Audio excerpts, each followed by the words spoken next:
I was a transmigrator who had ended up in the body of Master Roshi in the Dragon Ball world, and on top of that I had awakened the Saiyan System. At Kame House a sudden sharp pain tore through the head of Master Roshi as he slept on the sofa, startling the old turtle beside him.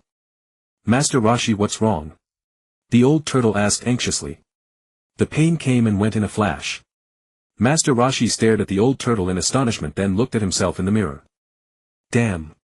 That old turtle and the way I was dressed, there was no mistake. I had transmigrated into Master Roshi from Dragon Ball. Wait, wasn't I just watching Dragon Ball?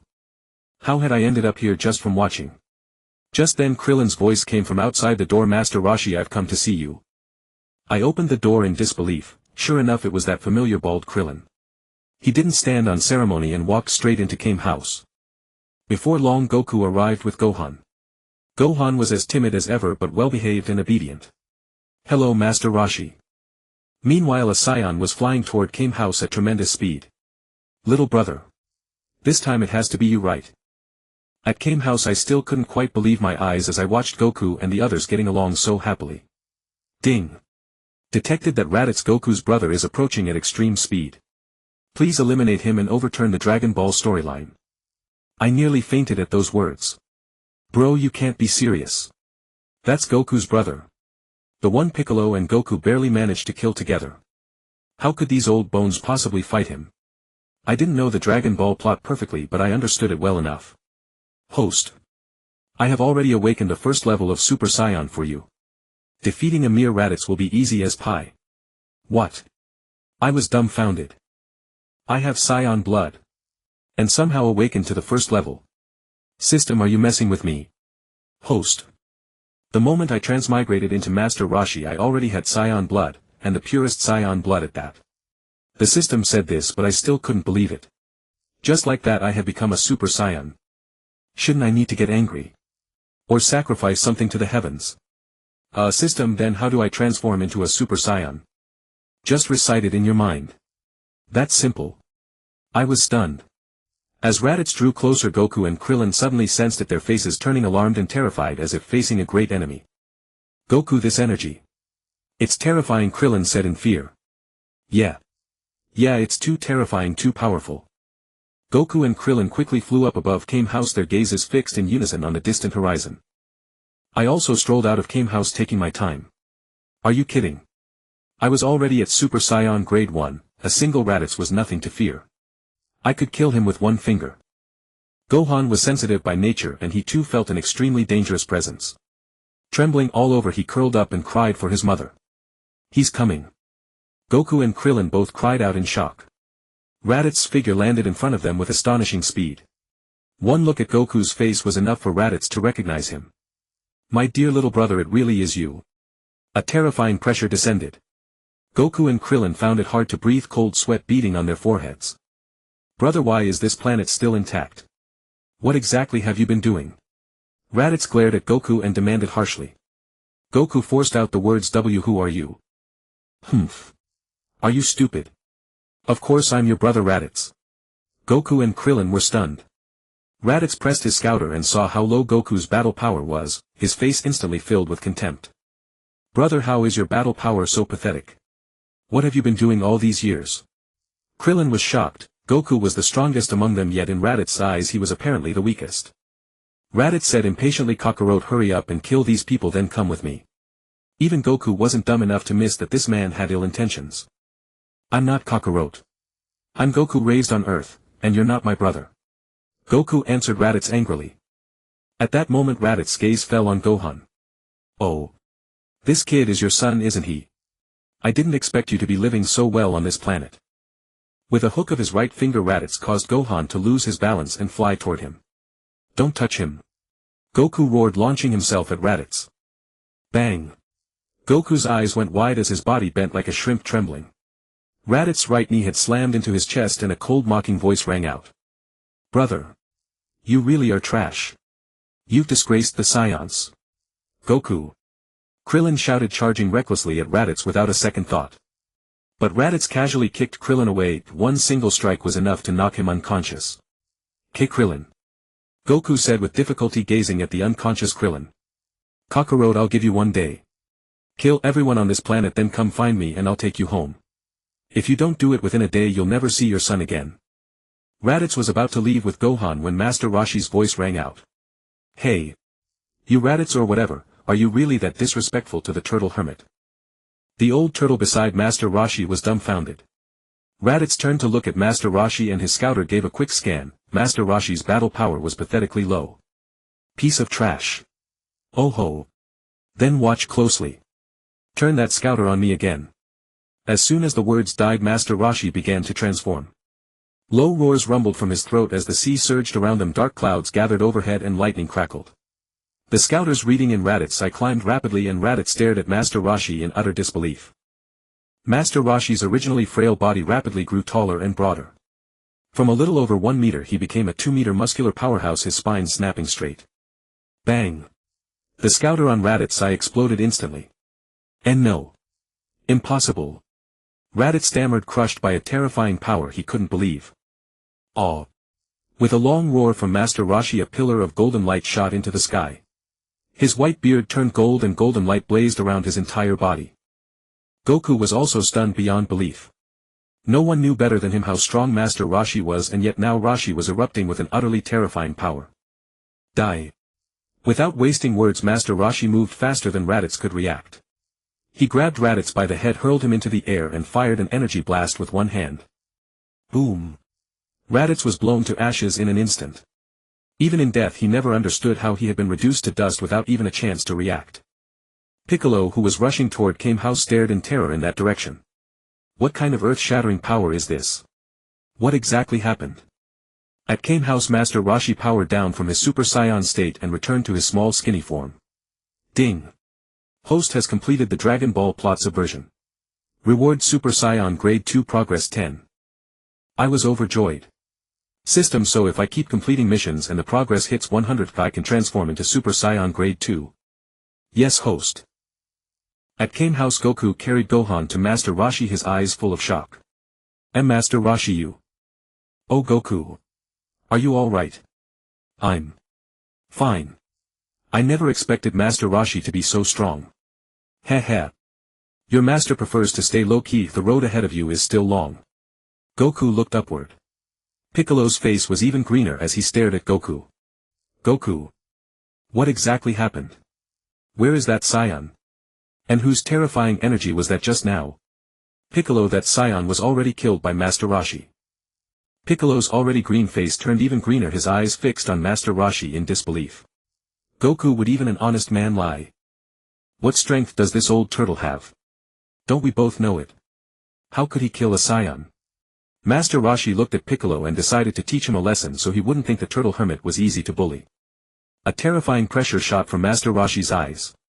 In an instant Piccolo felt as if he had fallen into hell, his life was completely in Master Roshi's hands. Sweat poured down Piccolo's face as he gasped for air. Shockwaves surged in his heart.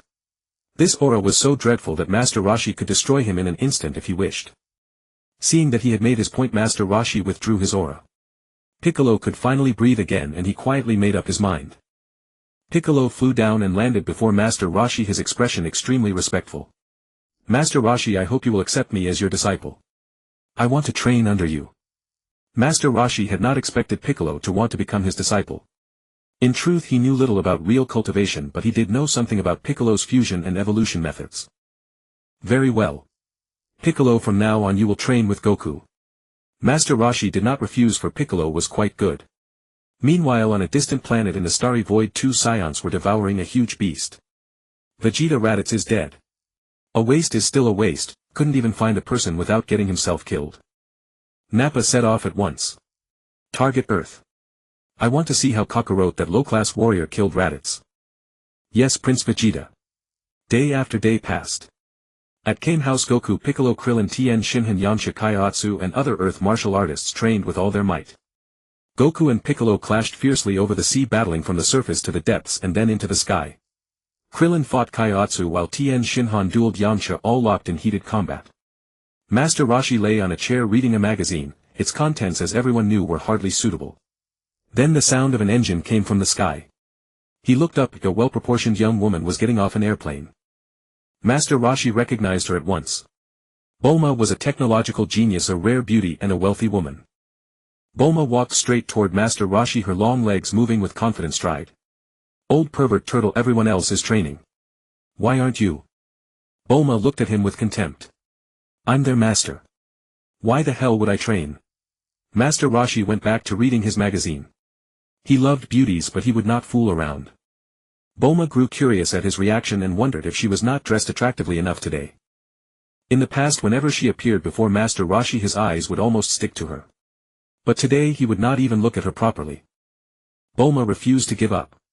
She bent down and stared at Master Roshi. Old turtle, don't you think I look beautiful today?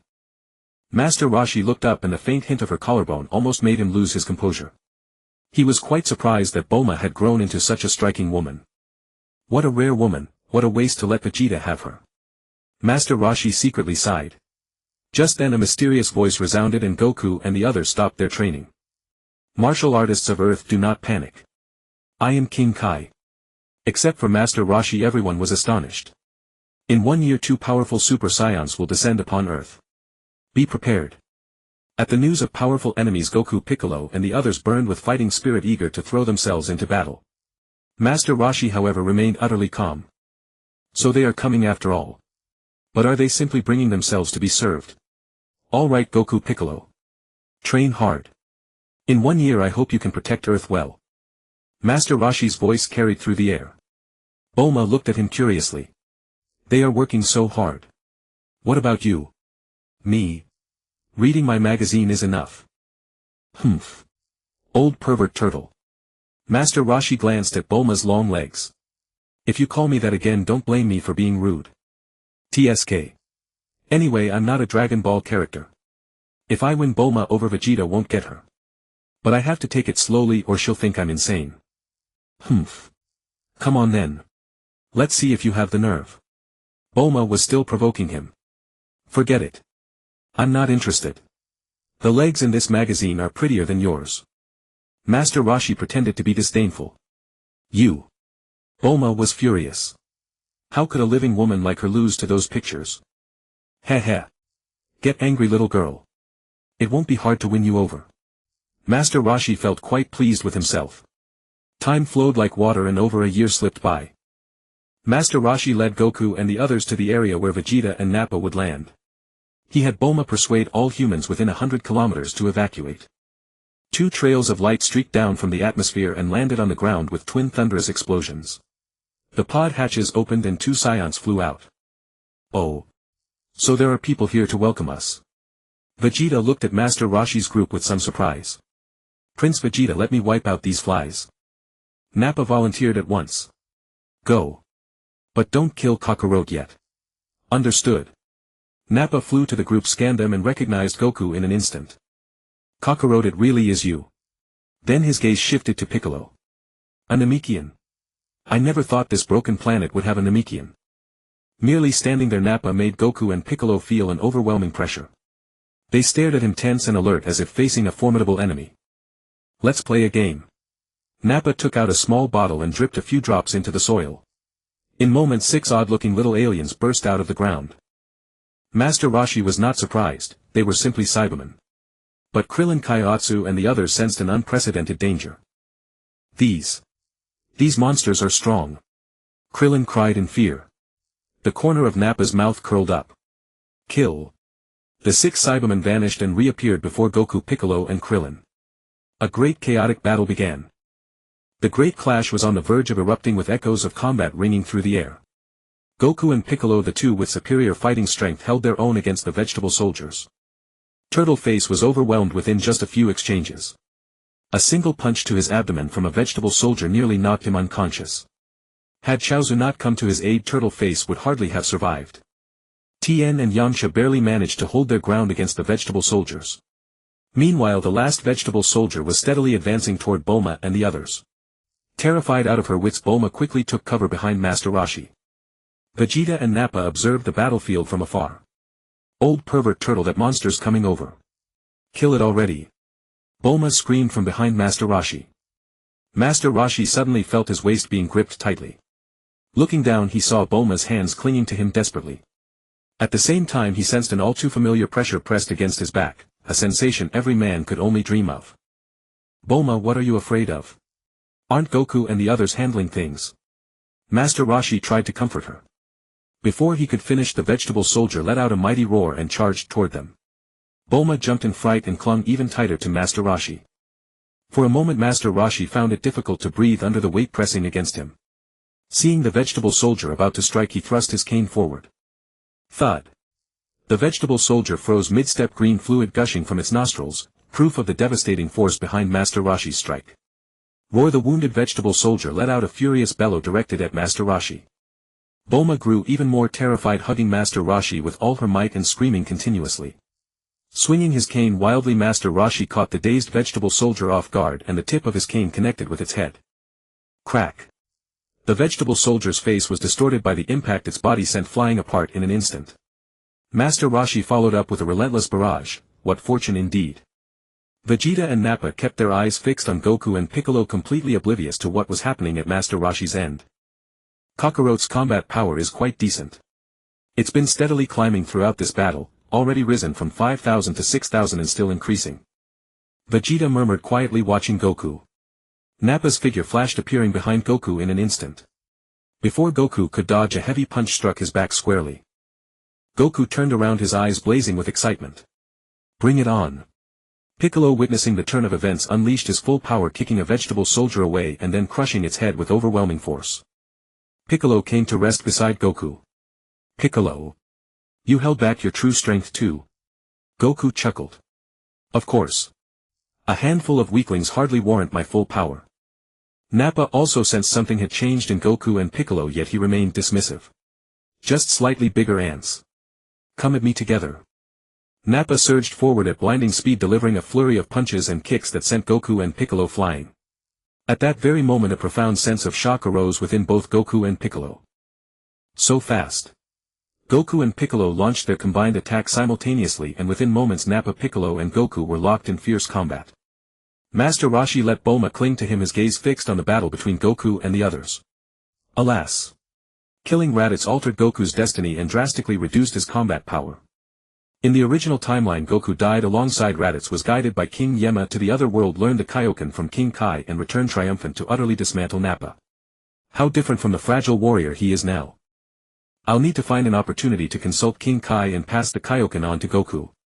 Thud thud. Two colossal impacts resonated through the battlefield as Nappa's punch and kick simultaneously drove back both Goku and Piccolo. Piccolo spat out a mouthful of blood and looked toward Nappa. Goku, it's time we revealed our true power. Goku wiped the blood from the corner of his mouth. Looks like we have no choice.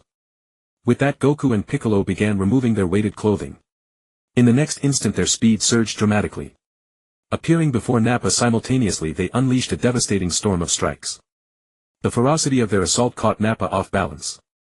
His body absorbed wave after wave of attacks from both Goku and Piccolo, the resounding impacts echoing across the surrounding area. Watching from afar, Vegeta's expression remained laced with disdain. Their combat power has risen to 10,000, yet they still stand no chance against Nappa. Nappa. Stop playing around and finish this. Upon hearing Vegeta's command, the airborne Nappa quickly replied, Yes, Prince Vegeta.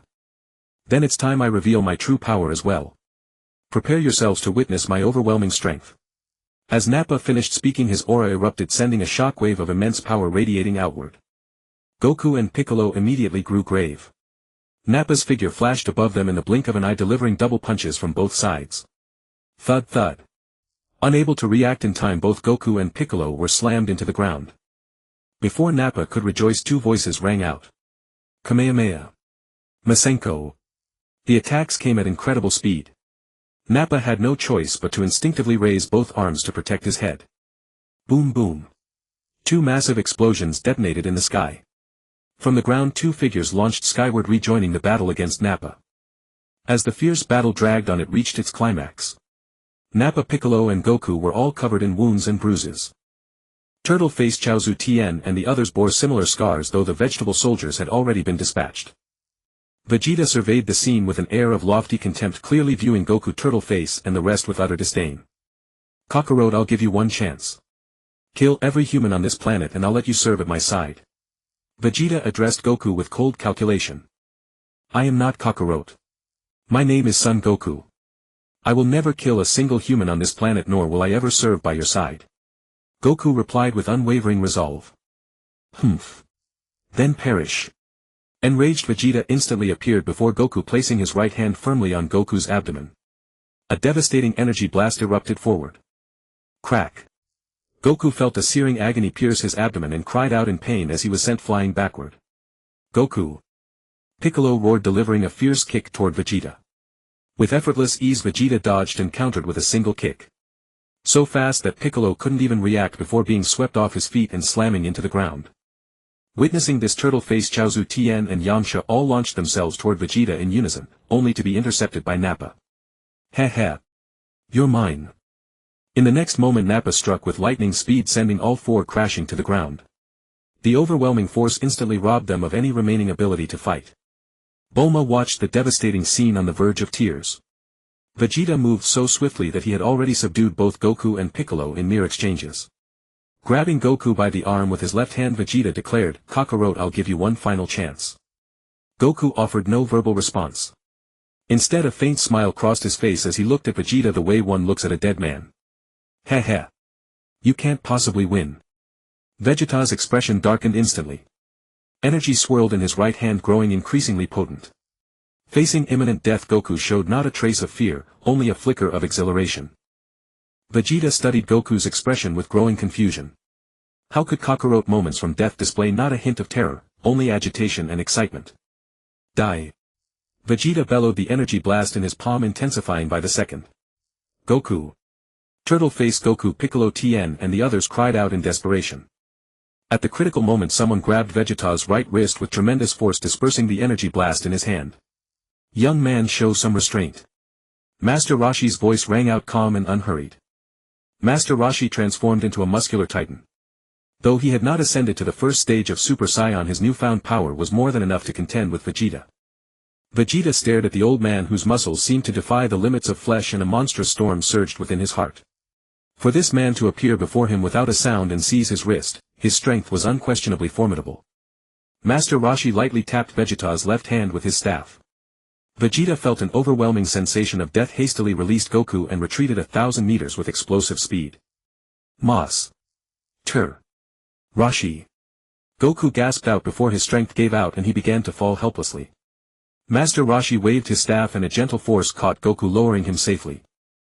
Krillin and the others instantly appeared beside Goku.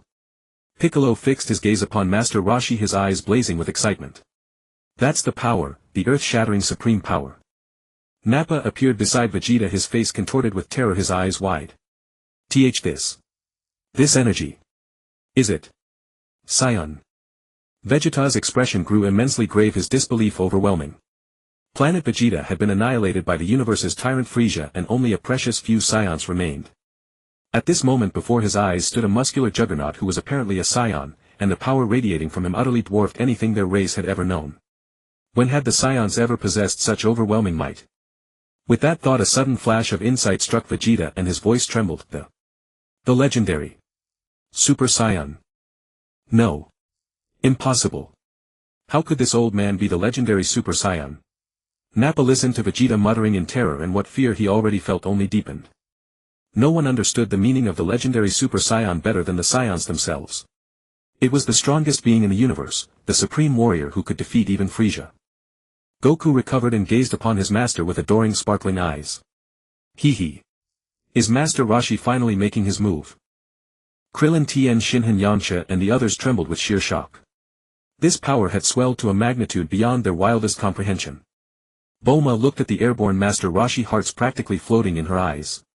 That physique, those muscle lines, amazing. Simply amazing. Her heart was pounding violently, it was the unmistakable thrill of infatuation. Ah! Vegeta howled at the heavens. No. Impossible. He gathered energy orbs in both hands and hurled them at Master Roshi in a frenzy. Master Roshi made no move at all, merely casting a calm glance at the incoming wave of colossal energy. With a single boom the energy scattered into nothing 10 meters from him. Refusing to accept it, Vegeta relentlessly flung energy spheres at Master Roshi with both hands. Boom, boom, boom, boom, each one exploded 10 meters away, wreathing the old master in thunderous blasts. Master Roshi vanished and reappeared in an instant at Vegeta's side. Vegeta's eyes stretched wide, his face carved from pure dread. His will to fight evaporated entirely, the gap in power was simply too vast. Who are you exactly? Master Roshi. How do you carry a Saiyon's energy and possess such terrifying might? Could you already be? Indeed, just as you suspect. I am the legendary Super Saiyan. No. Impossible. Planet Vegeta was destroyed by Frieza. How could you be a Saiyan, let alone a Super Saiyan? Master Roshi was inwardly helpless. He was nothing but a transmigrator who had received Saiyan blood from a system, he was no real Saiyan at all. Nappa suddenly cried out, I've got it. You must be our Saiyan ancestor. Only the ancestor of all Saiyans could be the legendary Super Saiyan. Master Roshi was secretly delighted. He had been looking for an excuse, and since Nappa had paved the way, why not simply step down the offered stairs? Nappa, you speak truly. Perhaps I am your ancestor. I cannot recall how many years have passed, I have dwelled on Earth all this time. Master Roshi spoke without so much as a flush of the face or a catch of the breath. Nappa's face lit up with joy. Haha. Truly the ancestor. The next moment he threw himself at Master Roshi, hugged his leg and burst into wailing tears. Ancestor. You must avenge the Saiyans. Our people died so terribly. Master Roshi could only feel speechless. Here was a hulking brute of a man weeping and whining like a little child. Just then the system's voice chimed in Master Roshi's mind. Ding. Host is instructed to accept Nappa and Vegeta. Subvert the original plot where Nappa is killed and Vegeta retreats in defeat. Upon completion, reward Super Saiyan second stage progress 10. Master Roshi was puzzled. He had intended to simply annihilate Nappa and Vegeta, but the system refused to let him kill them. What utter nonsense was this? The plot was already hopelessly derailed. If Piccolo hadn't died, how could they ever go to Namek? The more he thought, the more his head ached. Eventually he simply stopped thinking. Nappa. As for avenging the Saiyans, that is your own task. As for me, I will not act unless absolutely compelled. Master Roshi patted Nappa's bald head as he spoke. Nappa stood stunned. Vegeta by contrast burned with fury, clenching his fists. Frieza. I, Vegeta, will kill you with my own hands. Master Roshi deactivated his muscle form and flew back toward Goku and the others. Goku, Krillin, Piccolo, all had recovered their full strength, and Master Roshi knew they had already eaten senzu beans. Come, let us return. Master Roshi said. Bulma rushed to his side and hooked her arm around his. You lecherous old turtle, I never knew you were this formidable. I've utterly fallen for you. I have plenty more talents. Where that came from? Care to find out? Come to my room tonight. Master Roshi said with a smile. Oh, you naughty thing. I wouldn't dare try. Meanwhile, on Vegeta's side, Prince Vegeta, where shall we go next? Nappa asked. Vegeta looked in the direction Master Roshi had vanished, a certain resolve hardening in his heart. Let's go. We'll follow the ancestor. If we want our revenge, he is the only path. Understood. Back at Kame House, Goku, Piccolo and the others sat like model pupils, scarcely daring to breathe. Only Bulma showed no fear whatsoever, clinging to Master Roshi and showering him with affection. Fortunately, this Master Roshi was not the original, otherwise he might have died from sheer ecstasy. Just then a figure flashed into view beside Master Roshi, the Guardian of Earth. Guardian. What brings you here? Master Roshi asked. Hee. Master Roshi, I've come to congratulate you. The Guardian spoke with warm courtesy. Indeed, how could he dare act otherwise? Master Roshi's power now surpassed his own by a margin he could not even measure. Master Roshi naturally understood what the Guardian meant. I am from Earth as well. Protecting this planet is everyone's duty, merely a trivial effort. Master Roshi remained remarkably approachable, causing the Guardian to sigh in relief. At that moment Bulma announced, everyone, in celebration of our overwhelming victory, let's all head to my place for a victory banquet. Goku and the rest all looked toward Master Roshi in unison. Unbeknownst to himself, he had become their leader. Master Roshi gave a hearty nod. Very well. We should balance labor with rest. Let us properly indulge ourselves. And so the whole group soared toward Bulma's home. Bulma's house. The celebration banquet was quite lively, with everything one might expect and then some. Tien, Tenshinhan, Yamcha and others let themselves go completely and partied hard. Bulma kept clinging to Master Roshi, making him rather embarrassed. Taking advantage of the moment when everyone was distracted, Master Roshi simply slipped away. King Kai's planet. Master Roshi transformed into a muscle man landed on King Kai's planet. Lord Roshi, you've arrived. King Kai greeted. Yes. You know why I'm here, right? Of course. The Kaioken and the Genki Damashi. Then let's begin. No problem.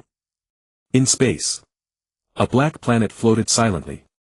Suddenly a massive explosion resonated and an ancient male voice sealed away for ages echoed through the cosmos. This is the power of the Super Saiyan. Sarah can feel it. I crave battle. I hope this time will be truly satisfying. A column of towering black energy shot forth racing across the universe. In deep space Emperor Frieza was emitting his signature laughter, condensing a massive golden energy sphere between his index finger and thumb. Oh ho ho ho, destroy it all.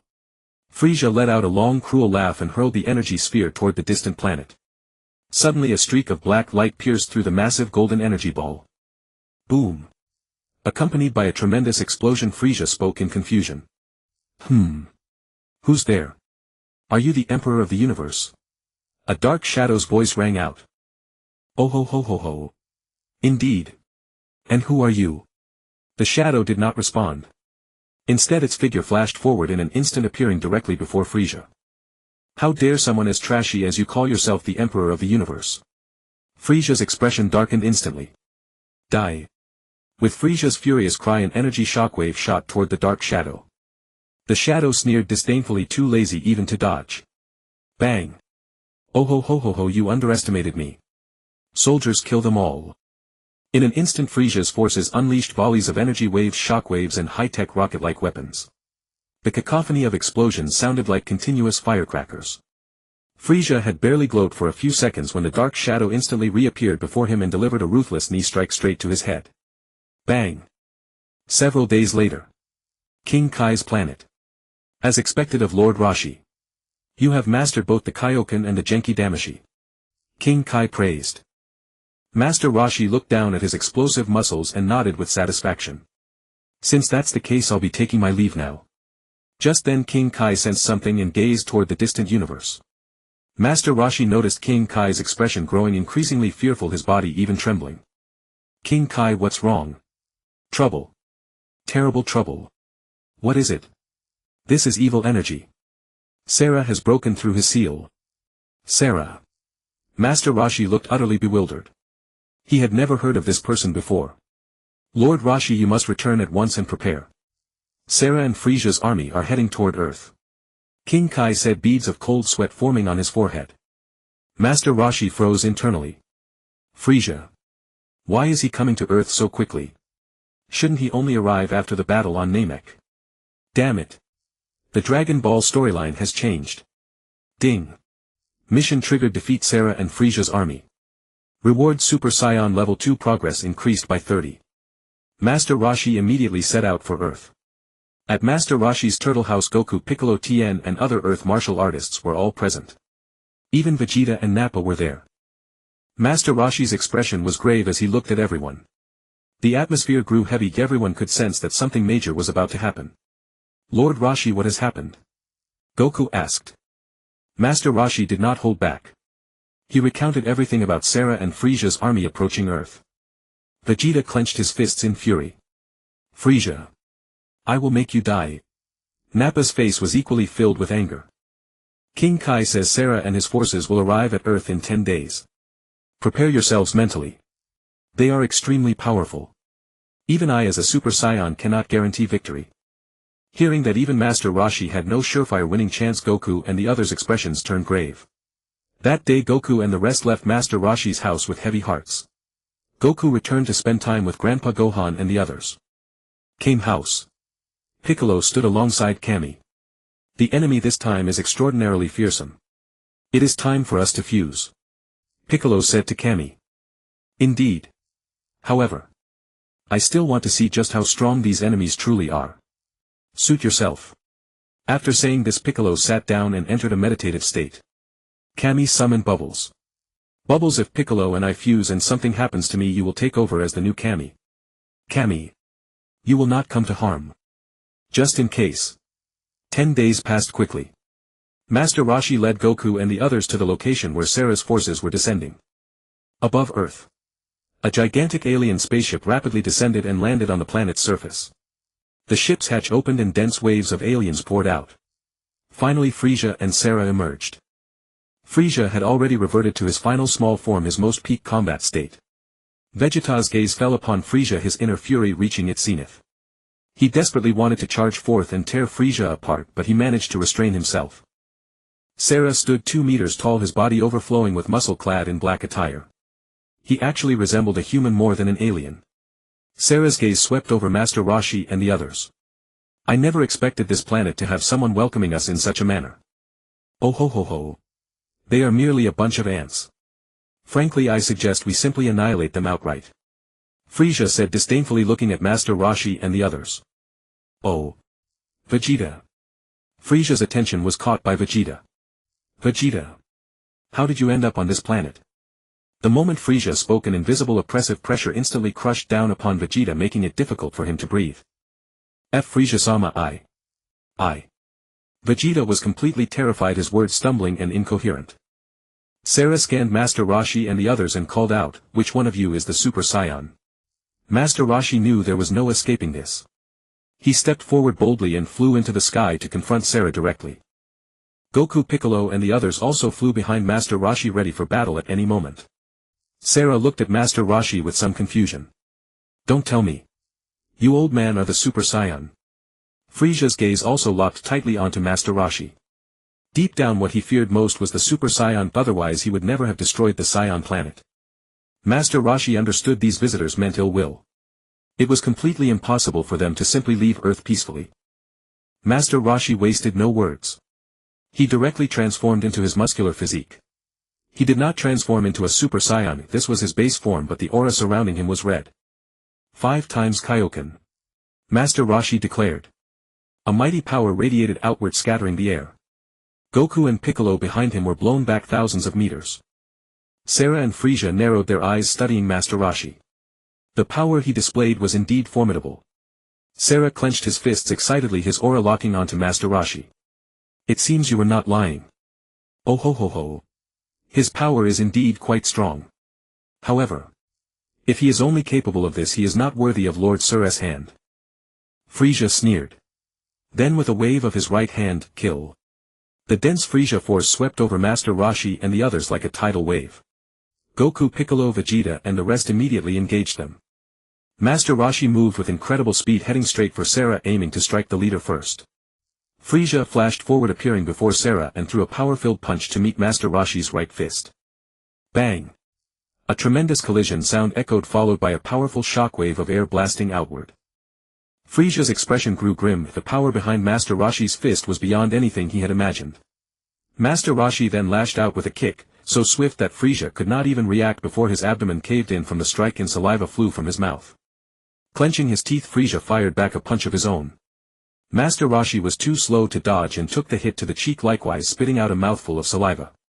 Lowly creature, go die. Frieza roared as he launched into a ferocious onslaught, mixing punches and kicks. Master Roshi naturally refused to back down and answered with fists and feet of his own. Violent impacts echoed in rapid succession as the two became locked in a fierce stalemate. Sarah watched, his brow furrowing. This old man should be far stronger than this. He must have saved a trump card specifically to deal with me. Sarah, however, was in no hurry. He quietly watched as Master Roshi and Frieza fought fiercely. On Goku's side, Goku was locked in a heated battle with one of Frieza's officers, and the two were evenly matched. Piccolo, Vegeta, Nappa, Kami and the others with greater power were likewise each facing an officer. Since everyone was roughly equal in strength, neither side could do anything decisive to the other. Back on Master Roshi's side, both combatants threw simultaneous punches, each striking the other squarely in the face. The immense impact sent both hurtling back 100 meters. Gasping for breath, Frieza let out an arrogant laugh. Oh ho ho. That should be enough probing, don't you think? If you still don't show your real strength, then Lord Frieza will end this battle now. Master Roshi was panting heavily as well, but there was not the slightest hint of panic in his heart. Frieza certainly wasn't bluffing. According to Dragon Ball lore, he was able to fight a Super Saiyan on equal terms. Since Master Roshi was only using the Kaioken right now, it was no surprise that he couldn't defeat him. No. It was because Goku had been too kind back then that Frieza got the feeling he could match a Super Saiyan. A ruthless Super Saiyan could have cut Frieza down in no time. Master Roshi deactivated the Kaioken and the red aura around his body faded away. Sarah was taken aback and Frieza was equally bewildered. Oh ho ho. Are you planning to surrender? Frieza sneered. Master Roshi did not answer. Instead he simply erupted with chi and the sheer force of his power changed the very colors of heaven and earth. Ah! Ha! With a great roar from Master Roshi, golden light blazed in all directions as Super Saiyan power fully exploded outward. His eyebrows and beard turned from white to gold. When the golden light faded, golden aura flowed around Master Roshi and every explosive muscle on his body seemed to radiate strength. Sarah's eyes lit up and inexplicable excitement rose in his heart. Even so he suppressed it, wanting to see whether this Super Saiyan was truly worth his personal intervention. Seeing Master Roshi in that state, Frieza instinctively widened his eyes in fear and his feet uncontrollably took a few steps back. Sarah saw this and called out sharply, "Frieza, steady yourself." That shout steadied Frieza. Remembering that Sarah was still there, he felt confident again. Oh ho ho. What's a Super Saiyan? Watch Lord Frieza beat him into the ground. With that, Frieza clenched his fists, flared his aura and let out a low growl. Frieza's muscles rapidly bulged, slabs of explosive muscle forming across his body as veins surfaced like writhing earthworms. Ah! With a tremendous roar from Frieza, overwhelming power shook the ground itself and his body swelled to a height of 2 meters. Vegeta, watching, turned pale with fright and trembled uncontrollably, his fear plain to see. Goku, Piccolo, Kami and the others felt exactly the same. This power was simply too terrifying. It was a good thing Master Roshi was there, otherwise they wouldn't even have had the courage to fight. Frieza's strength alone could have swept them all away. Frieza's soldiers all shouted at the top of their lungs, expressing their excitement. Piccolo appeared behind Kami. You understand the current situation, don't you? Kami gave a slight nod. The situation had already reached the point where fusion was unavoidable. On Master Roshi's side, Master Roshi stared at Frieza with contempt as if he didn't think Frieza was worth his notice at all. This infuriated Frieza. You bastard! How dare you look down on me? Go to your death! Frieza extended his right hand with all 5 fingers spread and unleashed a terrifying energy wave at Master Roshi. Master Roshi made no move at all, his gaze dismissively fixed on the energy wave rushing toward him. Boom! A colossal explosion thundered across the battlefield. Oh ho ho! That's what you get for underestimating me, you've been blown to nothing. Frieza roared with laughter. As the smoke gradually cleared, Master Roshi's imposing figure emerged from within. Frieza clenched his teeth in rage at the sight. How can this be? Master Roshi's figure flickered and appeared in front of Frieza in an instant. Frieza stumbled backward in fright and instinctively tried to dodge, but Master Roshi was even faster, slamming a fist into his abdomen. Thud. The tremendous force made Frieza vomit bile. Before Frieza could react, Master Roshi grabbed his head and yanked it downward while driving his knee upward. Crunch. Frieza experienced the world spinning around him, purple fluid streaming from his nostrils. Seizing the chance to press his advantage, Master Roshi clasped his hands together and brought them smashing down viciously on Frieza's head.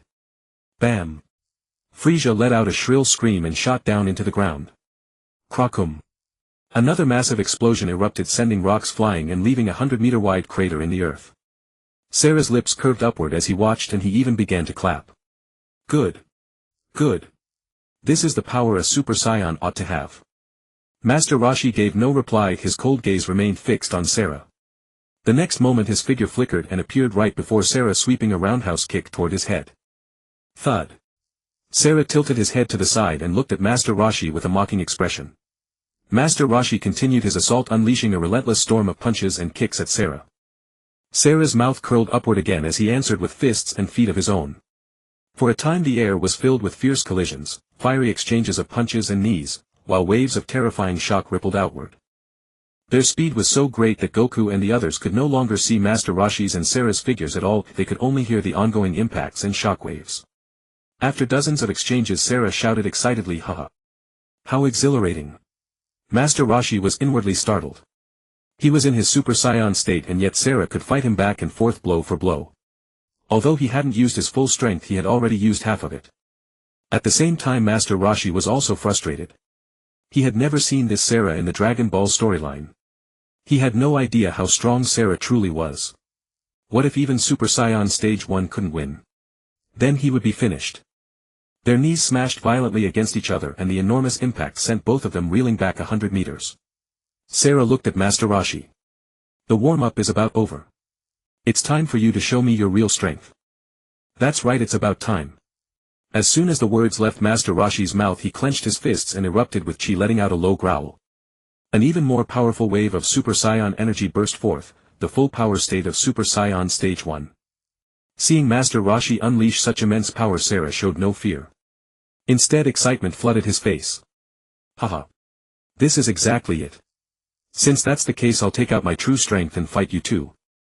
Sarah clenched both fists and let out a long howl. Ah. A wave of black power burst from deep within him, and the sinister energy darkened the sky and earth, pressing down on Goku, Piccolo and the others until they could hardly breathe. Master Roshi's expression turned grave as he stared at Sarah. This sinister dark power made him feel the threat of death. Oh ho ho ho, this is Lady Sarah's overwhelming power. Excellent. Frieza burst into laughter from the ground below. Frieza turned a vicious gaze toward Vegeta, Goku and the others. Damn Saiyan monkeys, you all deserve to die. Frieza flickered and appeared before Vegeta, looking down at him. Vegeta was instantly seized with terror. Frieza. Oh ho ho ho. Vegeta, how dare you betray me? I. Vegeta was too terrified to speak. Whoosh. A laser-like beam pierced through Vegeta's chest. Gah. Vegeta spat blood, staring in disbelief and horror at the hole torn through his chest. Prince Vegeta. Nappa shouted in alarm from not far away, flying toward Vegeta. However, Frieza simply flicked his right finger and a golden beam shot through Nappa's chest. Gah. Nappa instantly spat blood, completely losing his combat ability as his body fell helplessly toward the ground. V-E. G-E. Ta. Na. PPA. Vegeta looked at Nappa, his eyes filled with helplessness. Frieza was simply too strong, he didn't even have the courage to resist. Then. Vegeta also lost all combat ability and fell uncontrollably toward the ground. Satisfied with what he had done, Frieza flickered and appeared before Goku. Goku suddenly felt an intense sense of death. He had clearly witnessed how Frieza had instantly finished off Vegeta and Nappa moments ago. Before Goku could react, a golden ray pierced through his chest. His body flew backward, his eyes filled with fear and unwillingness. Gah. Goku. Krillin shouted as he flew desperately toward Goku. Piccolo, Tien, Shinhan, Yamcha and the other Earth's warriors rushed to Goku's side. Goku's eyes gradually lost their luster and his consciousness faded rapidly. Krillin quickly took out a senzu bean and placed it into Goku's mouth. After Goku barely managed to swallow it, the hole in his chest miraculously healed. Frieza looked on, puzzled. Oh. Such a miracle exists. Goku stood up, panting heavily, staring at Frieza with wary eyes. Careful. This guy is strong.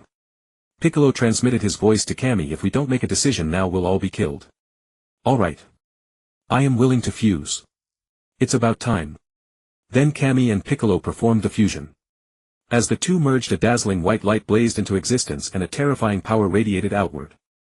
Goku, Krillin and the others were all blasted back. Goku stared at the white light in disbelief. Such overwhelming power. What? What is happening? Frieza looked at the white light with a hint of surprise. Oh. So there's another strong one. Master Roshi and Sarah were likewise drawn to Piccolo's immense power. Oh. I didn't expect another powerful warrior, Sarah said, slightly surprised. Master Roshi was also taken aback. This aura. Piccolo and Kami fused already. This soon. Wasn't the Piccolo-Kami fusion supposed to happen during the android arc? Has it happened early? Well, it's for the best. With the fusion with Kami, Piccolo's combat power is in no way inferior to a Super Saiyan. Dealing with Frieza shouldn't be difficult. After the fusion was complete, Piccolo remained the dominant appearance. His overwhelming power made Frieza's expression turn grim. Haha. So this is my power. It's incredible. Piccolo shouted excitedly, clenching his fists. Vegeta, Goku, Krillin and the others stared at him in disbelief, never expecting Piccolo to have such a trick up his sleeve. Piccolo was quite satisfied with their reactions. He looked at Frieza with confidence. Leave this guy to me. None of you interfere. Frieza naturally heard those arrogant words and immediately flew into a rage. Utterly insolent. Piccolo flickered and appeared before Frieza. His incredible speed left Frieza flustered, and Frieza raised his hand to fire an enraged energy blast. Boom. Oh ho ho ho. This is what happens when you underestimate me. Where are you aiming? Piccolo's voice came from behind Frieza. Frieza froze and tried to turn around. But the moment he moved he was struck by overwhelming force. Bang! Piccolo's elbow smashed into Frieza's face with savage speed and the tremendous impact sent Frieza flying. Frieza smashed through one enormous rock after another. Piccolo did not waste time, he moved in a flash and gave chase. The instant Frieza regained his footing, Piccolo clamped a large hand over his head and fired an energy blast at point-blank range. Boom! The explosion was accompanied by Frieza's scream and a small mushroom cloud rose into the air. Goku, Vegeta and the others watched with their eyes nearly popping out. Piccolo was simply too strong. Piccolo. How is he so strong? Goku asked in disbelief. Vegeta and Nappa had also been revived by Krillin with senzu beans and both stared at Piccolo in shock. And no. Impossible. How can a Namekian possess such power? Vegeta shook his head repeatedly, unable to accept reality. Frieza's elites watched Piccolo's ferocity with worry and disbelief. Their mighty Emperor Frieza was actually being savagely beaten by a Namekian. Frieza's furious roar rang out from the smoke. An explosion of overwhelming power scattered the smoke and his rage-filled eyes locked onto Piccolo. Damn you! I'll kill you! With those words Frieza flashed forward and launched a furious assault. Piccolo met the attack without the slightest panic. This was the confidence brought by overwhelming power. Soon the two clashed in battle. Their extreme speed made it impossible for Goku and the others to track them, they could only hear the fierce collisions and feel the shockwaves. Bang! Bang! Bang! The relentless ear-splitting impacts deeply shook Goku and the others. Goku clenched his fists, his eyes filled with unwillingness. Even Piccolo has become this strong. I can't fall behind. Goku let out a mighty roar and charged at one of Frieza's elites. Krillin, Tien Shinhan and the others also threw themselves back into battle. Vegeta joined the battle as well, venting all his frustration. For a time the great melee erupted once more with fierce clashes ringing out endlessly between heaven and earth. On Master Roshi's side, Master Roshi and Sarah each took a punch to the cheek and were sent flying 100 meters apart. Old man. You're not bad. Can you hit any harder? I can still take it. Sarah looked at Master Roshi with a provocative gaze. Hearing this, Master Roshi felt deeply exasperated. He had only just transmigrated into the Dragon Ball world and hadn't had much time to develop. Now all of a sudden someone this powerful had appeared. How was he supposed to fight this? The damn plot was completely messed up. Sarah dared to say such things, which meant she was definitely holding back power. As for himself, he was already at full power Super Saiyan level 1. System. I can't beat this, Sarah. If I die, will I be able to return to my original world? Master Roshi asked the system in his mind. The system's voice immediately echoed in Master Roshi's mind. Didn't you learn the spirit bomb? The spirit bomb. Master Roshi was stunned. He remembered how Goku had once used the spirit bomb only to have it pushed back and then awakened an even greater power, Ultra Instinct. But was that really possible? At that thought Master Roshi felt it was worth a try and his heart stirred with excitement. If he possessed that kind of power, beating Sarah would be like a father disciplining his own son. He could crush her effortlessly. Master Roshi retreated 100 meters, raised both hands and began gathering the energy of Earth's people in a proper stance. Everyone. Please lend me a little of your energy. Sarah did not rush, gazing calmly at Kame Sennin. Before long, streams of white light like raindrops from all directions converged above Kame Sennin's head. A sacred and warm power radiated outward. Seeing this, Sarah's expression instantly darkened. This is... what kind of power? Why do I feel fear? Kame Sennin looked up at the energy sphere and couldn't help but sigh. It was only the size of a small fist. At this moment a voice came from King Kai into Kame Sennin's mind. Master Matedo. These are merely the auras of mountains and rivers. The Earthling's energy is almost non-existent. Kame Sennin was utterly speechless. Indeed, he wasn't like that foolish Earth warrior who commanded such legendary presence. Sarah's gaze grew serious as she looked at Kame Sennin and asked softly, what is this power? Hee hee. Scared yet? Kame Sennin chuckled in response. Sarah said nothing, her eyes locked onto the Genki Dama hovering above Kame Sennin's head, wary of any attack. Kame Sennin held the Genki Dama in his right hand, glancing at Sarah with an air of someone ready to unleash a world-shattering blow. Sarah also watched the energy sphere warily, her instincts screaming that this power posed a grave threat. Kame Sennin felt uncertain deep down. What if the Genki Dama had no effect? Would he be finished? But there was no better option now. If only this Saiyan system could grant him Super Saiyan second grade, he could easily defeat Sarah. Kame Sennin looked at Sarah. Sarah, after this strike one of us will die. Hearing this, Sarah grew even more alert. The evil power within her seemed to sense fear toward this force, confirming he wasn't lying. Come. Let me see how strong this power truly is. After speaking, Sarah unleashed the full extent of her evil energy. With Sarah's continuous growls, the sky darkened and the earth trembled. Even the white clouds turned black. The terrifying evil energy caused all those fighting to halt their attacks, their gazes filling with terror as they looked up at the sky. This power. It's so strong. Goku said with a terrified expression. Vegeta, Nappa, Yamcha and others clenched their fists and gritted their teeth, staring fearfully at the sky. Frieza on the other hand grew excited. Oh ho ho ho. Is Lord Sarah about to reveal his full power? This energy is magnificent. Piccolo's expression grew equally grave as he watched Sarah. This power was strong enough to instill fear in him. Master Roshi, I'm counting on you, Piccolo thought, placing his hopes upon Kame Sennin. More and more black aura gathered around Sarah, growing increasingly sinister as though it sought to devour the heavens and earth itself. Kame Sennin watched the evil black aura bearing down on him, a sense of despair rising within him. I'll risk it all. With those words, Kame Sennin pressed the Genki Dama against his chest. Sarah, who was channeling her energy, was dumbfounded. What was he doing? Wasn't this supposed to be a life-or-death strike? Why was he directing the power into his own chest? When the Genki Dama touched Kame Sennin's chest, instead of exploding as expected, it gently merged into him. What? Kame Sennin was bewildered yet simultaneously filled with excitement. Had he obtained that extraordinarily powerful form? After the energy merged, Kame Sennin felt warmth spreading through his body, incredibly comfortable. He also sensed his power surging rapidly. A pale white glow appeared on Kame Sennin's skin and his golden beard gradually turned silver white. Ah! Kame Sennin let out a long cry to the heavens and a surge of pure formidable power radiated outward, dispersing the black clouds. The once darkened world grew bright again. Sarah stared in shock, clearly having never expected Kame Sennin to possess such overwhelming power.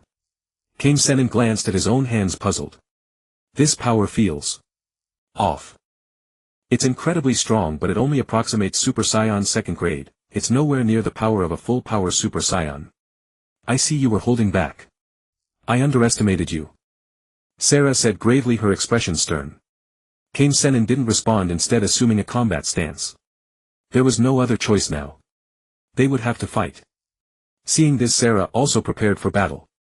The next instant both Kame Sennin and Sarah moved simultaneously, vanishing from their original positions in a flash. Boom! A thunderous collision echoed through the sky.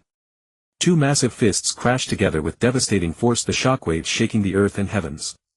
Immediately after, Kame Sennin and Sarah engaged in a fierce exchange, trading blows and kicks with explosive sonic booms like rolling thunder. Even Piccolo and Frieza could barely make out their movements, only managing to see blurry figures darting about. As for Goku, Vegeta and the others, they could only hear the sounds of impact. After dozens of exchanges, Kame Sennin landed a punch on Sarah's abdomen. Sarah curled up in pain like a shrimp, but bit down hard and kicked back, the speed so fast that Kame Sennin couldn't dodge in time and took the full force to his cheek. Good. Again. Sarah shouted excitedly and charged at Kame Sennin like a whirlwind. Kame Sennin matched her speed, charging forward with equal ferocity. Boom. Another deafening sound echoed in the sky as their knees collided with tremendous force. Before either could react, Kame Sennin threw a punch and Sarah, unable to dodge, took it squarely. Sarah reacted quickly, using the momentum to lean back and kick Kame Sennin's chin. The massive impact sent him soaring through the clouds. At the same time, Sarah rapidly gathered energy with both hands and fired a dozen watermelon-sized energy blasts toward Kame Sennin. After stabilizing his flight, Kame Sennin swiftly swept his forearm, splitting all the energy blasts in an instant. Boom, boom, boom. Explosions from the energy blasts echoed from over 100 meters away. Locking onto Sarah's energy signature, Kame Sennin gathered energy in both hands, knowing it was time to return the favor. Kamehameha. A massive energy wave shot toward Sarah. Boom. With a tremendous explosion, Sarah was reduced to a black streak as she was driven into the ground. The ground trembled and a massive crater spanning a kilometer appeared. Kame Sennin instantly appeared above the crater, his gaze fixed on its center, breathing heavily from the immense strain. At that moment, Sarah's furious voice erupted from within the crater. Debris floated into the air as a powerful black aura surged skyward. Kame Sennin immediately flashed to the edge of the crater. Watching the sinister aura, he felt a sense of helplessness. This power was too strong and he had already reached his limit. Suddenly a black streak shot into the sky heading toward outer space. Seeing this, Frieza hurriedly followed. The Frieza Force soldiers, seeing their leader flee, scattered like a swarm of bees. Piccolo, seeing this, powered up and was about to give chase when Senin's voice rang out, "Don't pursue a desperate enemy." If Sarah were pushed to desperation, he truly wouldn't be able to stop her. Besides, with Sarah retreating, his progress towards Super Saiyan second grade would likely increase significantly. Outer space. Inside a spacecraft, Sarah clutched her wounded chest, coughing several times and spitting up purple fluid. I never expected the power of a Super Saiyan to be so overwhelming. Cough. Sarah said with reluctance, then coughed up more purple liquid. Frieza approached Sarah, a cold smirk on his lips, his gaze turning ruthless. Schlick. Sarah's eyes widened in disbelief as she looked down at the arm that had pierced through her chest. Friday. Boom. Before she could finish, Frieza's eyes fired an energy beam that exploded Sarah's head. Upon Sarah's death, a torrent of dark evil energy erupted from her body. Frieza immediately unleashed his power, enveloping the dark energy. After several minutes, the evil energy completely merged into Frieza's body. Frieza's skin underwent a transformation, the once white skin turned black and a sinister aura pulsed within him. Several days later, at Turtle Hermit's house, Master Roshi lay on his chair basking in the sun as usual. System, can you give me more missions? I need to reach Super Saiyan second grade as soon as possible. If another powerful fighter like Cell comes along, I won't be able to protect Earth. As someone familiar with the Dragon Ball storyline, he knew those abnormal fighters were as numerous as hairs on a cow's body. If he didn't seize the opportunity to grow stronger, his fate would be nothing short of a gruesome death. Host. There is one. Successfully transforms Son Goku, Vegeta and Nappa into Super Saiyans within 7 days. For each successful transformation you will receive 20 progress towards Super Saiyan second grade. Upon hearing this, Master Roshi was overjoyed. Finally there was a mission, and the reward was quite generous. After all, they had only earned 30 progress from repelling Cell and his comrades just a few days ago. He actually had some ideas about Goku and Vegeta's transformations, but as for that fool Nappa, he truly had no clue. System. Can you alter or hide my ki? Master Roshi asked. Naturally, no problem. Hee Goku, don't blame your master for being ruthless. Master Roshi chuckled wickedly and gazed toward the sky. Night fell at Goku's house. Goku, Gohan and Chi-Chi enjoyed a harmonious family dinner. Soon the family finished dinner. Chi-Chi cleared the kitchen while Goku kept Gohan company. Suddenly a massive explosion caught Goku's attention, shaking the ground violently. Chi-Chi, who was washing dishes, was frightened and rushed toward Gohan. Goku instantly appeared outside, his gaze immediately locking onto a figure floating in the sky. This figure hovered in midair with no detectable ki, yet exuded an incredibly dangerous aura. Clad in a black robe with a height of about 5'10", the figure wore a black mask and his eyes resembled an unfathomable abyss. Goku stared intently at the robed figure, that sense of danger growing stronger with each passing moment. You. Who are you? The robed figure did not respond to Goku, but instead let out a cold hum. In a flash he appeared before Goku and delivered a kick. Bang! The speed was so fast that Goku couldn't even react. His abdomen was struck squarely and a scream escaped his lips as he was sent flying backward, crashing through a rocky hill behind him. Ah! Goku roared in anger, unleashing a powerful force. Rocks around him floated into the air. Realizing his attacker meant business, he immediately prepared for battle and kicked off the ground, soaring toward the robed figure. However, the robed figure was even faster, driving an elbow straight into Goku's face. Bang! Goku's nose burst into blood and a concussion rattled his brain. His body flew backward uncontrollably. Before Goku could recover, the robed figure raised his left hand and fired an energy blast. Boom! Ah! Goku's agonized scream echoed alongside a massive explosion. Surrounding peaks were shattered, demonstrating the sheer power of that strike. The robed figure appeared above Goku in an instant, gazing down at the crater left by the explosion. Soon the smoke cleared, revealing Goku's figure. His clothes were torn to rags, exposing his muscular physique. Worse still, blood dripped from the corner of Goku's mouth as he gritted his teeth and glared upward at the robed figure. The robed figure let out a cold chuckle, transforming into a black shadow and diving downward. His right fist smashed heavily onto Goku's head. Bang! Ah! Goku screamed in agony, his body embedding itself into the ground, showcasing the devastating power of that punch. Is that all you've got? The robed figure said disdainfully in a hoarse voice. The next moment a figure shot out from the earth and halted in midair, staring intently at the robed figure. You! What are you doing? Who exactly are you? Hee hee. Who am I? Naturally I'm here to kill you. Upon hearing this Goku was stunned. On Earth someone actually wanted to kill him. After all he was the disciple of Master Mateto. How could anyone dare to kill him? Do you still hope your companions will come save you? Hearing this Goku froze. Stop dreaming. We are bounty hunters from outer space. Your companions have all been tied up. Even that old man living on the small island in the ocean can't come. Goku was shaken once more. He never imagined someone from outer space would dare to openly kill on Earth. Just then Gohan ran out shouting, "Dad!" Chi-Chi followed behind Gohan but she couldn't keep up with his speed. Clearly seeing her husband beaten so brutally had triggered some of the beast-like power within Gohan's body. "Dad!" Hearing Gohan's voice, panic flashed across Goku's face. "Gohan! Don't come over." The robed figure chuckled and raised his hand, aiming an energy blast directly at Gohan. "No!" Goku screamed with all his might. An unprecedented power erupted from his body as he moved at incredible speed, throwing himself in front of Gohan. Boom! Another massive explosion erupted and a small mushroom cloud rose into the sky. Chi-Chi, who was rushing over, was immediately blown back by the powerful shockwave. In a flash the robed figure appeared and grabbed Chi-Chi. With a gentle tap of his finger she fell unconscious, her body going limp as he carried her like a lifeless corpse. As the smoke gradually dispersed, Goku's figure could be seen shielding Gohan. However, blood was flowing from his back, creating a harrowing sight. Seeing this, the beast-like power within Gohan's body erupted once more. "Ah! Dad!" Gohan looked up and glared furiously at the robed figure who calmly lifted Chi-Chi. Gohan froze upon seeing her condition. "Mom!" With Chi-Chi's life uncertain, Gohan's heart was consumed by absolute rage. He let out a long deafening roar toward the heavens. His speed, already surging, increased dramatically as he became a beam of light hurtling toward the robed figure.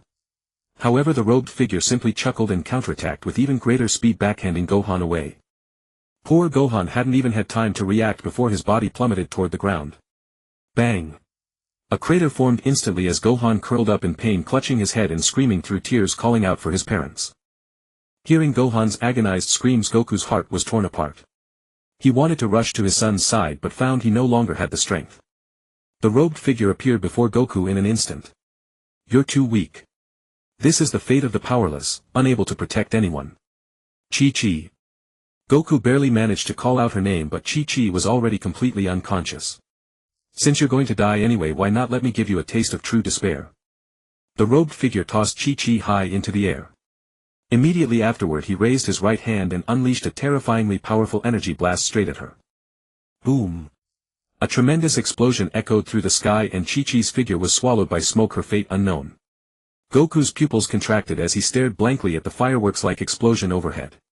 Seeing this, the robed figure flew into the air and fired an energy blast at Gohan on the ground. "No!" Goku screamed heartbreakingly.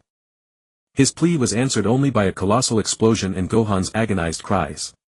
At this moment Goku's eyes turned white, his entire body trembling with rage and his heart pounding violently. "Damn you! Damn you! You actually killed Chi-Chi!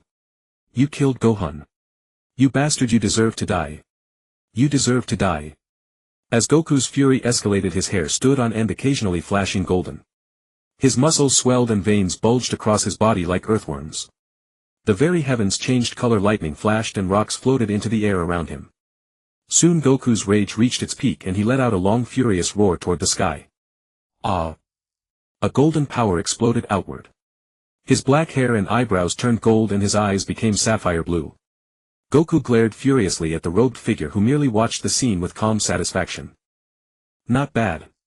You've finally become a Super Saiyan. It seems losing one's wife and child is indeed the most effective catalyst." Just as the robed figure felt satisfied, Goku's figure vanished and reappeared before him, delivering a furious punch straight at his face. The robed figure hastily crossed both arms to block. Bang! The tremendous force sent him flying backward. A dark shadow shot into a mountainside, accompanied by a massive impact that caused the entire cliff to crumble. Hee hee. Not bad strength. But you still haven't fully mastered it. Before his words faded, the robed figure unleashed a powerful force and raced toward Goku at incredible speed. Unfazed, Goku roared and became a streak of golden light, charging head-on against the robed figure. The black and gold flashes collided violently. Bang! A terrifying shockwave shattered surrounding stones and cracked the ground. Both warriors collided knee to knee. Goku gritted his teeth, his entire body trembling slightly, demonstrating the robed figure's overwhelming strength. It's about time this ends. In an instant the robed figure delivered a devastating elbow strike to Goku's face. Goku screamed and was sent flying backward. Before Goku could recover, a black streak descended from above, striking him squarely in the chest. Bang! The immense force drove Goku into the ground. Bang! A massive crater formed as Goku fell completely unconscious. The robed figure appeared, dragged Goku's body and placed him in a safe open area. He then laid Chi-Chi and Gohan beside him. Satisfied with the scene before him, the robed figure nodded once, then vanished in a flash. Goku let out a furious roar, and every Z fighter on Earth sensed it. This ki is Goku. Such terrifying ki. Thousands of miles away, Krillin stared in horror toward Goku's direction. Vegeta's eyes widened in shock. This ki. It's Kakarot. How could he be so powerful? Nappa was equally stunned. The power was simply too immense. Prince Vegeta, could Kakarot have become a Super Saiyan? Vegeta gritted his teeth and clenched his fists in fury. At Kami's lookout, Piccolo stared at the earth in shock. Goku. Has he become a Super Saiyan? At Kame House, a dark figure flashed past. The black-robed figure cast off his robe, revealing the small elderly form of none other than Master Roshi. Phew. So Goku has finally completed his transformation. Turning Super Saiyan is no easy thing. You can't manage it without sacrificing your wife and child to the heavens. The progress toward Super Saiyan Stage 2 has reached 70. Next is to make Vegeta and Nappa into Super Saiyans. Master Roshi quickly located Vegeta's ki and his figure flickered as he flew toward Vegeta's position. Vegeta stood on a boulder, his gaze carrying a hint of resentment and confusion as he looked at the sky, lost in thought. Nappa sat quietly about 100 meters away from Vegeta. Whoosh! Master Roshi's figure appeared beside Nappa. Master Roshi. Nappa hastily rose and bowed respectfully. Has Vegeta just been standing there like that? Yes. After sensing Kakarot's terrifying power, he, as the Prince of the Saiyans, must feel deeply unwilling to accept it. Master Roshi smiled faintly. This Vegeta was still as proud as ever. Well, that was only natural. In the Dragon Ball storyline, Vegeta was known as the eternal runner-up, forever overshadowed by Goku. It made him the Prince of the Saiyans question his own existence. Who on earth was the true Prince of the Saiyans? Vegeta, I have a way to make you transform into a Super Saiyan. Master Roshi's voice was quiet, but Vegeta heard every word with absolute clarity. Vegeta's body trembled at those words.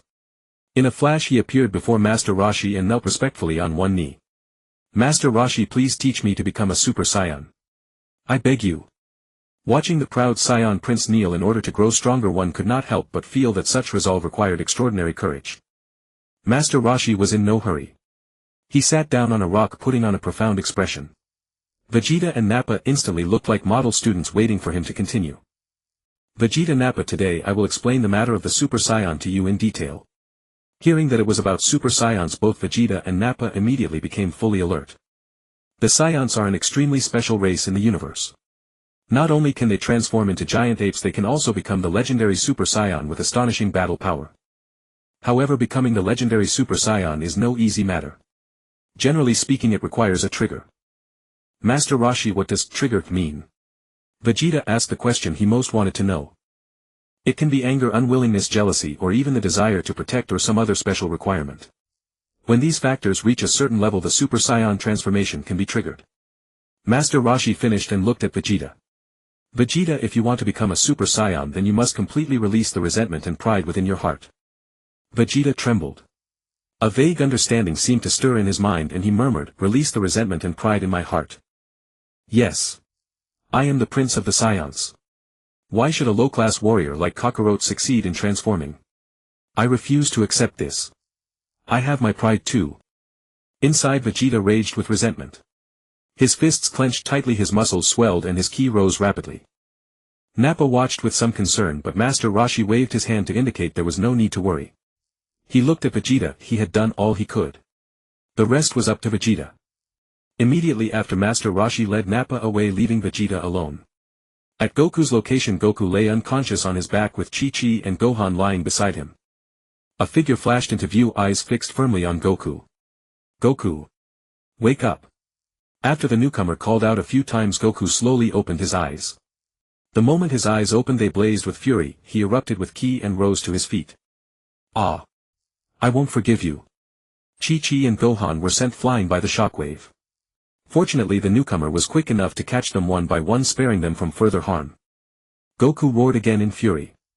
His black hair stood on end, slowly turning golden. The immense ki made the newcomer's eyes widen in shock. So this is Goku's Super Saiyan state. What overwhelming power! With one final roar Goku completed his transformation. His eyes turned white without pupils, giving him an eerie look. Goku, it seems you have lost your mind. Very well. Today I, the Super Namekian, will take you on. The newcomer was none other than Piccolo. After fusing with Kami, his battle power could truly be called that of a Super Namekian. At that moment Krillin, Tien, Shinhan, Yamcha and the others flew over, stopping short at the sight of Goku's awe-inspiring transformation. Goku! You! Krillin stared in shock. Seeing this, Piccolo waved his right hand and tossed Chi-Chi and Gohan toward Krillin.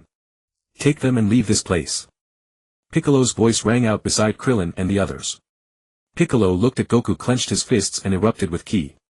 A power no weaker than Goku's radiated outward. Sensing Piccolo's ki, Goku attacked immediately. Piccolo was unafraid, instead an excited expression appeared on his face. He instantly entered battle mode and launched himself to meet Goku. Soon the two figures collided violently. A thunderous impact followed as a terrifying shockwave blasted outward, shattering the nearby mountain peaks. Even Krillin and the others 1,000 meters away were blasted through the air by the immense power. All they could feel was shock upon shock. Immediately afterward a series of fierce collisions resounded from the ground, deafening like thunder from the highest heavens. Each impact released a powerful shockwave that destroyed the surrounding hills and trees. After dozens of close-quarters exchanges, Piccolo made a slight slip and was kicked flying by Goku. As he tumbled backward, Piccolo pressed two fingers to his brow, energy rapidly gathering. Special Beam Cannon. Seeing this, Goku braced himself and gathered his energy. Kamehameha. Boom. A colossal explosion thundered and a mushroom cloud rose into the air. On a boulder thousands of miles away, Vegeta's eyes widened in shock. Those two powerful key signatures are Kakarot and Piccolo. Damn it. I am the Prince of the Saiyans. I am the strongest. I won't lose to you. At that thought the more Vegeta brooded, the angrier he grew, even his pupils began to undergo a subtle change. Ah! Vegeta let out a furious roar and slammed both fists into the boulder, blood flowing from his knuckles. Staring at the blood he felt utterly powerless and deeply unwilling. The defiance in his heart reached its absolute peak and a Super Saiyan aura exploded outward. Ah! Vegeta howled at the sky, the roar shaking the heavens as thunder and lightning split the air and wind and clouds churned. At that moment Vegeta fully transformed into a Super Saiyan. Golden energy surged around him and his golden hair streamed with a wild, noble elegance. Feeling the immense power within him, Vegeta was filled with inexplicable excitement. Ha ha ha. At last I, Vegeta, have become the legendary Super Saiyan. After the excitement passed, Vegeta looked toward Goku's direction. Kakarot, I, Super Vegeta, will settle this with you.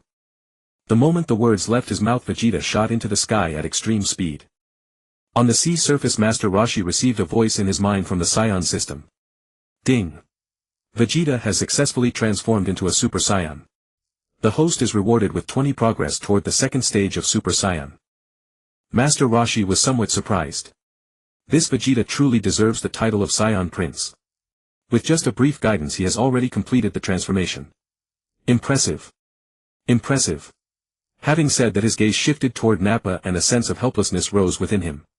He could hardly imagine how he might coax Nappa into achieving the Super Saiyan transformation. Nappa looked at Master Roshi with a simple expression. Teacher Roshi, this energy. It belongs to Lord Vegeta. Such immense power, he has certainly become the legendary Super Saiyan. Master Roshi nodded slightly.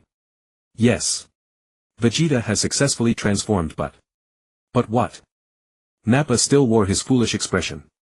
Actually, Nappa. Both Vegeta and Goku have achieved their transformations. Shouldn't you strive to do the same? Master Roshi observed Nappa as he spoke these words. Hearing this, Nappa scratched his bald head foolishly and chuckled. Haha. I wish I could. But no matter how much I rage, I simply cannot transform. Master Roshi gazed at Nappa's massive frame, feeling that familiar frustration of watching someone waste their potential. After pondering deeply, his eyes turned skyward. Perhaps only that path will work. Let's go. Nappa. Master Roshi soared into the air first. Kami's palace. Babidi, now draped in the Supreme Kai's garments, cut a comical figure in his darkened form, so absurd that one couldn't help but chuckle. Babidi approached the grand entrance of Kami's palace, seemingly awaiting something. Shortly thereafter Master Roshi and Nappa descended. Teacher Roshi. You've arrived. Babidi greeted politely. How does it feel to be Supreme Kai now? Master Roshi found the sight of darkened Babidi donning the title amusing and couldn't resist teasing him. Teacher Roshi, please cease your jests. I am already aware of the purpose behind your visit. Very well. Lead the way. Indeed. Please follow me. Several minutes later Babidi led Master Roshi and the others to a grand doorway and came to a halt. Teacher Roshi, this is the room of spirit and time. Babidi gestured toward the entrance. Master Roshi nodded toward Nappa. Nappa. Within lies a special space. Train diligently within. Do not emerge until you have achieved your transformation. Understanding Master Roshi's intentions, Nappa confidently patted his chest. Fear not, Teacher Roshi. I shall not disappoint you. Very well. Enter. Nappa nodded and pushed open the door, stepping inside. The moment the door sealed shut, Nappa immediately struggled to breathe as though in a vacuum.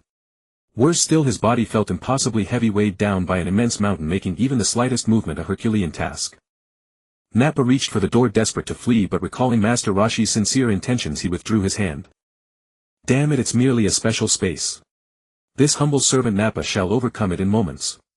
Master Roshi gazed at the door of the room of spirit and time. Nappa. You must transform into a Super Saiyan swiftly. My second stage transformation depends entirely on you. Master Roshi turned to Babidi. Oh yes. Babidi. Is the dragon still intact?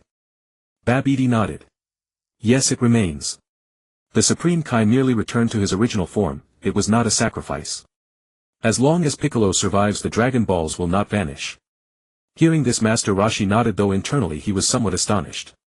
According to the original Dragon Ball narrative, the fusion of Kami and Piccolo would render the Dragon Balls inert, requiring a new Namekian on planet Namek to restore them. Yet now the course had diverged. Though Kami had merged, the Eternal Dragon persisted, bound to Piccolo's survival. Upon departing Kami's palace, Master Roshi sensed three formidable presences approaching from the direction of Goku's residence. Are these fools bored out of their minds? Shaking his head in exasperation, Master Roshi took flight toward Kame House. Kame House. Upon returning, Master Roshi settled into a chair to rest his thoughts, turning to his next move. System. Are there any remaining missions? Host. None at present. Master Roshi wore an expression of utter exasperation. Nappa had utterly shattered his hopes. For a moment Master Roshi fell into deep contemplation, his mind replaying the events of the Dragon Ball saga. The Namek arc was no longer viable. Frieza had already visited Earth far too early. Could the Android saga be next? Pondering this, Master Roshi's figure flashed outside the house, his gaze fixing upon a mosquito hovering nearby. Is this one of Dr. Gero's technological mosquitoes? As expected, it has come to monitor me. It seems I must find a time to eliminate the androids before they cause further complications. Relying on his memory, Master Roshi recalled the location of the doctor's research facility. In the vastness of space, aboard a massive spacecraft descending upon planet Namek. The hatch opened and a contingent of aliens emerged in disciplined formation, arranging themselves into two respectful rows. Finally a bald alien emerged, wreathed in an aura of malevolent darkness, Frieza himself instantly recognizable to Master Roshi and Goku should they have been present. Oh ho ho! The Dragon Balls of Namek, Lord Frieza has arrived. Frieza announced with his signature maniacal laughter. Jinyu Force. Immediately seek out the Dragon Balls and bring them before me. 5 aliens flickered forward and knelt in unison before Frieza. As you command, Lord Frieza. With a flash the 5 split and shot off in separate directions. Bonsun and Jibi each lead a detachment and exterminate the Namekians. Earth. Piccolo and Goku were locked in fierce combat. Krillin and the others watched in utter shock. The gap in power was simply too vast, the naked eye could not even follow the two as they clashed, so blindingly fast were their movements. At that moment Piccolo and Goku had both unleashed their full battle power, their weighted training gear discarded. Then Krillin, Tien Shinhan, Kaiotsu and Yamcha all jolted, astonishment written across their faces before turning in unison to peer into the distance. This key. It's incredibly powerful, Krillin said in shock, sweat beading on his forehead. Hardly had the words left his mouth when an extremely swift figure appeared before them. Only when the figure came to a halt did they see that it was Vegeta. Oh. Quite a lively scene. So Piccolo is actually fighting Kakarot, Vegeta remarked in surprise watching Piccolo and Goku clash. Mid-battle a mysterious old man's voice flashed through Piccolo's mind. Caught off guard he was struck in the chest by Goku's fist and then sent flying with a kick. Piccolo steadied himself, his eyes brimming with shock as he murmured in disbelief, the clan is about to be wiped out. The Namekians are going to be destroyed. Piccolo turned his gaze toward the distant starry sky, his expression one of utter incredulity. Die. Goku's enraged roar rang out as he aimed a ruthless lightning-fast kick at Piccolo's head. Yet Piccolo did not even look at Goku. In a flash he flew off into the distance. Seeing this, Goku instantly flared his ki and gave chase while Vegeta let out a cold snort. Kakarot, let me be your opponent. Let's see which of us is the strongest Super Saiyan.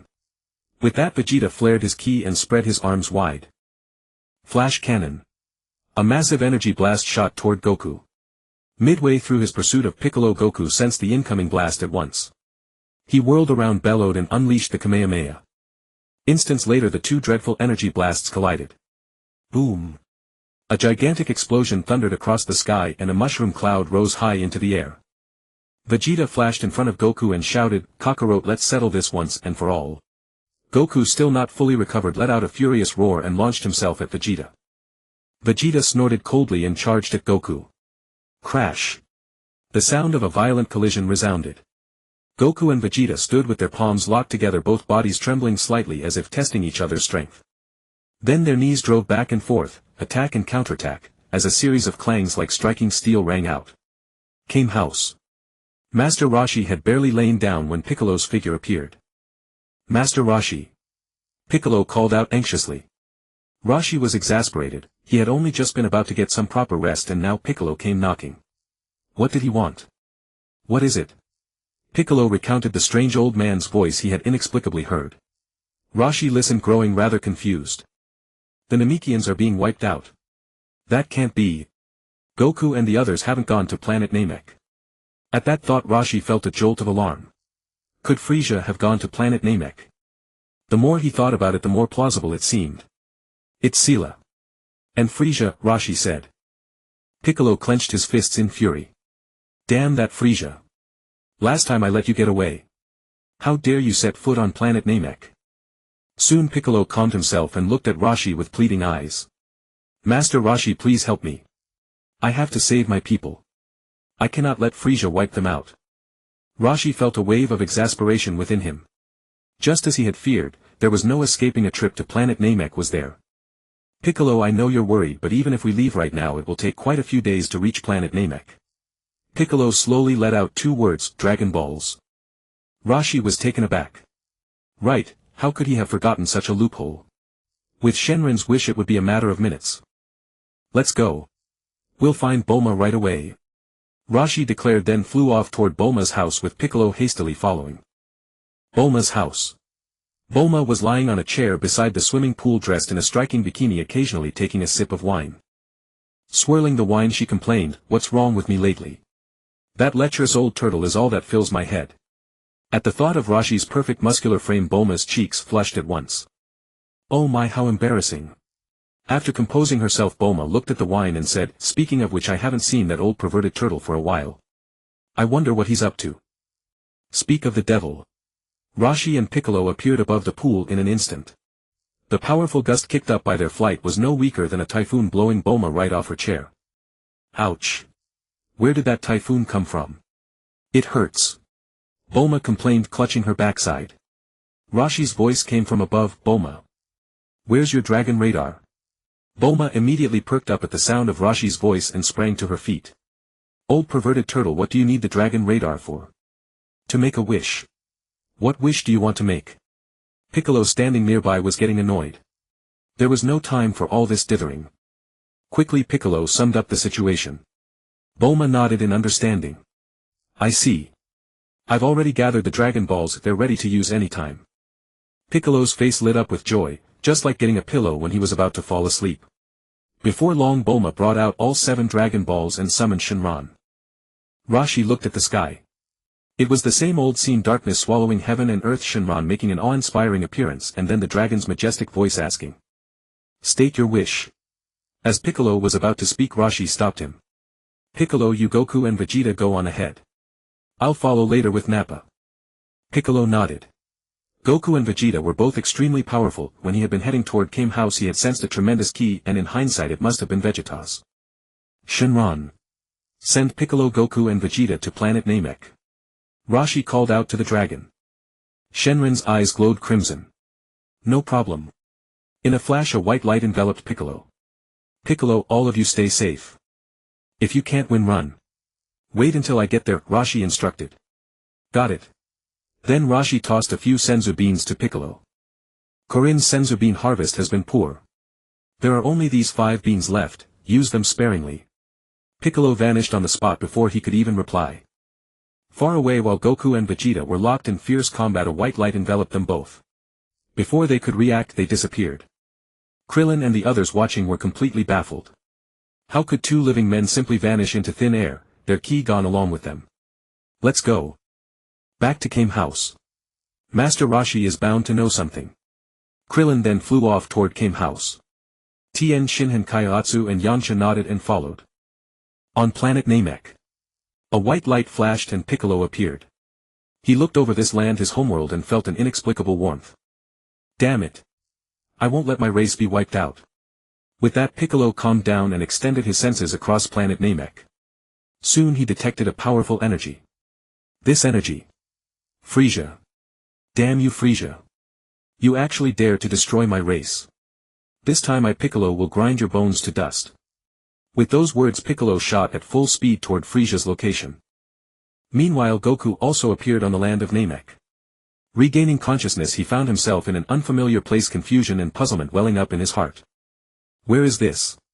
Suddenly a powerful aura caught Goku's attention. This energy. So strong and also evil. Is it Sarah? Goku exclaimed in surprise after sensing it. There's another powerful energy moving towards Sarah. Is that Piccolo? Piccolo is flying towards Sarah, could he be planning to? Before he could finish, Goku also flew off in the direction of that evil energy. On Earth at Master Roshi's house, Krillin and the other 3 came to see Master Roshi, who seemed to have expected them and had already been sitting there waiting for some time. The 4 quickly flew before Master Roshi and bowed respectfully in unison. Master Roshi. You're here. Yes. Then. Master Roshi briefly explained the situation regarding Piccolo. So, do you plan to stay on Earth and train or go to planet Namek for real combat training? Master Roshi looked at the 4 and asked. They exchanged glances and nodded in unison. We want to go to Namek for real combat. The 4 declared in unison, firm and forceful. Master Roshi nodded. At that moment a voice spoke, everyone, I am King Kai. If you want to go to Namek I can help. Hearing this Master Roshi was startled. Could this King Kai possess the ability to teleport? In the Dragon Ball story only the Supreme Kai could teleport. King Kai, is it possible that you can teleport between planets? Master Roshi asked curiously. Indeed. As a King Kai I can move freely between planets in our universe, though the distance is limited. But from Earth to Namek is no problem. So King Kai did have such a fine ability. In the Dragon Ball story as he knew it, King Kai had no such power. King Kai, there's no time to lose. Can you come over and teleport Krillin and the other 3 to Namek now? As soon as Master Roshi finished speaking, King Kai instantly appeared before Krillin and the others. Heh heh. Of course, no problem. But Master Roshi, aren't you coming along? I'll go on the next trip. I need to fetch someone. King Kai was surprised and puzzled who needed Master Roshi to personally pick them up. Krillin and the other 3 also looked confused and astonished, unable to imagine who Master Roshi would go to fetch. Alright. King Kai, take the 4 of them first. Okay. King Kai had Krillin and the others join hands, and finally Krillin placed one hand on King Kai's shoulder. Master Roshi, I'll come back to pick you up soon. Good. Then a white light rose around King Kai and Krillin and the others and they were teleported away. Master Roshi flew toward the lookout. Half a day has passed, I wonder how much Nappa has grown. On the ground of Namek 5 flashes of white light appeared and King Kai, Krillin and the others materialized instantly. Everyone, the rest is up to you. I'll be going now. Thank you, King Kai. Krillin and the other 3 each expressed their gratitude. King Kai nodded and left. After he was gone, Krillin and the other three calmed themselves and focused their senses. Before long they detected a powerful aura and their gazes all turned in that direction. There it is. The four exchanged glances and flew off in one direction. Elsewhere on Namek, Frieza curled his lips into a sinister smile. Oh ho ho ho ho. It looks like this trip won't be boring after all. 3 strong energies plus 4 not weak ones. In that case this great king will play with you all properly. With that Frieza's gaze fell upon a mountain peak. Then rapidly manipulating his power with both hands, in an instant the entire mountain was ripped from the ground and the earth trembled. Frieza swept his hands and streaks of light flashed slicing across the mountain. In no time the peak was cut into one large square block of stone. Not bad. The rocks of Namek are indeed hard, perfect for making bricks. Frieza nodded in satisfaction. With a wave of his right hand an empty clearing the size of a soccer field appeared. Then Frieza gestured rapidly and the huge block was instantly cut into small bricks laid neatly on the ground. Bang! Bang! Bang! Soon a simple brick arena appeared. Frieza leaped to its center and looked at his masterpiece with great satisfaction. Oh ho ho ho! This game shall be called the Frieza Fighting Tournament. Not long after Piccolo flew over and landed behind Frieza. Seeing Frieza, Piccolo's face contorted with rage. Frieza! Your life is mine. Frieza spoke unhurriedly, his voice low. Is that you? You came after all. That's right. This time I won't let you escape. I will kill you with my own hands. Oh ho ho ho ho. Can you do it? Frieza let out a contemptuous laugh, then unleashed a terrifying wave of evil energy. This aura was utterly sinister and immense. Sweat instantly broke out on Piccolo's forehead and shock filled his mind. Impossible. This is Sarah's evil energy. How could Frieza have become this terrifying in such a short time? I can even feel a dense sense of danger. Seeing Piccolo calm down, Frieza nodded with satisfaction. That's right. It's no fun to start shouting about fighting and killing the moment we meet. Piccolo gritted his teeth, eager to attack, but his intuition told him that if he made a move he would suffer a devastating blow. Since that was the case, he would stall for time and wait for Vegeta and Goku to arrive, which would increase their chances of victory. Then Piccolo calmed himself and glanced around the arena. This place is interesting. What do you intend to do? Oh ho ho ho. I suddenly had a whim to have some fun with you all. This game is called the Frieza Fighting Tournament. Tell me, do you like it? Piccolo did not respond but clenched his fists and stared fixedly at Frieza. On Earth, at the lookout, the door of the hyperbolic time chamber was opened. A large hand reached out, followed by a bald head. Seeing this, Master Roshi nodded in satisfaction. This Nappa seems to have grown a lot stronger. Nappa came before Master Roshi and saluted. Master Roshi. Nappa. How strong are you now? I'm not sure either. After struggling for half a month in that room, I awakened the Super Saiyan state, and in that form I adapted to the harsh environment inside. After that I trained for nearly half a year more. I believe I'm terrifyingly strong now. Nappa finished, pride written all over his face. Master Roshi was taken aback. Could this guy have already reached the second stage of Super Saiyan? When Nappa first transformed into a Super Saiyan, the Saiyan System told me that I had completed the task and I successfully reached the second stage of Saiyan. Master Roshi, I'd like to spar with you if you don't mind. Nappa said, looking at Master Roshi with full confidence. Master Roshi was somewhat surprised. After training in the time chamber, Nappa had even gained such confidence. In that case he would test Nappa's limits. Fine. Let's go. We'll fight above the lookout. Master Roshi nodded in agreement. Then Master Roshi and Nappa flew into the air. Nappa didn't hide anything. With a low growl and a burst of energy he transformed into a Super Saiyan. This aura was so strong that it surprised Master Roshi. Interesting, it was indeed powerful, but still somewhat short of the second stage of Super Saiyan. However, it could absolutely crush the first stage. No wonder he was so confident. Master Roshi became a bit more serious. With a low roar he transformed into the first stage of Super Saiyan. The muscular macho Master Roshi made his dazzling debut as two powerful energies clashed against each other. Soon both sides launched their attacks at the same time and two incredibly fast figures collided violently. Boom! The tremendous shockwave shook the lookout below. Namek. Goku and Vegeta arrived one after another. Goku landed beside Piccolo while Vegeta settled not far from Frieza, his gaze fixed on the tyrant. Piccolo, it really is you. Where is this place? Goku asked. My homeland, the Namekian planet. Namek. How did we end up here? Remembering his battle with the robed figure, Goku blurted out urgently, Piccolo, how do I get back to Earth? I need to avenge Chi-Chi and Gohan. Piccolo understood immediately and informed Goku that both Chi-Chi and Goten were unharmed. Upon hearing this, Goku was overcome with tears of joy. Excellent. Wonderful. Chi-Chi and Gohan are safe, truly wonderful. Vegeta's gaze fell upon Frieza and his fury erupted as he transformed into a Super Saiyan. Frieza, I will kill you. Frieza regarded Vegeta with a scornful smile. Ho ho ho. Vegeta, you've grown considerably stronger.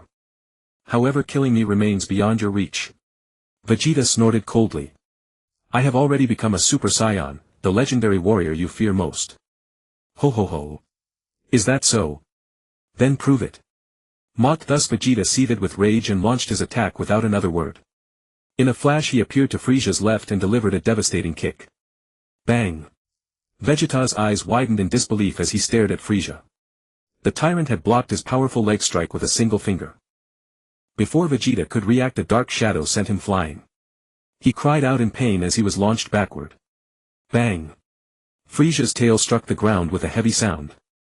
Goku and Piccolo exchanged alarmed glances. So fast. After regaining his footing, Vegeta wiped the blood from his lips and eyed Frieza warily. That single exchange had revealed just how terrifying his enemy had become. He had grown stronger, but so had Frieza, far more powerful and dreadful than before. Frieza regarded Vegeta casually. There's no rush to die. I've already notified my subordinates. We shall play a little game. Enraged, Vegeta clenched his fists but held back. Goku and Piccolo likewise remained still, silently praying that Master Roshi would arrive. Only he stood a chance against the current Frieza. Satisfied that the three had finally grown quiet, Frieza smirked. Soon after, Tien Kaiotsu, Tenshinhan and Yamcha arrived, landing beside Goku. Goku, it really is you, Tien said with a smile. Before Goku could respond, Frieza's voice rang out. For more have come. But where is that old man? They all knew who Frieza meant. Frieza, you're finished this time. Master Roshi is already on his way, Goku declared. Ho ho ho. How delightful, Frieza said dismissively. His confidently mocking laughter troubled Goku, Piccolo and Vegeta. Shortly thereafter, the 5 members of Dodoria's unit, Batamo, Gibble and the others, arrived and stood respectfully behind Frieza. The two sides faced off, an invisible pressure suffocating the surroundings. Earth. Above Kami's lookout. Great shockwaves continued to disperse, accompanied by thunderous collision sounds. Master Roshi and Nappa were engaged in fierce hand-to-hand combat, every strike bursting with devastating speed and power. Pop struggled to maintain his balance, his dark face twisted with worry, fearing the lookout might be shattered by the residual energy. The two muscular warriors clashed in close-quarters combat at such speed that Pops could only discern afterimages. Boom! A tremendous collision echoed through the air. Their fists collided with earth-shaking force. Ha ha! Master Roshi, am I incredibly strong now? Nappa asked with a confident grin. Master Roshi nodded slightly. Nappa, your strength has improved greatly. Perhaps even Vegeta and the others cannot match you now. But it's not yet at the level of being terribly strong. Nappa paused, then realized that Roshi was undoubtedly holding back his true power. Master Roshi, please use your full strength against me. Nappa requested solemnly.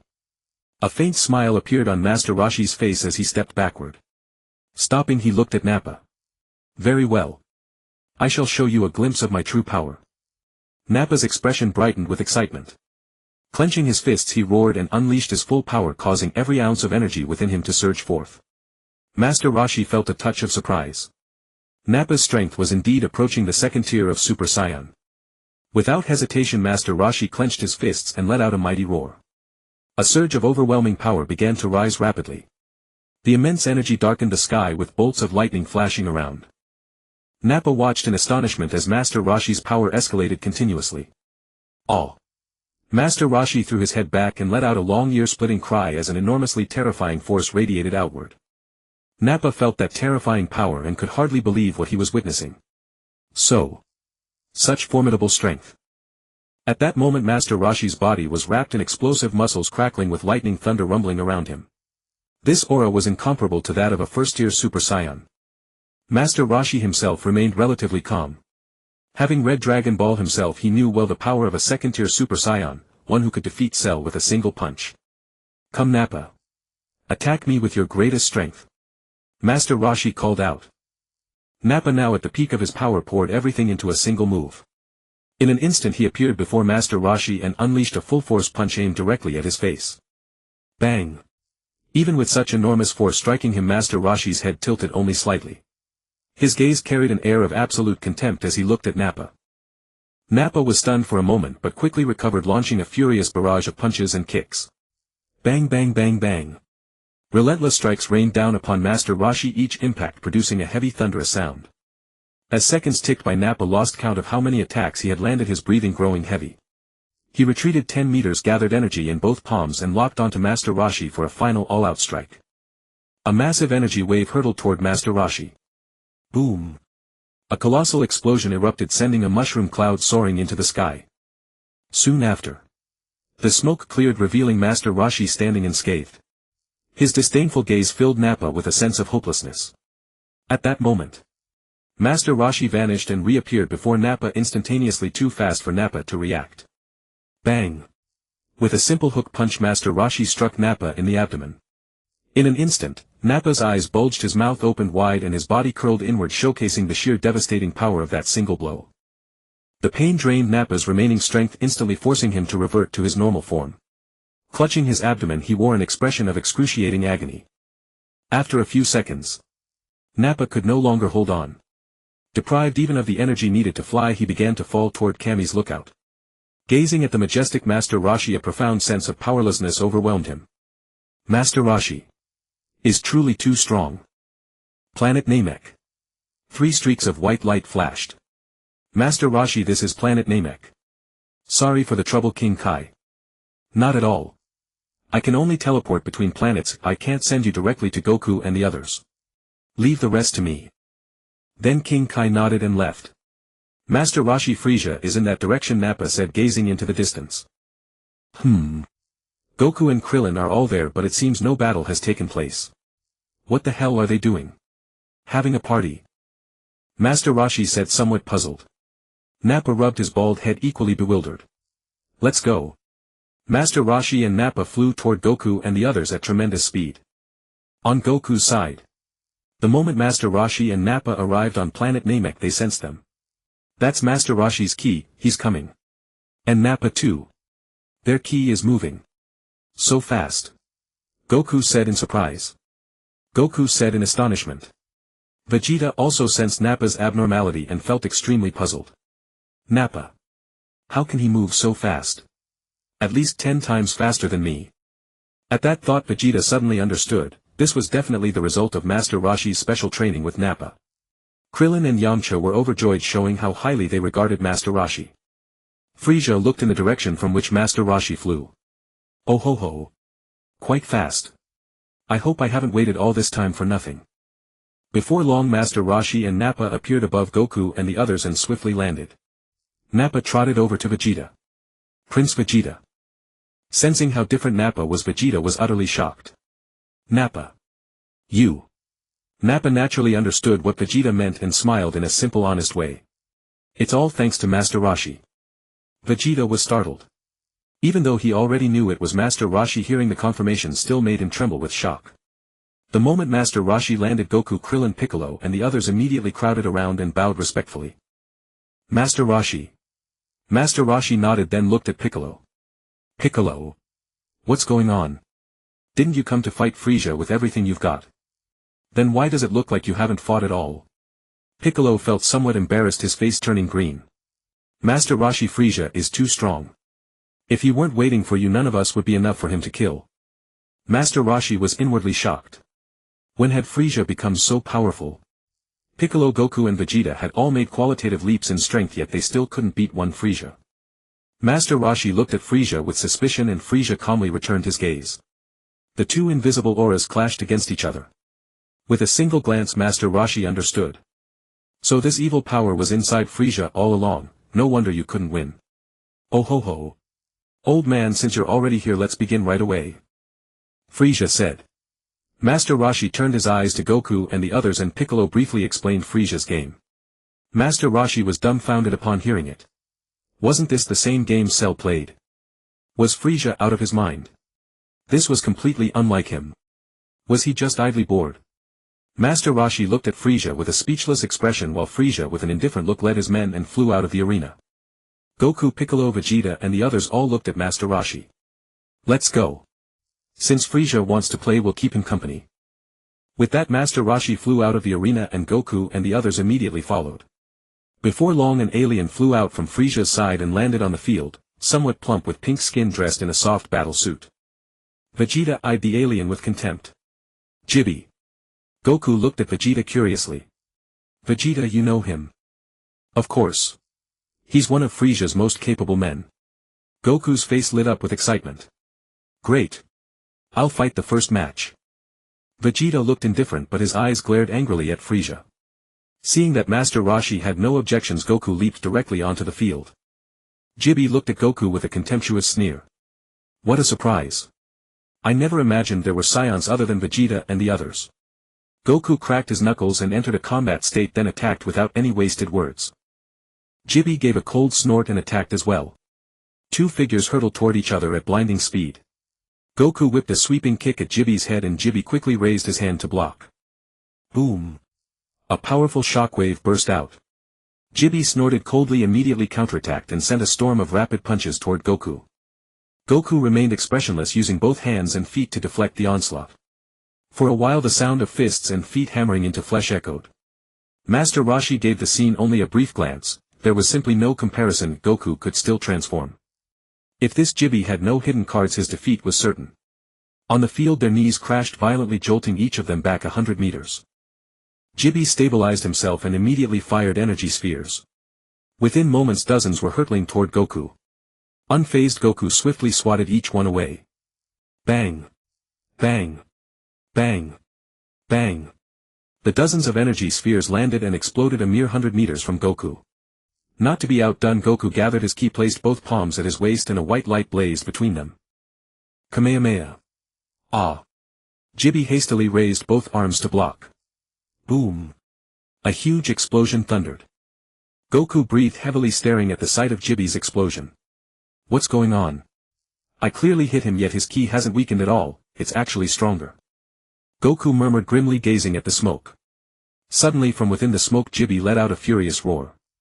A blast of black energy shot into the sky, instantly scattering the smoke. Goku's eyes narrowed in shock. He was all too familiar with this evil aura.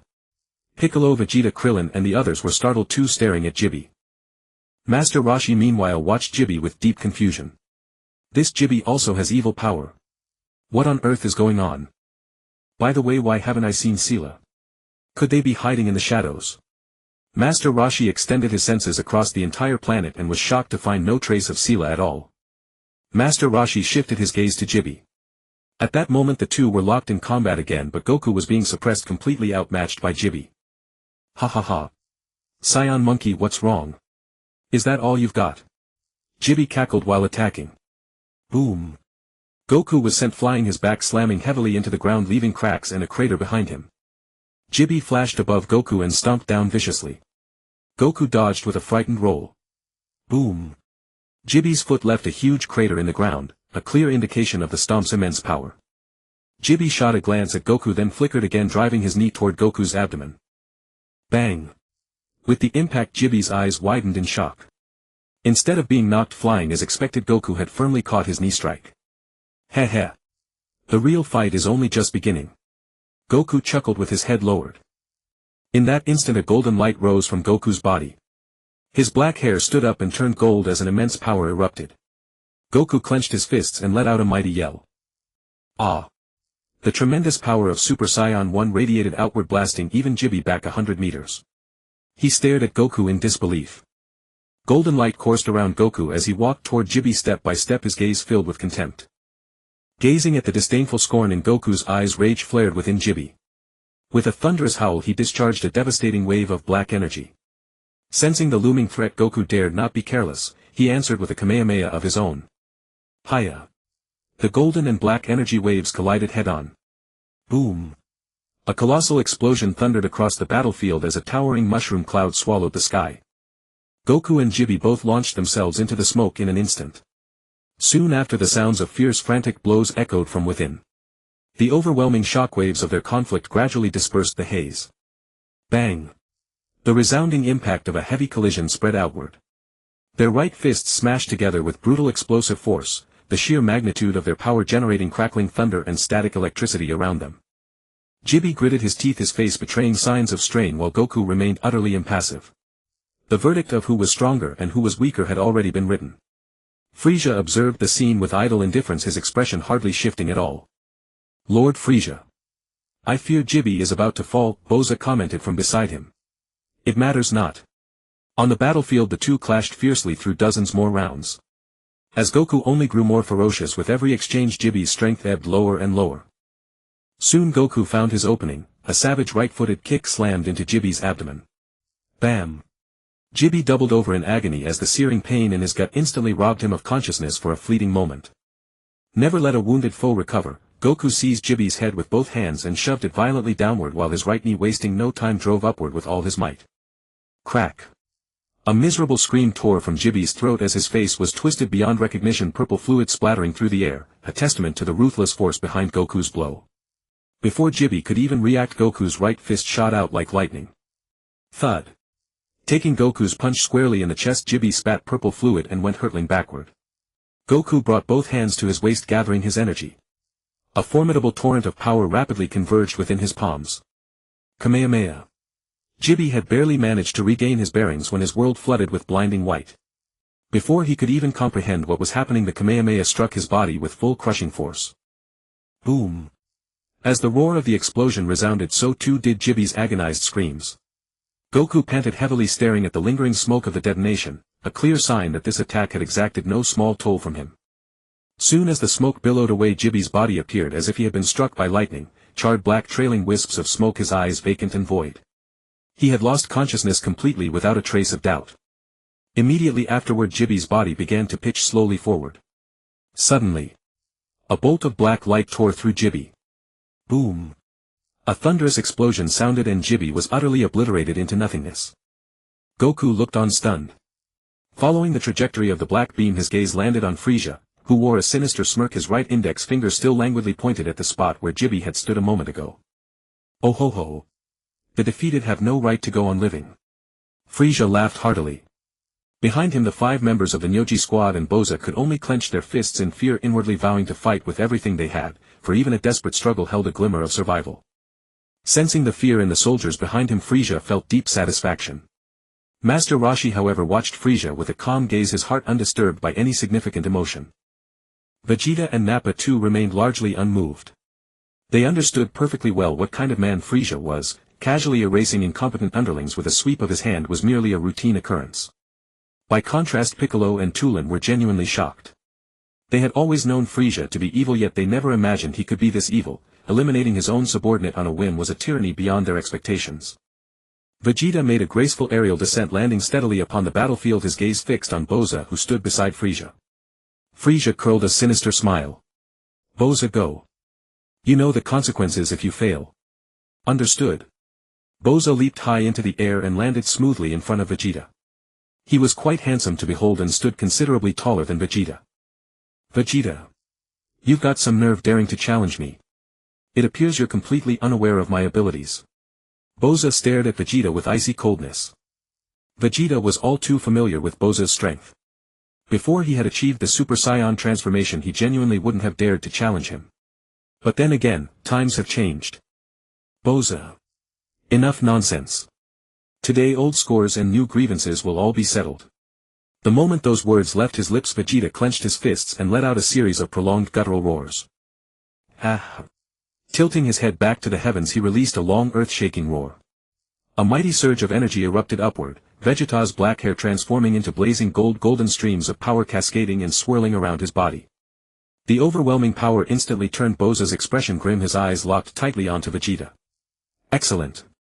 No wonder you dare challenge me. It seems you're not as foolish as I assumed. With those words, Boza immediately burst with energy. A sinister wave of black power exploded outward, dark auras surging around his body, forming a striking contrast to Vegeta's radiant gold. Vegeta's eyes were cold and haughty and the sight infuriated Boza. With a single explosive leap he appeared before Vegeta in an instant, driving a straight punch straight at his face. Thud. Vegeta's head tipped back slightly as his right foot slid back a single step. Boza froze at the sight, then immediately retreated 100 meters. Vegeta tilted his head forward, staring at Boza with emotionless eyes, a fine thread of blood trickling from the corner of his mouth. Vegeta spat the blood away and looked at Boza with contempt. Is that truly all the power you possess? Or has the distance between us become simply enormous? Enraged by the taunt, Boza let out a furious howl and launched himself at Vegeta, unleashing a violent storm of attacks, a relentless barrage of fists and feet, each leaving only blurred afterimages. Vegeta's form moved with equal speed, weaving through Boza's onslaught as streaks of afterimages followed his every step. Boza. If you don't start showing me some real power, I won't hold back much longer. Vegeta's tone was insufferably arrogant. Bastard. With a thunderous roar, Boza threw a full-force punch at Vegeta. However, Vegeta was swifter. His fist connected with Boza's abdomen first. Thwack. Boza's mouth stretched wide in agony, a fist-shaped bulge protruding from his back, a vivid demonstration of the immense force behind Vegeta's punch. How did that punch feel? Damn you. What answered Boza was a lightning-fast leg strike. Bam. Instantly sent flying 100 meters. Green liquid dripped from the corner of Boza's mouth. Frieza watched this unfold, a spark of curiosity rising within him. So this evil power of his has a rather limited ceiling after all. But then again, Boza can still transform, and his strength will double once he does. Victory or defeat is truly still hard to call. Vegeta advanced step by step toward Boza. Boza shook his head a few times, then looked up at Vegeta, meeting dead-on that proud, contemptuous gaze.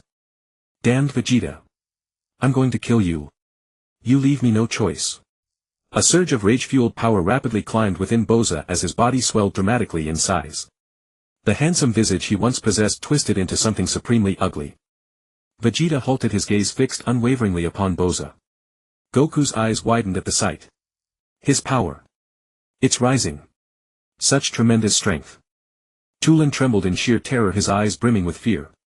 Nappa, however, only gave Boza a quick glance, truly unconvinced that this power was anything extraordinary.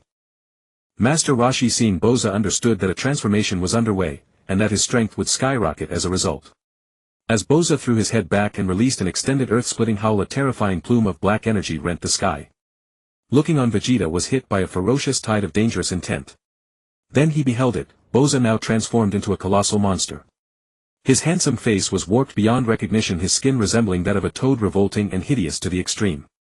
Boza stared at Vegeta, his voice dripping with murderous intent. Vegeta. The real battle has only just begun. Vegeta showed not an ounce of fear, instead a fierce, unabashed fighting spirit ignited in his eyes. Come. Let us settle this once and for all. In a flash both figures vanished, their lightning speed forms surged into a frenzied clash. Bang! A massive collision resounded through the arena. Their fists slammed together with tremendous force. Vegeta gritted his teeth, visibly struggling. Boza was not much better off, his entire body trembled with visible strain. Then, pushing off at the same moment, they blasted 10 meters apart and immediately kicked off the ground to charge at each other. For a time, bang bang bang bang. Their fists and feet flew in a blur of offense and evasion, attack and counterattack. Afterimages streaked through the air at their extreme speed, accompanied by the sickening thud of blows landing on flesh. The sheer speed made it impossible for Krillin, Tien, Shinhan, Yamcha and Kaiotsu to follow the action. They could barely make out afterimages. At that moment, Vegeta let out a fierce shout and drove an elbow into Boza's chest, sending him flying backward instantly. Vegeta seized the opportunity, gathering energy in both palms and firing barrage after barrage of ki blasts. Rat-a-tat-tat. In an instant, a dense volley of energy waves, like rocket fire, rained down on Boza's position. Boom. Boom. Boom. Explosions thundered one after another. Gritting his teeth, Boza let out a furious roar. A surge of immense power erupted from his body, and the overwhelming shockwave deflected the dense barrage of ki blasts. Seeing this, Vegeta pressed his palms together as an even greater energy gathered. Super energy wave. With a mighty shout, he launched a colossal energy blast straight at Boza. Boom. A tremendous explosion thundered and a mushroom cloud rose into the air. Vegeta gasped for breath, his gaze fixed on the site of the blast. Suddenly a massive black energy blast shot toward Vegeta. Startled, he raised his arms to defend. Boom. With another deafening explosion, a black mushroom cloud billowed upward. Boza spat out a mouthful of blood and gasped for breath, a clear sign of how much energy that attack had consumed. Before long the smoke slowly cleared, revealing Vegeta's figure. But Vegeta's right arm was badly wounded, hanging limp at his side and streaming with blood. His face contorted in pain as he gritted his teeth. Damn it! Vegeta glared at Boza and cursed. Seeing Vegeta in such a sorry state, Boza's ugly face contorted with excitement. Haha. What's the matter, Vegeta? Come on. Let's fight. Boza flashed in front of Vegeta and without a shred of mercy struck with fists and feet, a flurry of afterimages pounding into Vegeta's body. Vegeta wanted to dodge, but Boza's attack speed was too fast. With his right arm badly wounded, he simply couldn't avoid it, he could only take the hits head-on. The thudding sound of blow after blow landing on flesh rang out along with Vegeta's pained screams. Seeing this, Nappa was frantic. Prince Vegeta. Boza's right foot shot up viciously toward Vegeta's chin. With a bang, Vegeta's body was launched upward by the momentum. Boza vanished and reappeared above Vegeta, dropping downward at extreme speed. Haha. Vegeta. Where's all that fighting spirit from before? With that, Boza clasped his hands together and smashed down fiercely. Bang. The blow landed squarely on Vegeta's skull, driving him into the ground like a cannonball. Boom. The ground within 100 meters shattered and a crater appeared with Vegeta at its center. Vegeta's body lay embedded in the rubble, his golden hair having reverted to black, a clear sign that he no longer had the strength to fight. Seeing this, Boza immediately began gathering energy, intending to finish Vegeta in one strike. Soon his charge was complete, a burst of overwhelming black energy radiated outward. Haha. Vegeta, prepare to die. In your next life, don't be so arrogant. The instant the words left his mouth, a terrifying black energy wave blasted down from above toward Vegeta. If that astonishingly evil force had connected, Vegeta would have gone to meet his father on the spot. In the nick of time, Nappa flashed to Vegeta's side. His eyes blazing with fury at the oncoming evil energy wave, he raised his right hand slightly and spread his 5 fingers. The immense shockwave came surging toward him. Bang! Nappa's body only trembled slightly as he casually blocked the powerful black energy wave. Boza's expression filled with shock. He could not believe that his ultimate finishing move had been so easily blocked. Nappa. He gasped, his eyes full of disbelief. The Nappa he knew was nothing but a small-time scrub, a useless flunky who spent every day trailing behind Vegeta. Yet now this same man had blocked his strongest attack with one hand. It was absurd. It was utterly unbelievable. Frieza also looked at Nappa with a hint of surprise. Oh ho! This bald one actually has power like that. I really misjudged him. The 5-man Jinyu force also stared at Nappa in shock. They knew Nappa too, but they never imagined he could change this much. It was like looking at a completely different person. Master Roshi watched this scene without much reaction. Are you kidding? Nappa was close to the level of Super Saiyan too, his strength wasn't something those worthless small fry could match. If anyone on Frieza's side could beat Nappa, Frieza himself would probably have to step in. Piccolo, Goku, Krillin and the others also looked at Nappa in disbelief. Master Roshi. Nappa. How did he become so strong? Goku asked, his eyes full of disbelief. Piccolo also gritted his teeth. A few days ago Nappa had still been small fry, how could he have become so terrifying in such a short time? Suddenly a flash of insight crossed Piccolo's mind. He looked at Master Roshi in disbelief and Master Roshi smiled and nodded. Once he understood, Piccolo's eyes turned expectant, wondering just how strong Nappa had become. Goku and Krillin looked anxious on the sidelines. Piccolo no longer kept them in suspense and said quietly, the hyperbolic time chamber. The hyperbolic time chamber. Goku looked baffled. Yes. It is a special room in Kami's lookout. The environment inside is extremely harsh. 1 year inside is a single day outside. And Nappa trained in there for only half a day. Piccolo nodded. Slow-witted as Goku was, even he finally understood, and he stared at Nappa in disbelief. Man, half a day of training made him this strong. If he trained for 10 days or half a month, wouldn't he be invincible in the universe? Piccolo, however, looked at Goku with a helpless expression. Each person only has 3 days in their entire life. Goku clenched his fists excitedly. Then after this fight is over, I'm going to train in the hyperbolic time chamber too. Such an amazing room. Krillin, Yamcha and the others felt their excitement already stirring. On the battlefield, Nappa stared at Boza with cold eyes. You bastard. You dared to wound Prince Vegeta this badly, I'll kill you. As his words fell, Nappa's figure flashed behind Boza before Boza could even react. Die. Nappa's voice descended like the Grim Reaper's death sentence. By the time Boza reacted, what met his face was Nappa's enraged fist. Bang! With a thunderous impact, Boza was driven into the ground like a cannonball. The terrifying force blasted blood from his mouth and carved a huge crater beneath him. Boza's entire body convulsed and even his neck was twisted askew, plain evidence of the monstrous force behind Nappa's punch. You! Damn! Nappa! Nappa's blazing fast form dropped from the sky, his foot aimed ruthlessly at Boza's chest. Boza felt death approaching. He wanted to dodge, but his body no longer obeyed him. Bang! Crack! Ah! A massive stomping impact accompanied by the sound of shattering bones and Boza's final agonized scream. Nappa raised his head and roared with fury, then turned his gaze to Frieza. I'll take on 10 of you. His powerful voice echoed across the surroundings. I'll take on 10. Nappa's loud voice rang across the arena. Master Roshi looked speechless. You know you're strong, but there's no need to be so flashy, is there? Piccolo, Goku, Krillin and the others' faces twitched. Clearly they hadn't expected Nappa to be so arrogant. Take on 10. Hell, why not just say you're going to kill Frieza outright? Frieza cast a brief glance at Nappa, then let out his signature laugh. Oh ho ho ho ho. Nappa. You really have won my respect. With that courage this emperor admires you. I'll give you a chance, come back and be my underling and I'll overlook your earlier insolence. Nappa tossed Vegeta to Goku and set his eyes on Frieza. Then all of a sudden Nappa raised his middle finger at Frieza. Screw your mother. Does Master Nappa here need your admiration? And serve under you? Why don't you serve under me? At that Frieza's face sank in fury. He hadn't imagined that a mere Saiyan would dare provoke him like this. The Jinyu Force members were already stunned.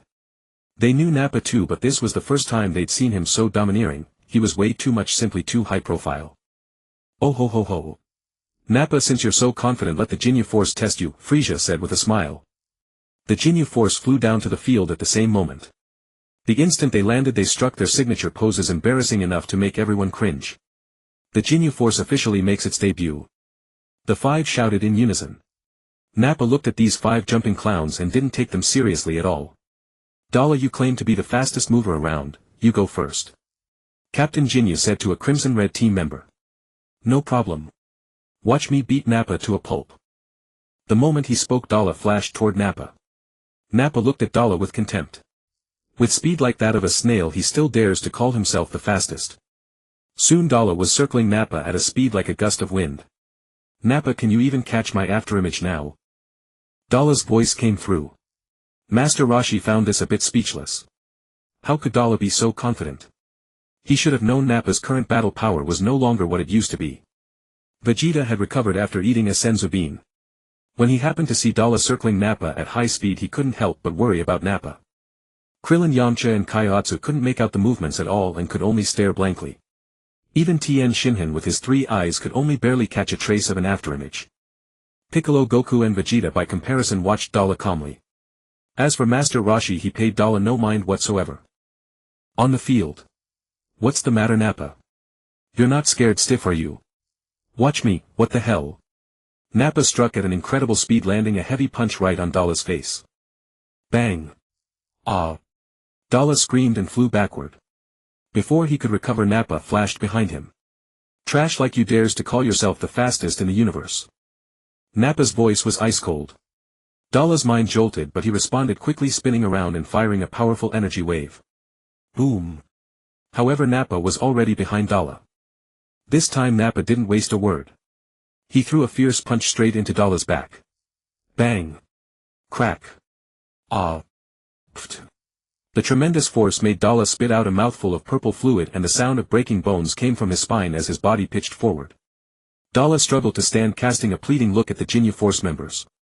The 4 of them moved to save him instantly, but they were too late. Before they could even reach Nappa, he had already fired a powerful energy wave at Dala. Boom!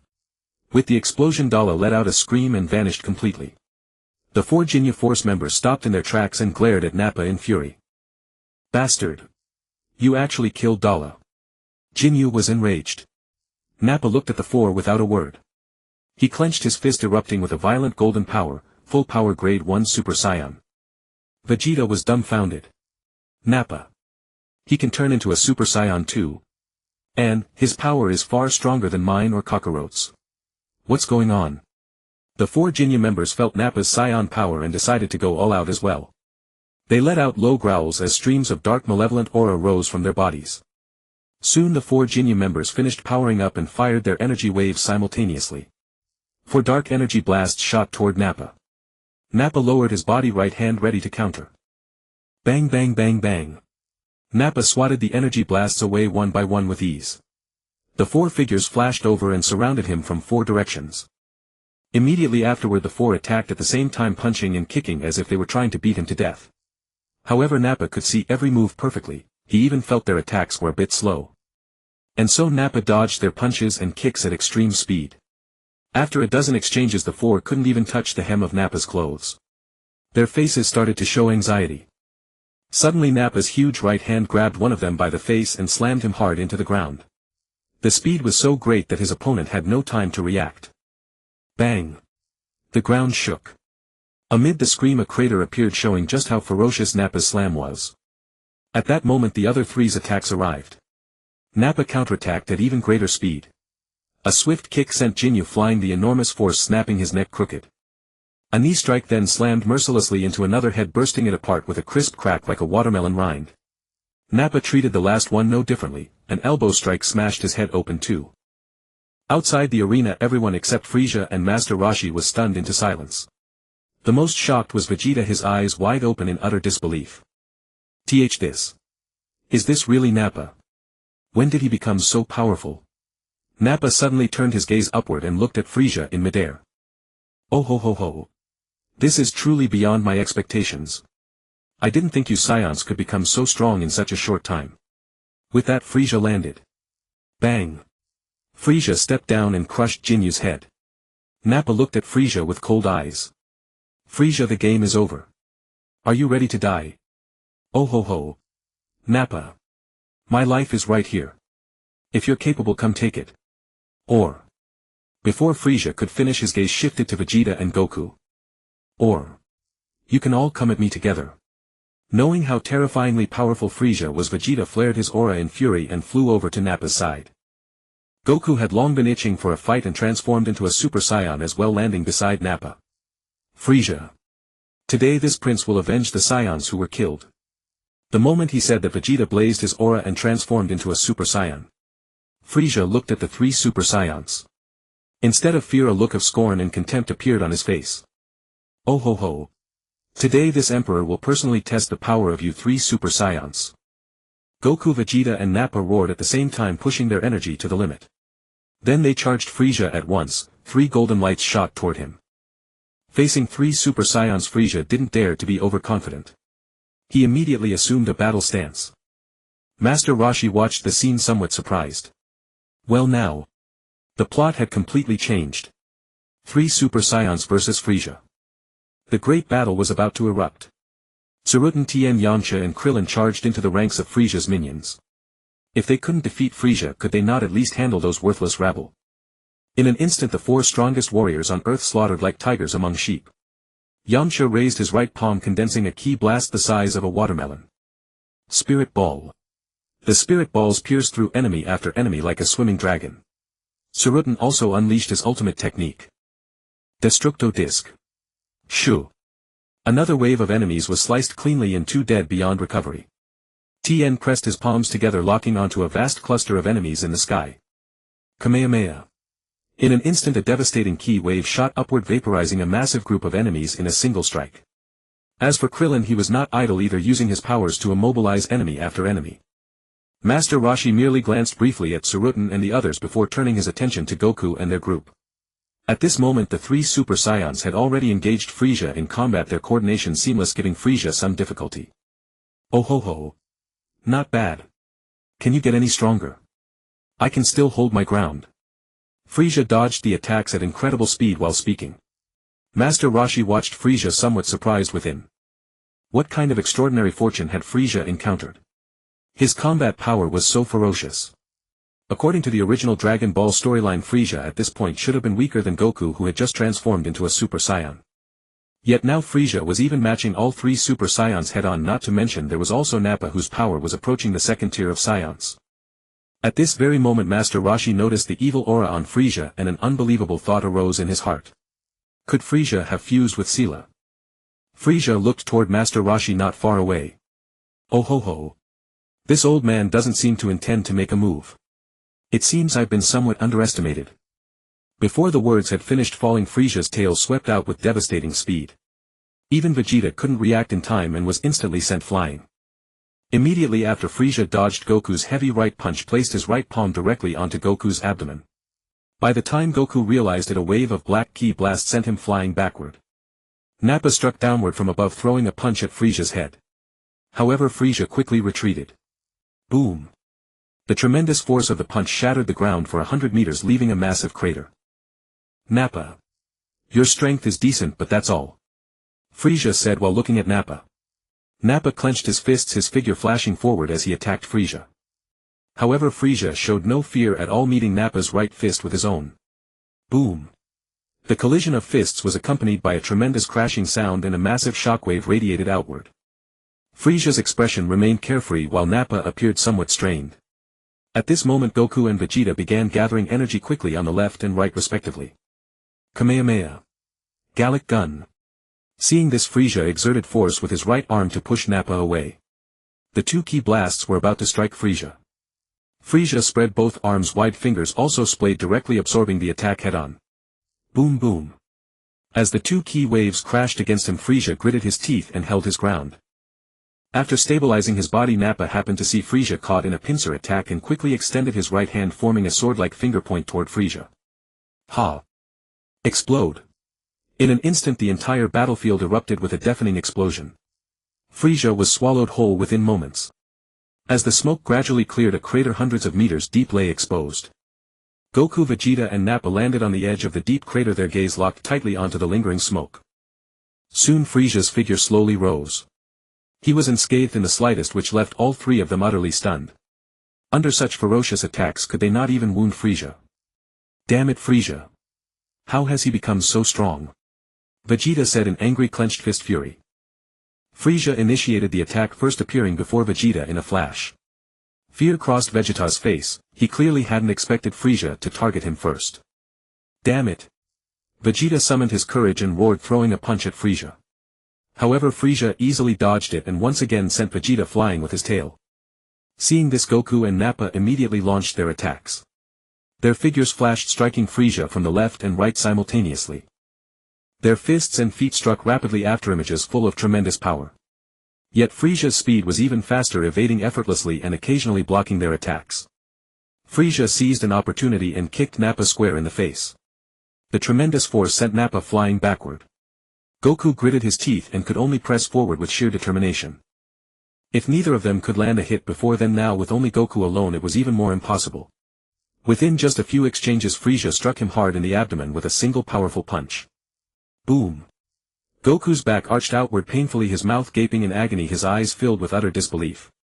Frieza! Vegeta shouted in blind rage, delivering a powerful roundhouse kick that swept across Frieza's neck. Boom! However, Frieza's figure remained as steady as Mount Tai. Vegeta was stunned. Had his full power kick seemed so weak? It couldn't even cause the slightest disturbance. Before Vegeta could recover from his daze, a dark shadow struck squarely on his chest. Boom! Vegeta cried out in pain and flew backward.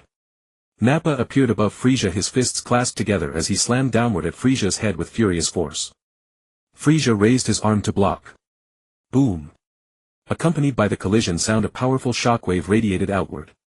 Nappa's strike failed to deal effective damage, so he immediately unleashed a torrent of punches and kicks in a ferocious barrage against Frieza.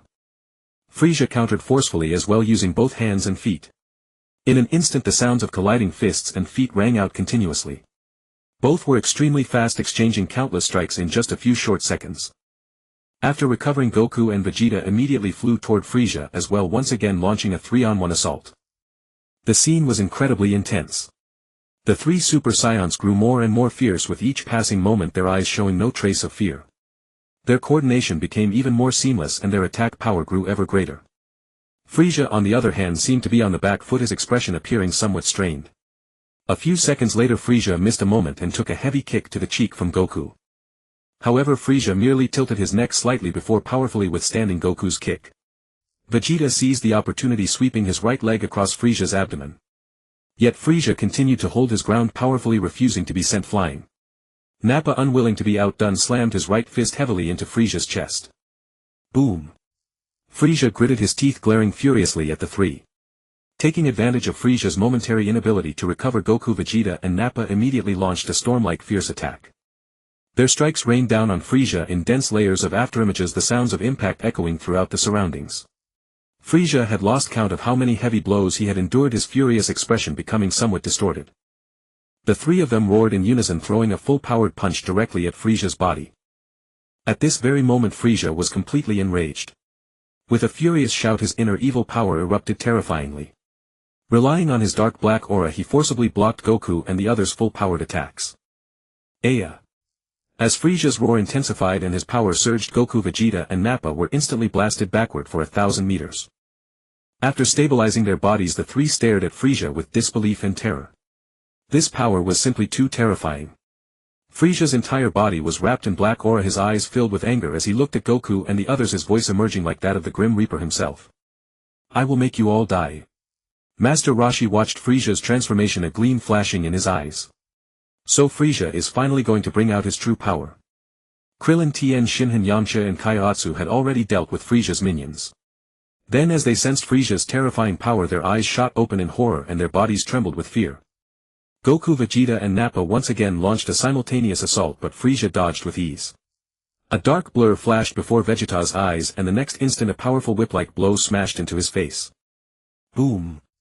Vegeta was instantly sent flying, his body careening uncontrollably backward as he crashed through boulder after boulder. Goku and Nappa attacked with fists and feet, unleashing every strike as fast as they could. Yet with his vastly amplified strength, Frieza could not be touched, not even once. Suddenly Frieza kicked Goku flying. Then with even greater speed his tail coiled around Nappa's right ankle. Before Nappa could react, the world spun around him. Boom! Frieza hurled Nappa's powerful frame into the ground with a ruthless swing of his tail. The sheer force of the impact cracked the earth and Nappa spat out a mouthful of blood. Not far away, Piccolo's figure appeared behind Frieza. Pressing 2 fingers to his brow, he gathered an overwhelming surge of energy. Special Beam Cannon. With a roaring cry, Piccolo thrust his sword fingers toward Frieza and sent a devastating energy wave streaking at him. Frieza merely cast a sideways glance, then snapped his tail. Boom! Piccolo's killing blow was deflected in an instant. In the next moment Frieza used his blinding speed to appear before Piccolo, so fast that Piccolo couldn't perceive his movement, let alone react. Shock had barely seized Piccolo when a vicious pain erupted in his chest. Frieza's right foot had already slammed into his sternum in a sweeping kick. With the impact, Piccolo let out a scream, spat a mouthful of purple blood and hurtled backward. At that moment Frieza pulsed with a sinister black aura overpowering beyond measure. Master Roshi was privately unnerved by Frieza's current appearance. Could the black gold form that Frieza would later take have originated from this very power? The resemblance was uncanny. Master Roshi swept his gaze toward Goku, Vegeta, Nappa and Piccolo. The 4 of them had all but exhausted their ability to fight. The 3 Super Saiyans had reverted to their normal forms, barely keeping themselves upright. Piccolo too was struggling to endure. Earth's 4 martial arts masters were likewise too terrified to act. In a fight of this caliber they could only be annihilated in an instant. It seems I have no choice but to step in myself. Master Roshi murmured. Then he flew toward Frieza, who sensed his approach and curled his lips into a sinister smile. Oh ho ho! Does the old man really intend to fight? Goku, Vegeta, Nappa and Piccolo also saw Master Roshi flying toward Frieza and could only entrust the task of defeating Frieza to him. Before long Master Roshi landed in front of Frieza. Frieza stared at him with undisguised contempt. Oh ho ho! Old man, you finally made your move then. Master Roshi wore a pair of sunglasses, his small skinny frame oddly mirroring Frieza's. Frieza! Where is Sarah? Master Roshi asked in return. Oh ho ho! That worthless fool no longer exists. At that Master Roshi finally understood. He had been worrying needlessly. He had kept his guard up against Sarah, never imagining that Frieza would kill him. Frieza, you truly are ruthless, aren't you? You'd kill even your own comrade in arms, Master Roshi said quietly. The moment the words left his mouth he felt he had said too much. Frieza dispatched his subordinates like one might step on an ant. What place did camaraderie or allies have in his heart? I thank you for the compliment, but I am still willing to give you a chance. Become my foremost warrior and together we shall rule the entire universe. How does that sound? Frieza looked at Master Roshi as he spoke, a desire to recruit him arising in his mind. Ruling the universe holds no appeal to me and I'm not in the habit of serving under anyone. In that case all that remains is to eliminate you as a threat. That's overconfident. It's still not decided who will kill whom. Master Roshi retorted. Without another word Frieza advanced toward him step by step. Seeing this Roshi instantly flared his aura, the ground quaked, the heavens changed color and thunder and lightning raged. In an instant the golden radiance of a Super Saiyan blazed up from beneath his feet. Master Roshi's frail frame rapidly grew taller, his skeletal body swelling as if revitalized by the water of life. Before long Master Roshi had transformed into his battle form. His muscles bulged with explosive might and his iconic white beard had turned gold. With his augmentation complete Master Roshi likewise advanced step by step toward Frieza. Soon they stood face to face. Frieza was the shorter of the two, his head reaching only to Roshi's chest. Their powers stood in stark contrast, a golden aura and a black aura each testing the other's might. Master Roshi looked at Frieza through his sunglasses and said softly, "What's the matter? Aren't you going to grow giant? Or do you intend to hold back part of your power? Oh ho ho. Then we'll see whether you're capable of forcing me to unleash my full strength. Fine then. Bring it on. Come on." The instant the challenge was issued both attacked at once, each sending a lightning-fast punch straight toward the other's face. Boom. Boom. The immense impact drove them each one step back on their right foot, but they swiftly regained their footing. Then they exchanged a storm of left and right punches, a blur of fists hurtling toward each other while the thunderous impact of blow upon blow shook the air. Boom. Frieza drove a fist into Master Roshi's abdomen. Clenching his teeth Master Roshi retaliated at once, hooking his own fist into Frieza's gut. Boom. Frieza gritted his teeth and continued his counterattack. Master Roshi immediately met him head-on and the two once again clashed in a contest of raw power, their strength steadily escalating. Boom. Boom. Boom. With each brutal bone-jarring impact the aftershocks shattered the ground beneath them. A crater rapidly formed, growing ever larger as both combatants continued to escalate their strength. They hovered in the air, fists unrelenting, and now both began attacking with their legs as well. The rhythmic thunder of heavy blows resounded as their figures gradually climbed higher into the sky. After exchanging untold punches and kicks, their right fists ultimately collided in a surge of concentrated force. Boom. A mighty shockwave blasted the two of them dozens of meters apart. Oh ho ho. Now this is a real fight. Absolutely thrilling. Master Roshi however was astonished. His power had increased to nearly Super Saiyan 2 and yet he still could not overcome Frieza. Oh ho ho. Old man, the warm-up should be about done, don't you think? I suppose it is. Not far away Goku, Vegeta, Nappa, Krillin and the others watched the clash, their hearts blazing with excitement. A raw, unadulterated fistfight like this was a true showdown. Goku in particular burned with the desire to fight. As he watched Master Roshi trade blows with Frieza, he wished with all his heart that he himself were the one in Roshi's place. Master Roshi and Frieza both descended to the ground. Master Roshi said not a word, instead raising his energy. As his aura erupted, the sky darkened once more, lightning flashed and thunder bellowed. Yet this time the extraordinary phenomenon was far more intense than before, utterly beyond comparison. Feeling Master Roshi's energy, Frieza's face blazed with excitement. Yes. That's the power, make it even stronger. Moments later Master Roshi elevated his energy to Super Saiyan 2. A world-shattering power detonated outward and he threw his head back with a resounding roar. Ayah! The ground below him split open, planet Namek shuddered and a terrifying shockwave shattered every great boulder within the vicinity. Frieza felt the immense power radiating from Master Roshi, his heart filled with astonishment as the shockwave alone pushed him back several meters. Soon after Master Roshi completed his transformation, his entire body wreathed in lightning with thunderous roars echoing around him. Goku stared at Master Roshi, his body trembling with excitement. Is this Master Roshi's true power? It's so tremendous I can feel my own strength surging. Nappa's face was also filled with excitement, that kind of power terrifyingly strong. Vegeta gritted his teeth, unwilling to accept it. He had always believed that transforming into a Super Saiyan made him one of the elite fighters. But now Master Roshi's Super Saiyan form was even stronger, terrifyingly so. A sense of awe overwhelmed him. If this was absolute dominance, pure superior strength crushing all before it. Tien Kaiotsu and the others rejoiced. The stronger Master Roshi was, the safer they would be. Master Roshi looked at Frieza and spoke softly. Frieza. Still refusing to unleash your hidden power. Oh ho ho. I admit you're strong, you're the most powerful Super Saiyan I've ever encountered. But if you want to see my hidden power, you'll have to prove yourself capable of bringing it out. Master Roshi nodded understandingly. Very well. This Frieza was truly insufferable.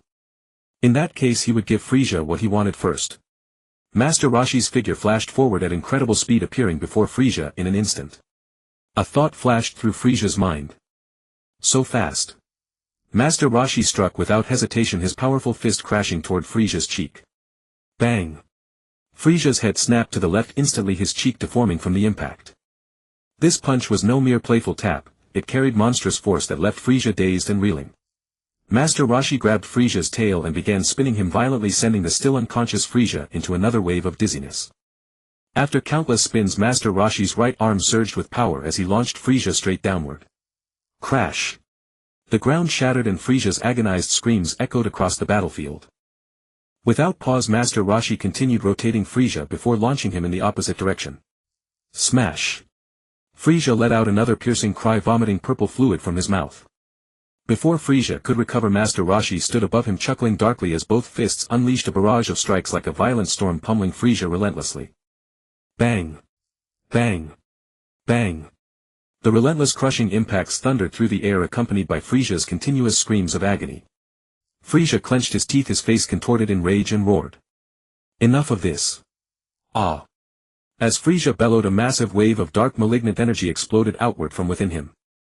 Master Roshi retreated a step, his tone teasing, "Can't handle it already."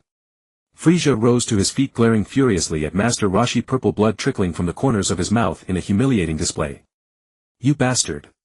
This king will kill you." The moment the words left his lips, Frieza clenched both fists and unleashed his aura, his power surging rapidly.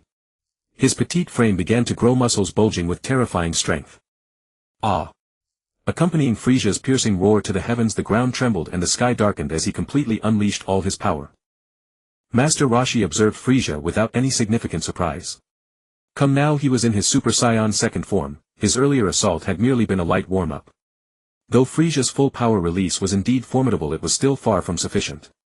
Seeing Master Roshi remain so calm, Frieza, consumed by rage, immediately raised his hand and launched a blast of dark energy. Boom! A massive explosion erupted, shaking the ground as a mushroom cloud rose into the sky. Oh ho ho!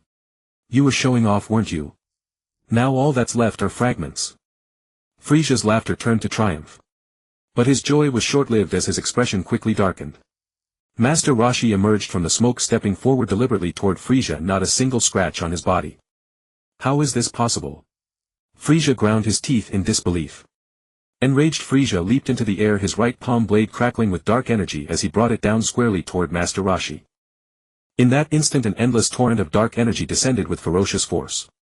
Master Roshi tilted his head upward just as the attack arrived. However, the dark energy dissipated upon contacting the golden aura wreathing Master Roshi's body. Yet the trailing edge of the strike mercilessly carved into Planet Namek's surface. A horrifying sight unfolded as Planet Namek was cleaved cleanly in two. The sheer terror of that strike left Goku and the others utterly stunned, gazing in disbelief at the bottomless chasm below. Soon after, magma from Namek's core began erupting to the surface, scorching the land in rolling torrents. Meanwhile, dark clouds gathered across Planet Namek's sky, lightning striking as thunder rolled continuously as though the planet itself were on the verge of detonation. Master Roshi was somewhat surprised. He hadn't expected Frieza's strike to split Planet Namek in two. Gazing at his handiwork, Frieza threw his head back and laughed triumphantly. Oh ho ho! This is the power of your king. Enjoy the pleasure of witnessing your planet explode. Goku, Vegeta, Piccolo and the others also sensed Planet Namek's transformation, understanding that it was on the brink of destruction. They clenched their fists in fury.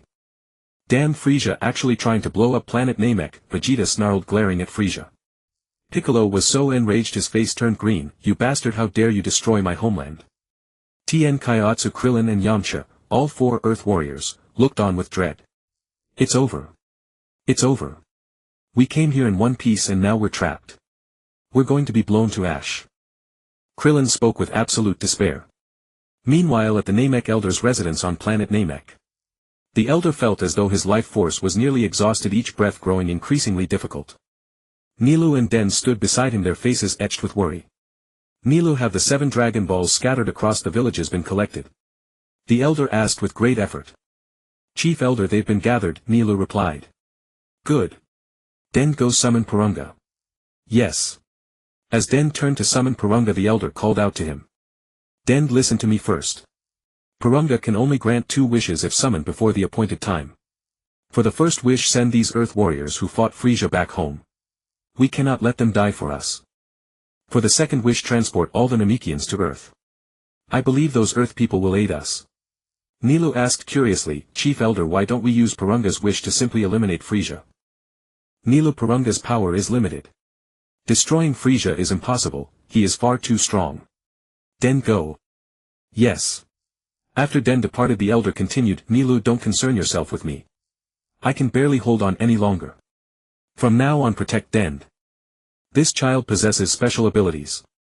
In the future, the responsibility of the Dragon Balls will fall upon Den's shoulders. Nilu looked at the Elder and understood that this was no time for personal feelings. Only by protecting Den could the Namekian race survive. Chief Elder, take care. With heavy heart, Nilu spoke those words before departing to find Den. On planet Namek, powerful blows resonated through the air as 2 formidable figures clashed at breakneck speed. The sheer velocity left Goku, Vegeta, Nappa and the others unable to discern the combatants, hearing only the ferocious impacts echoing around them.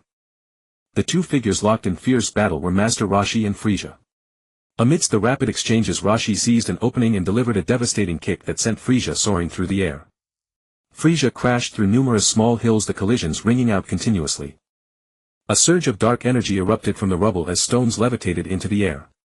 Frieza extended both hands forward, sending a barrage of rocks hurtling toward Roshi at incredible speed. Roshi darted about at breakneck speed to evade afterimages flickering around him. Frieza materialized and vanished in flashes, closing the distance before landing a devastating uppercut to Roshi's abdomen. With a thunderous impact, Roshi was hurled skyward, but Frieza had already repositioned himself along Roshi's trajectory. Both hands coalescing into a single fist, Frieza brought it crashing down with murderous intent. Die. Old man.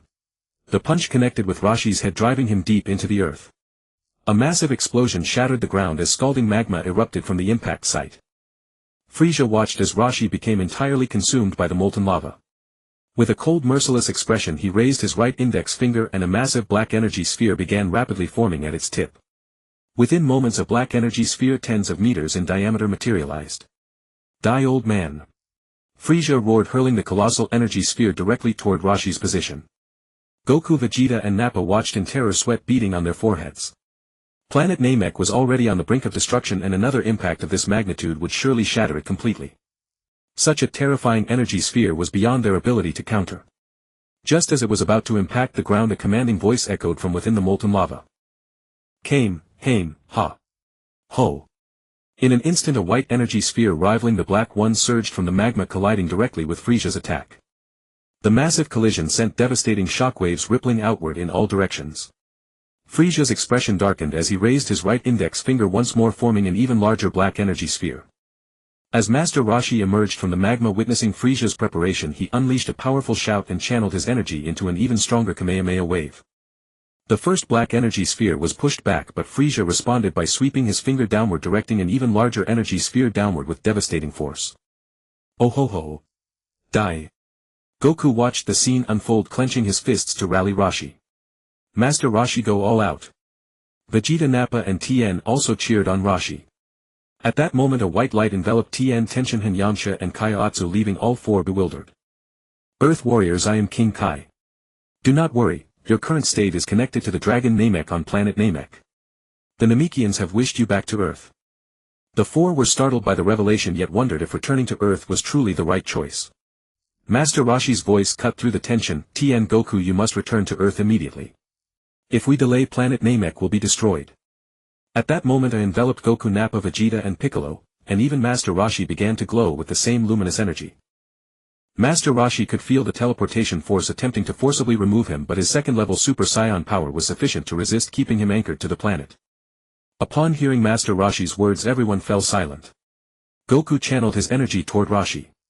Master Roshi, this is my power. I hope it helps you defeat Frieza.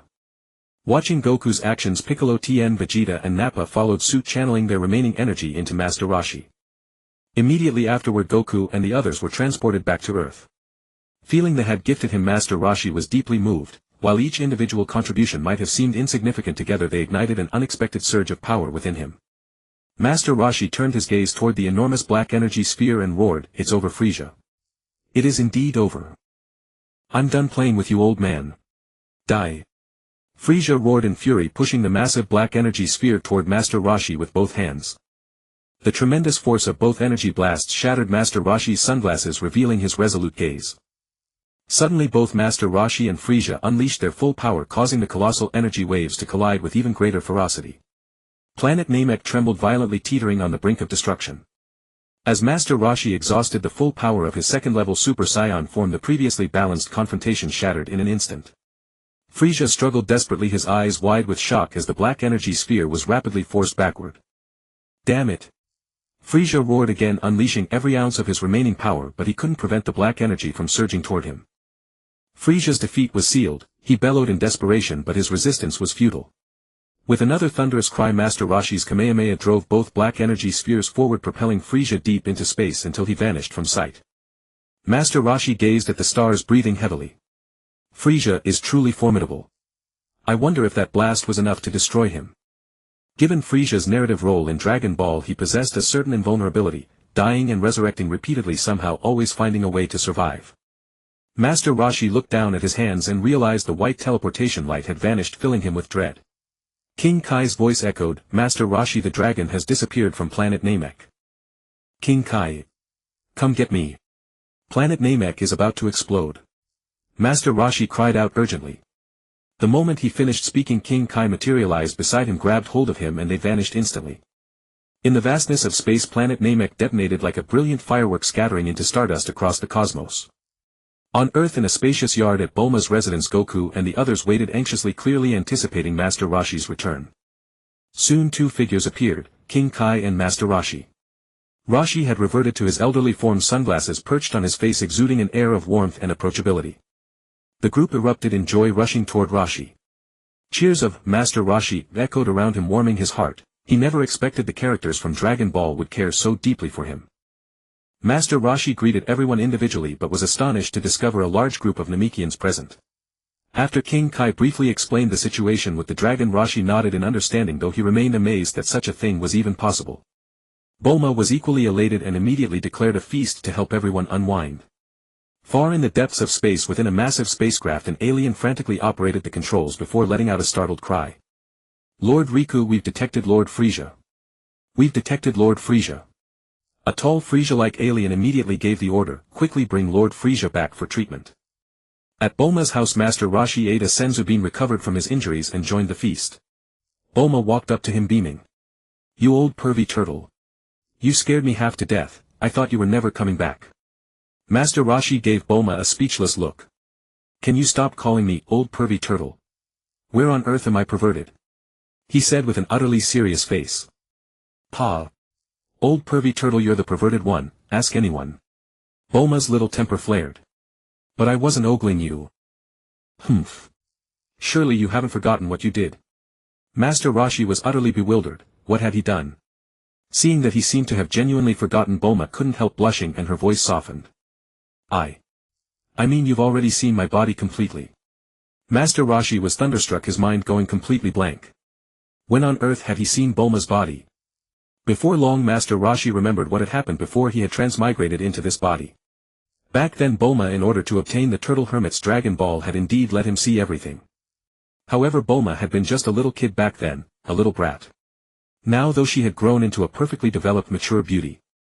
While Master Roshi was still in a daze, Bulma shyly sidled up beside him, putting on a bashful, coy expression. Master Roshi jumped in fright and stared at her in disbelief. "You don't mean..." "Bulma, let's be calm. I'm an old man now." Master Roshi then looked at Vegeta. "Bulma, look, Vegeta here is powerful, the prince of Super Saiyans, handsome and wealthy. What do you think? Doesn't that make your heart flutter?" Bulma instantly rolled her eyes and said disdainfully, "Pa. I wouldn't even look at him." Then what about Yamcha? Surely you like him, right?" Master Roshi said. "I don't like him." "Then what do you like?" "I like you." Master Roshi was startled. What was all this? Did Bulma actually like him? Was this plot going completely off the rails? If Bulma didn't end up with Vegeta, wouldn't the future lineage of Trunks simply vanish? Master Roshi gave an embarrassed cough. Ahem ahem. Bulma, look at me, I'm already an old man, my teeth are about to fall out. Don't make this old man the butt of your jokes, all right? Bulma looked at Master Roshi with wide solemn eyes. Do I look like I'm joking with you? Besides, when the feeling is right, who cares if you're an old man? Besides, isn't there Shinron? Can't you just make a wish to restore your youth? Master Roshi immediately cut her off. Let's forget it. I'm used to this look. Bulma hooked her arm through Master Roshi's and murmured shyly, and I'm used to the way you look now. Everyone nearby watched the scene and broke into knowing grins. Krillin sidled up to Yamcha. Yamcha, my friend, I'd say you don't stand a chance now. What chance? Bulma and I have long been nothing to each other, we haven't even held hands.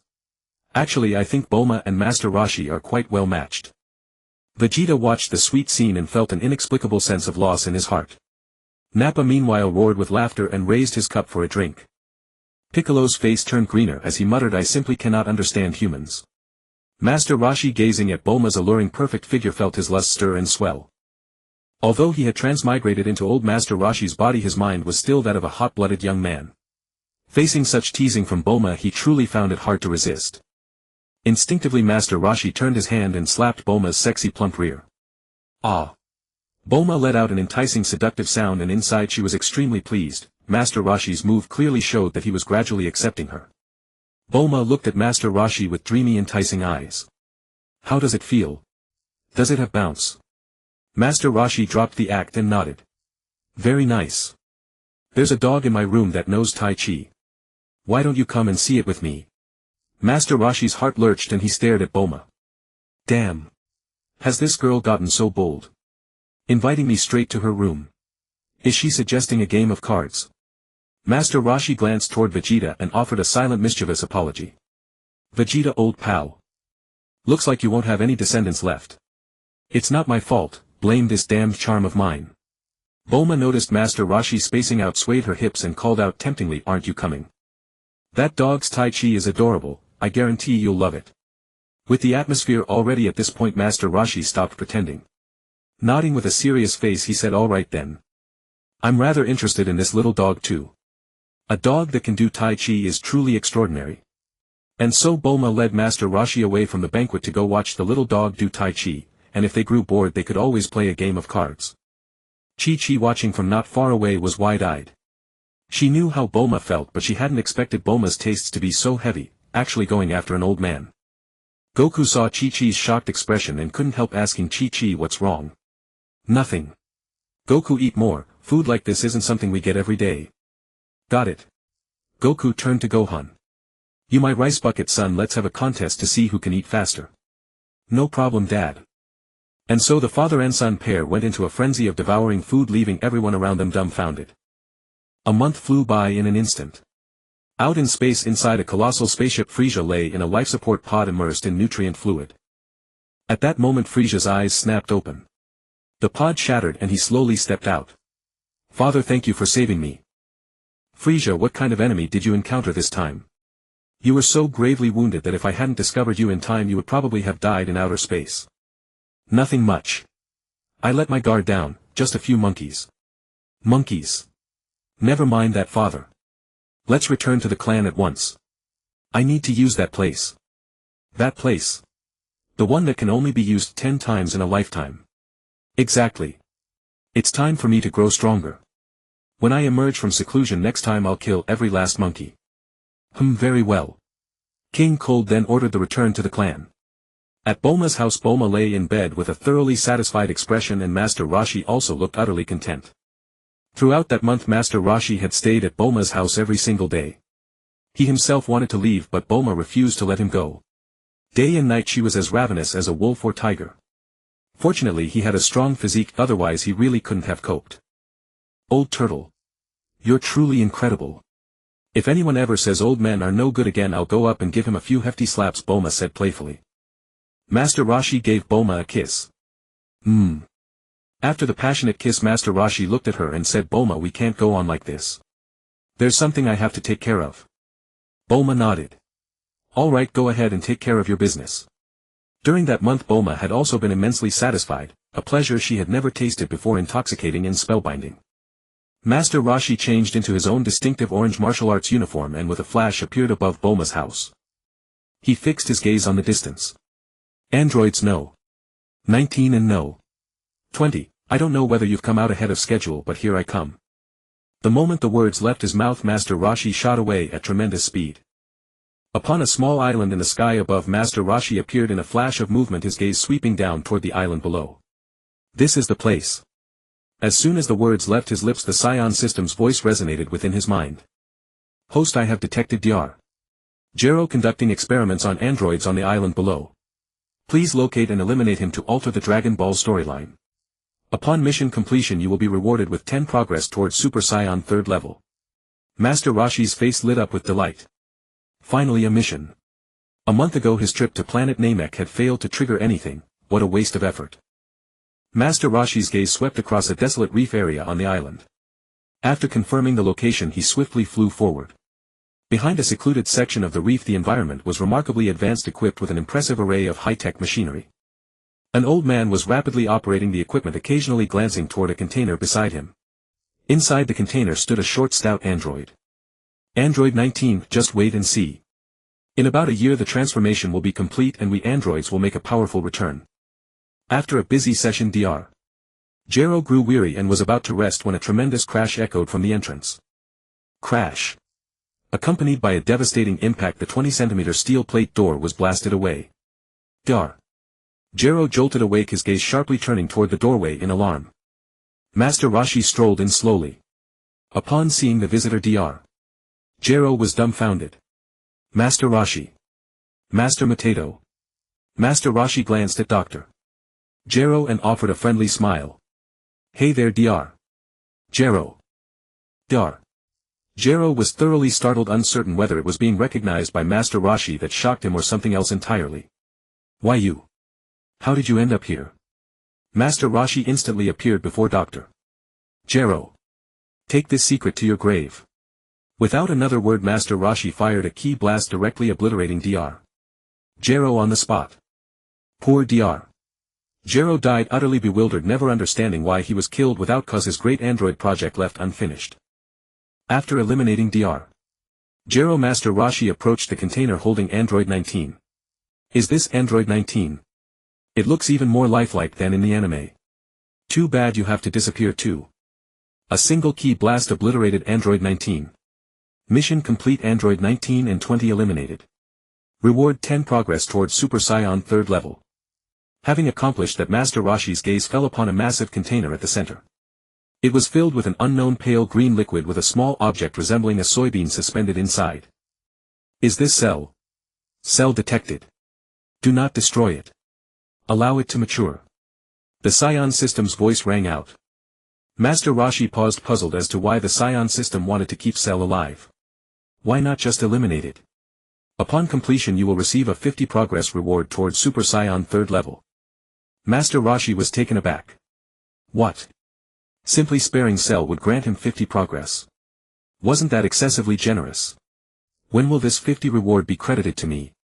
Master Roshi asked curiously. Once Cell reaches its perfect form. After careful consideration, without hesitation, how could he let such a golden opportunity slip? He had intended to blast Cell away with a single ki attack, but now he decided to spare it.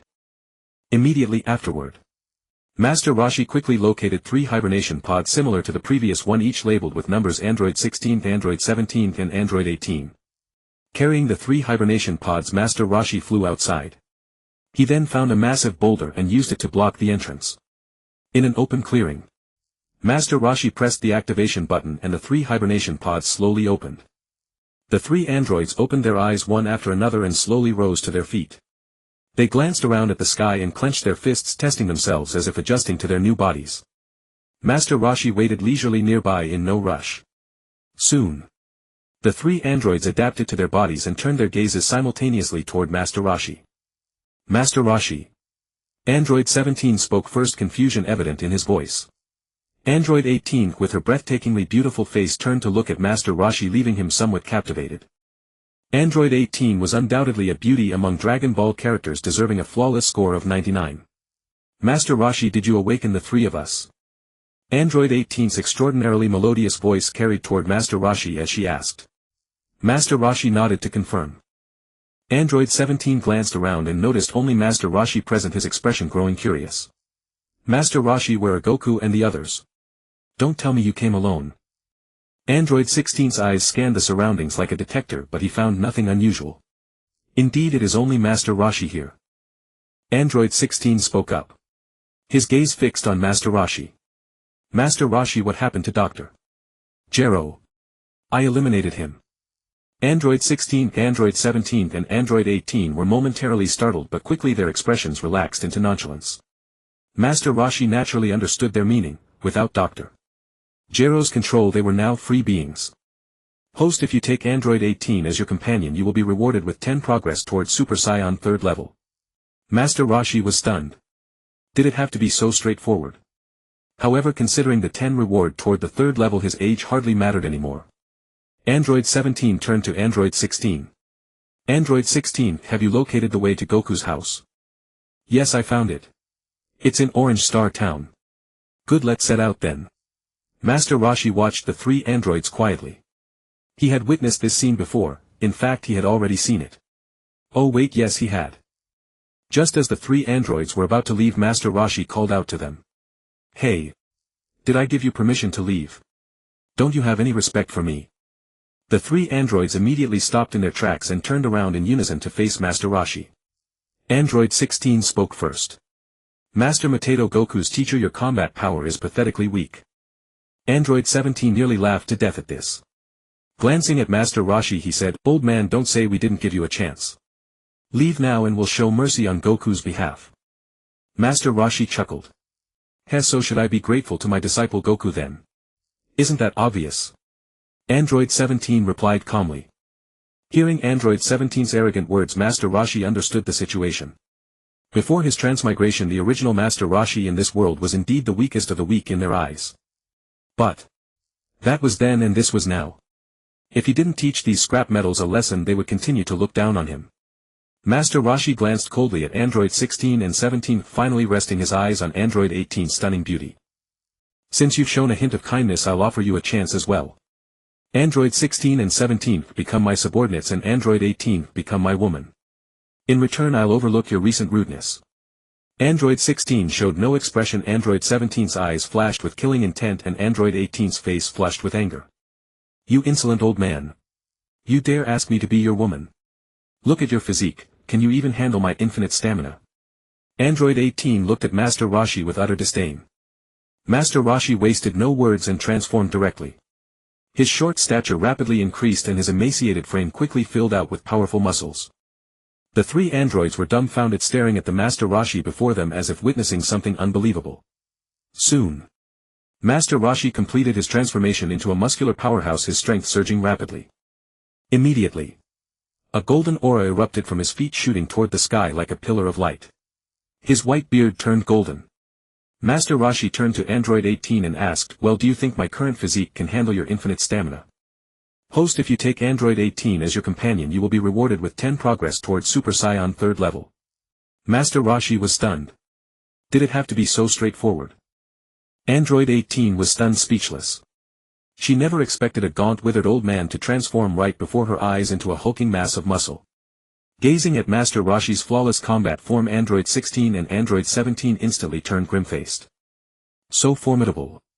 This old man's battle power just skyrocketed. It almost rivals ours, Android 16 observed. Android 17 breathed a sigh of relief. That old geezer might look terrifying, but in the end he was just a paper tiger, impressive to behold yet utterly useless in practice. Master Roshi studied the 3 androids and realized yet again that he was being underestimated. Damn it all. If the first stage won't do, I'll simply bring out the second stage. I refuse to believe that won't scare you lot to death. Master Roshi planted his feet firmly and clenched his fists, a low growl rumbling from his throat. You'd better watch closely and use those machines of yours to get a proper measure of my true power. In that split second, Master Roshi's aura surged to the heavens. The sky darkened, the sea churned violently, lightning forked across the clouds and peals of thunder battered the air in relentless succession. Panic crept across Android 16's previously calm face. What terrifying power. Android 17 immediately snapped into a battle stance, his gaze locked onto Master Roshi. This aura alone already made him feel the cold breath of death. Seeing the androids grow utterly serious, Master Roshi's lips curled into a faint smile. And I'm still not done yet. In the very next moment Master Roshi threw back his head and roared at the heavens. A catastrophic wave of power detonated outward, and the searing golden light was so dazzling that the androids couldn't even open their eyes. The entire earth trembled as if rattled by a monstrous earthquake. Powerful warriors in every corner of the world sensed this formidable presence. On Mount Paozu, Goku stared into the distance in astonishment. This is Master Roshi's energy, is he in battle? At the same time the same thought flashed through the minds of Piccolo, Vegeta, Nappa, Krillin and countless others. Master Roshi had completed his Super Saiyan second grade transformation, and the sheer dread of his power painted stark terror across the faces of the three androids. Android 17 turned to Android 16 and asked, 16, is your calculation finished yet? What are our odds of winning? 0. Android 17 shuddered at the answer while Android 18's face went pale with shock. 0 chance of victory. Just how monstrous was his battle power? Master Roshi's bone-chilling voice drifted over. Well then, care to have a taste of my strength?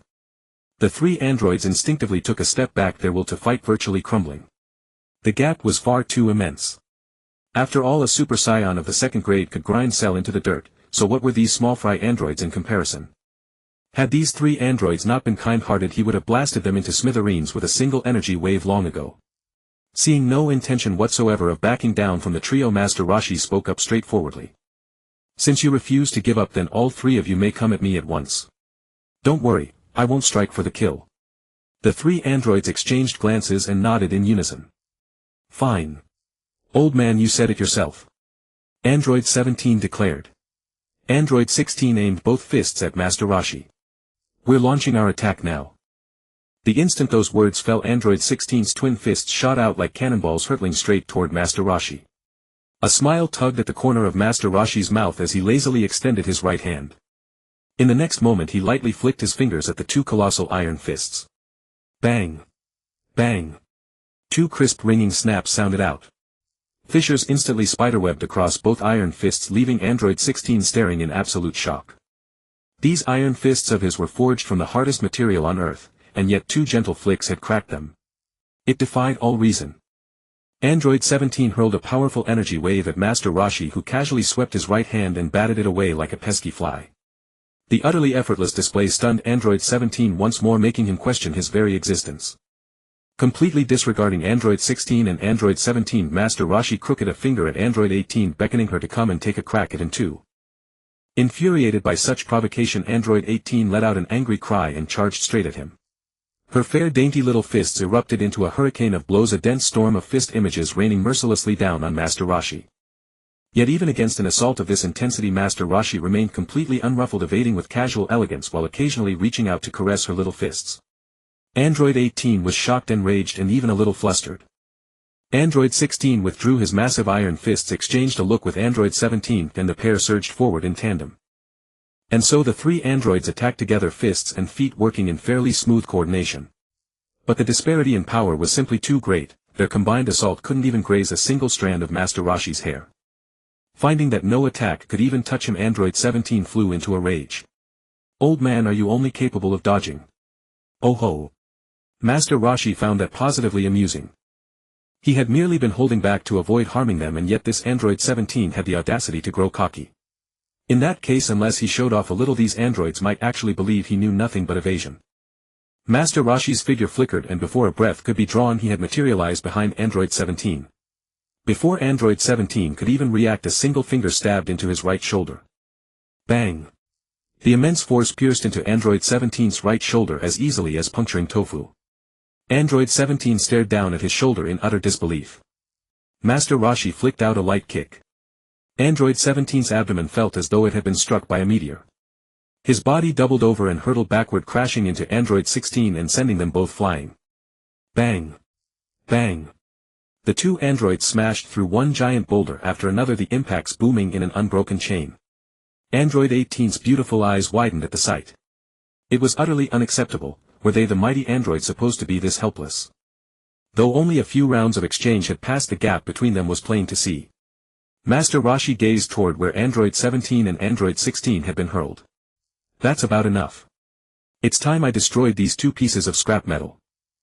Android 18's eyes flew open in terror. She had not the slightest doubt that this old man meant every word. With such an enormous gulf in combat power, obliterating Android 17 and Android 16 would cost him absolutely no effort. Seeing Master Roshi begin to fly toward the others, Android 18 panicked and flashed into his path. Wait. Hold on a second. Android 18 shouted in desperation.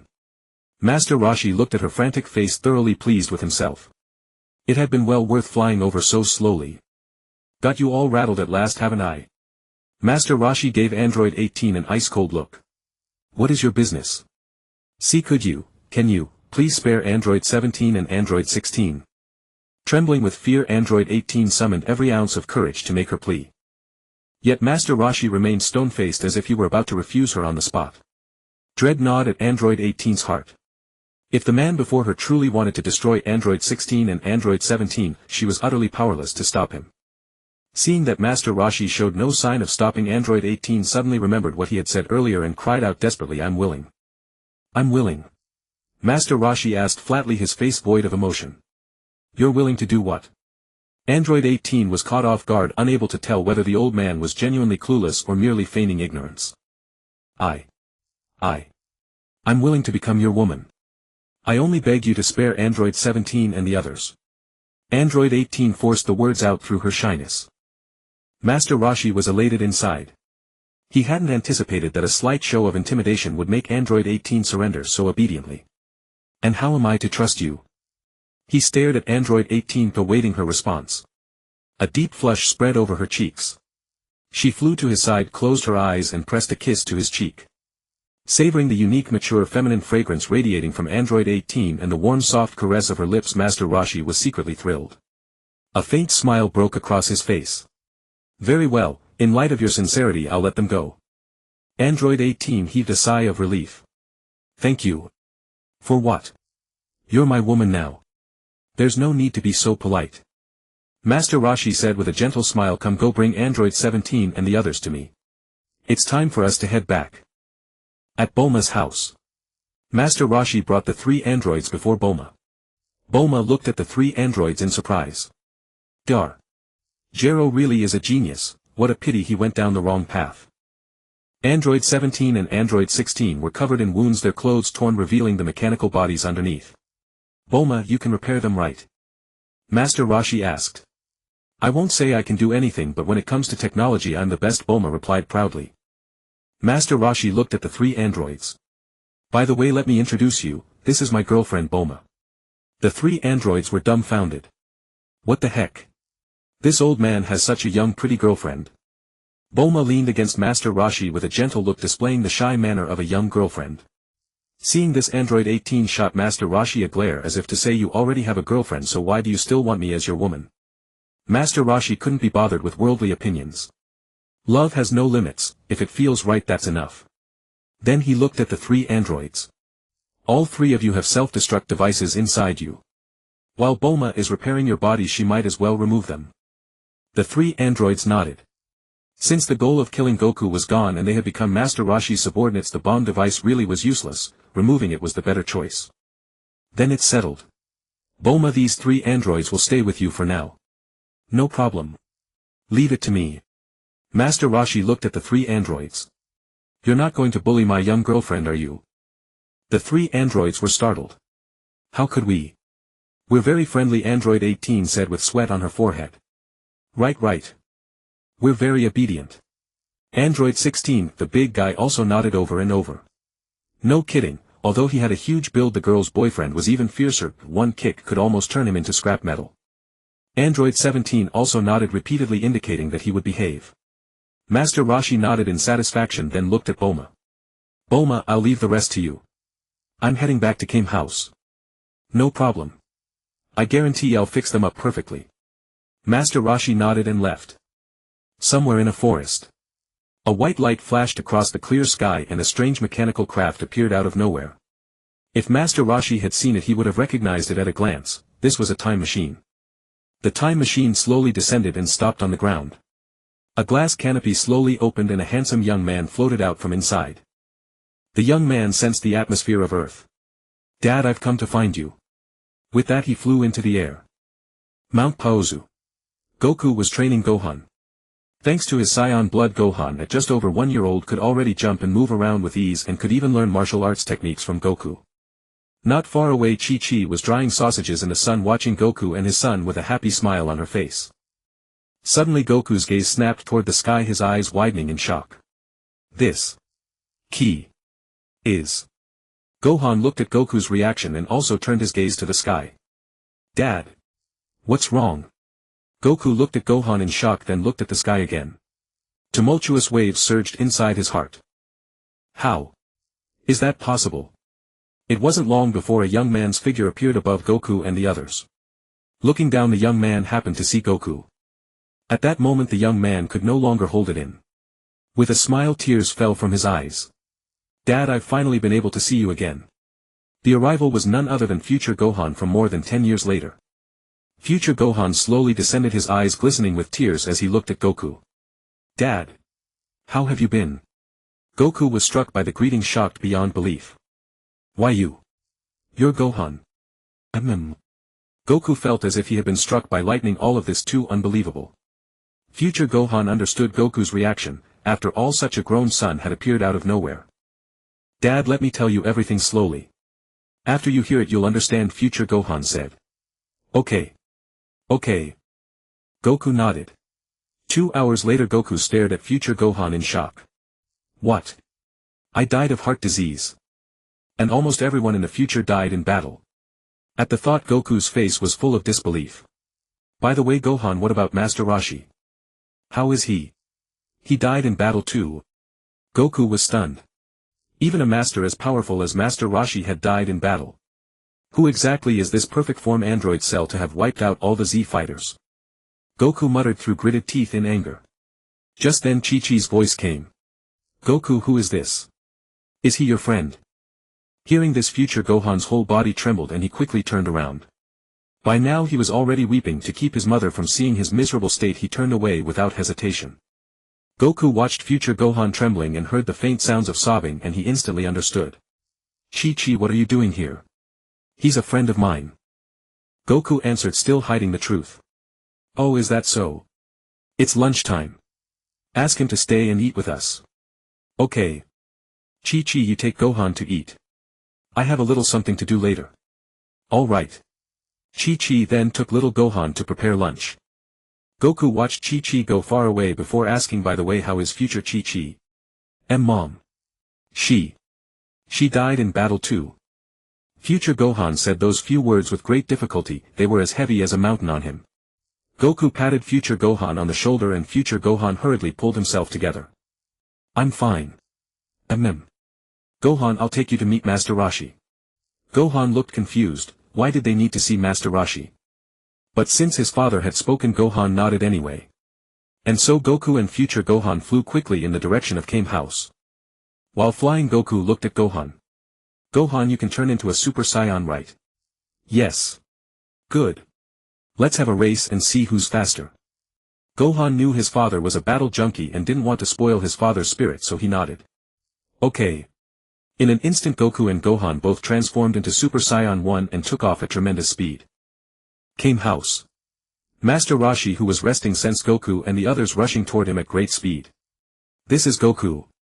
And another powerful key, this key is Gohan. Master Roshi's eyes were full of astonishment. Before long Goku and future Gohan landed on Kame Island. Master Roshi. Goku greeted Master Roshi with a respectful smile. As soon as Master Roshi saw a grown-up Gohan he was dumbfounded. What was going on? Why had Gohan grown up? Gohan also looked at Master Roshi in bewilderment. Although his father did respect Master Roshi, he wasn't usually this respectful, was he? Gohan. Goku called and Gohan immediately understood. He bowed to Master Roshi. Master Roshi. Master Roshi looked puzzled, but he had already guessed something.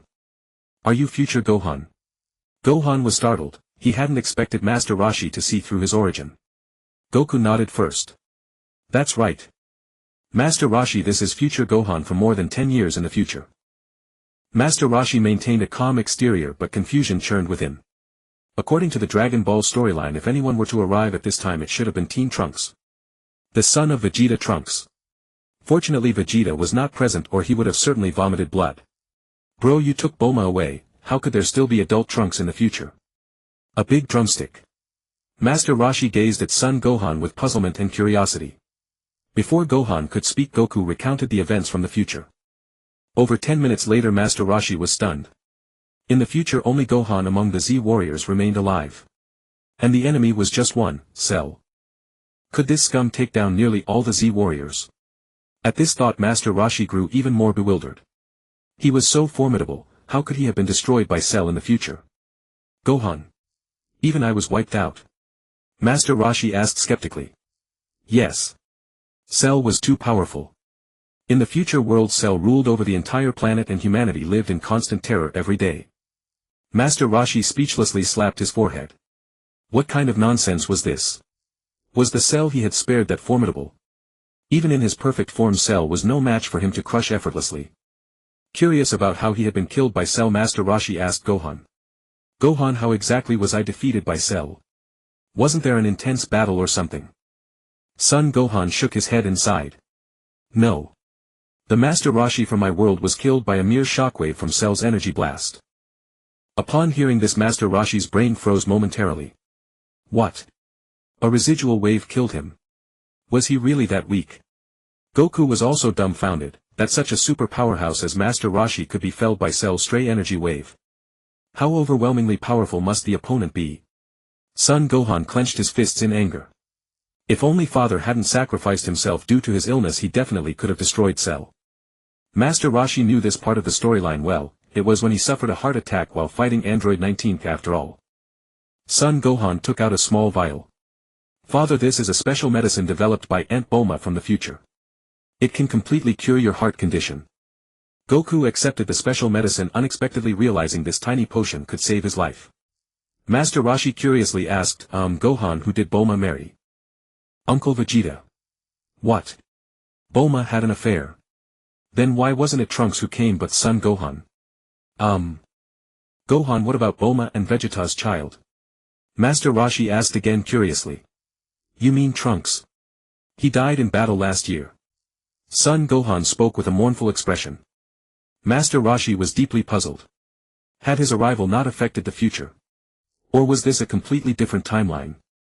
But the Dragon Ball storyline in the future had indeed changed, at least Son Gohan was alive while Trunks had died instead. At this thought Master Roshi grew curious about Son Gohan's future world. Gohan, Goku, let's go to Bulma's house. Master Roshi flew toward Bulma's residence first with Goku and Son Gohan immediately following. Soon Son Gohan discovered that Master Roshi's flight speed was terrifyingly fast, far beyond his ability to keep up. Confused he glanced at the distant Master Roshi, then looked back at Goku. Goku smiled faintly. Grandpa Gohan is extremely powerful. Extremely powerful. Stronger than father. Yes. Father cannot even match Grandpa Gohan with a single finger. Son Gohan's mind reeled like struck by lightning. What was happening? Was Master Roshi really that strong? It made no sense, in his world Master Roshi was extraordinarily weak. But observing Master Roshi's flight speed, it did not seem like a lie.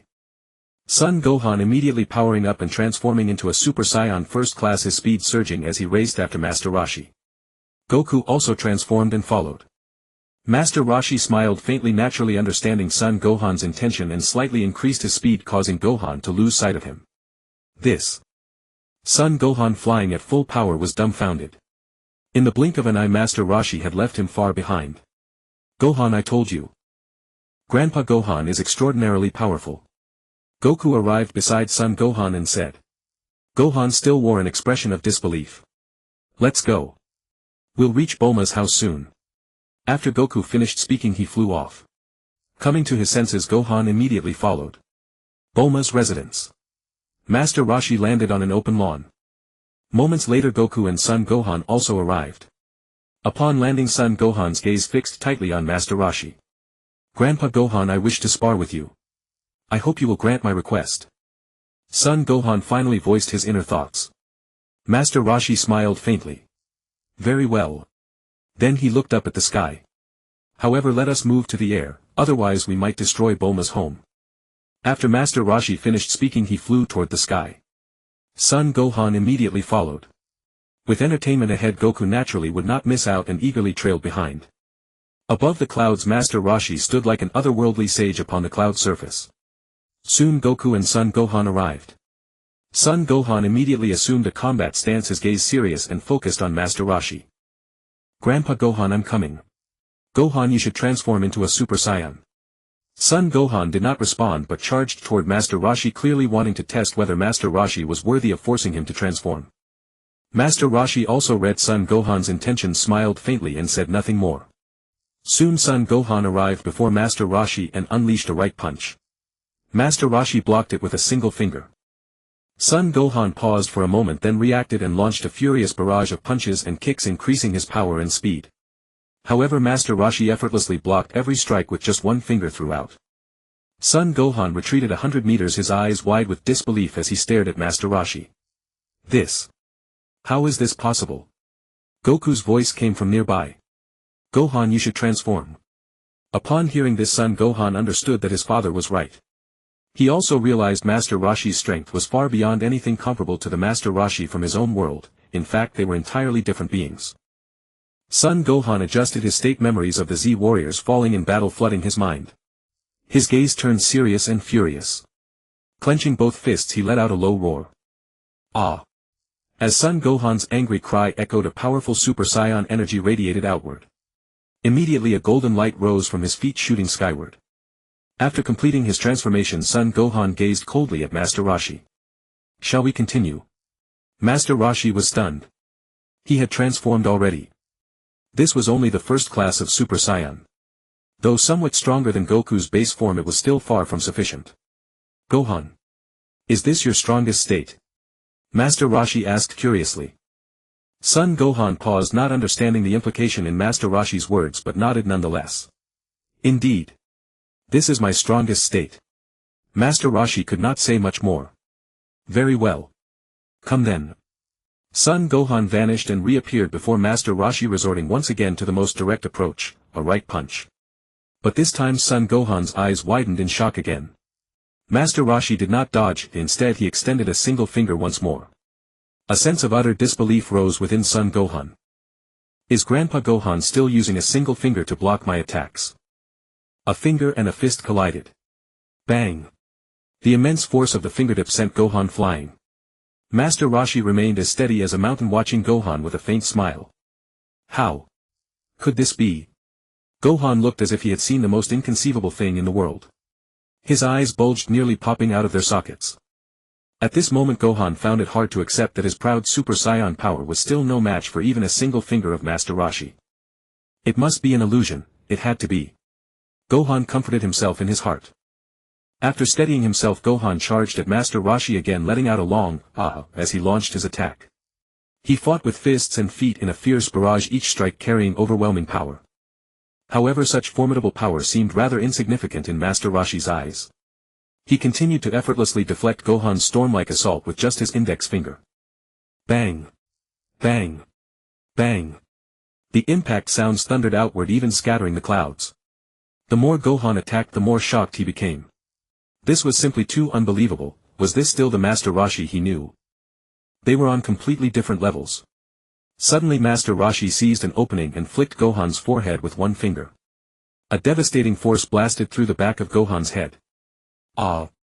Gohan screamed and was flung backward.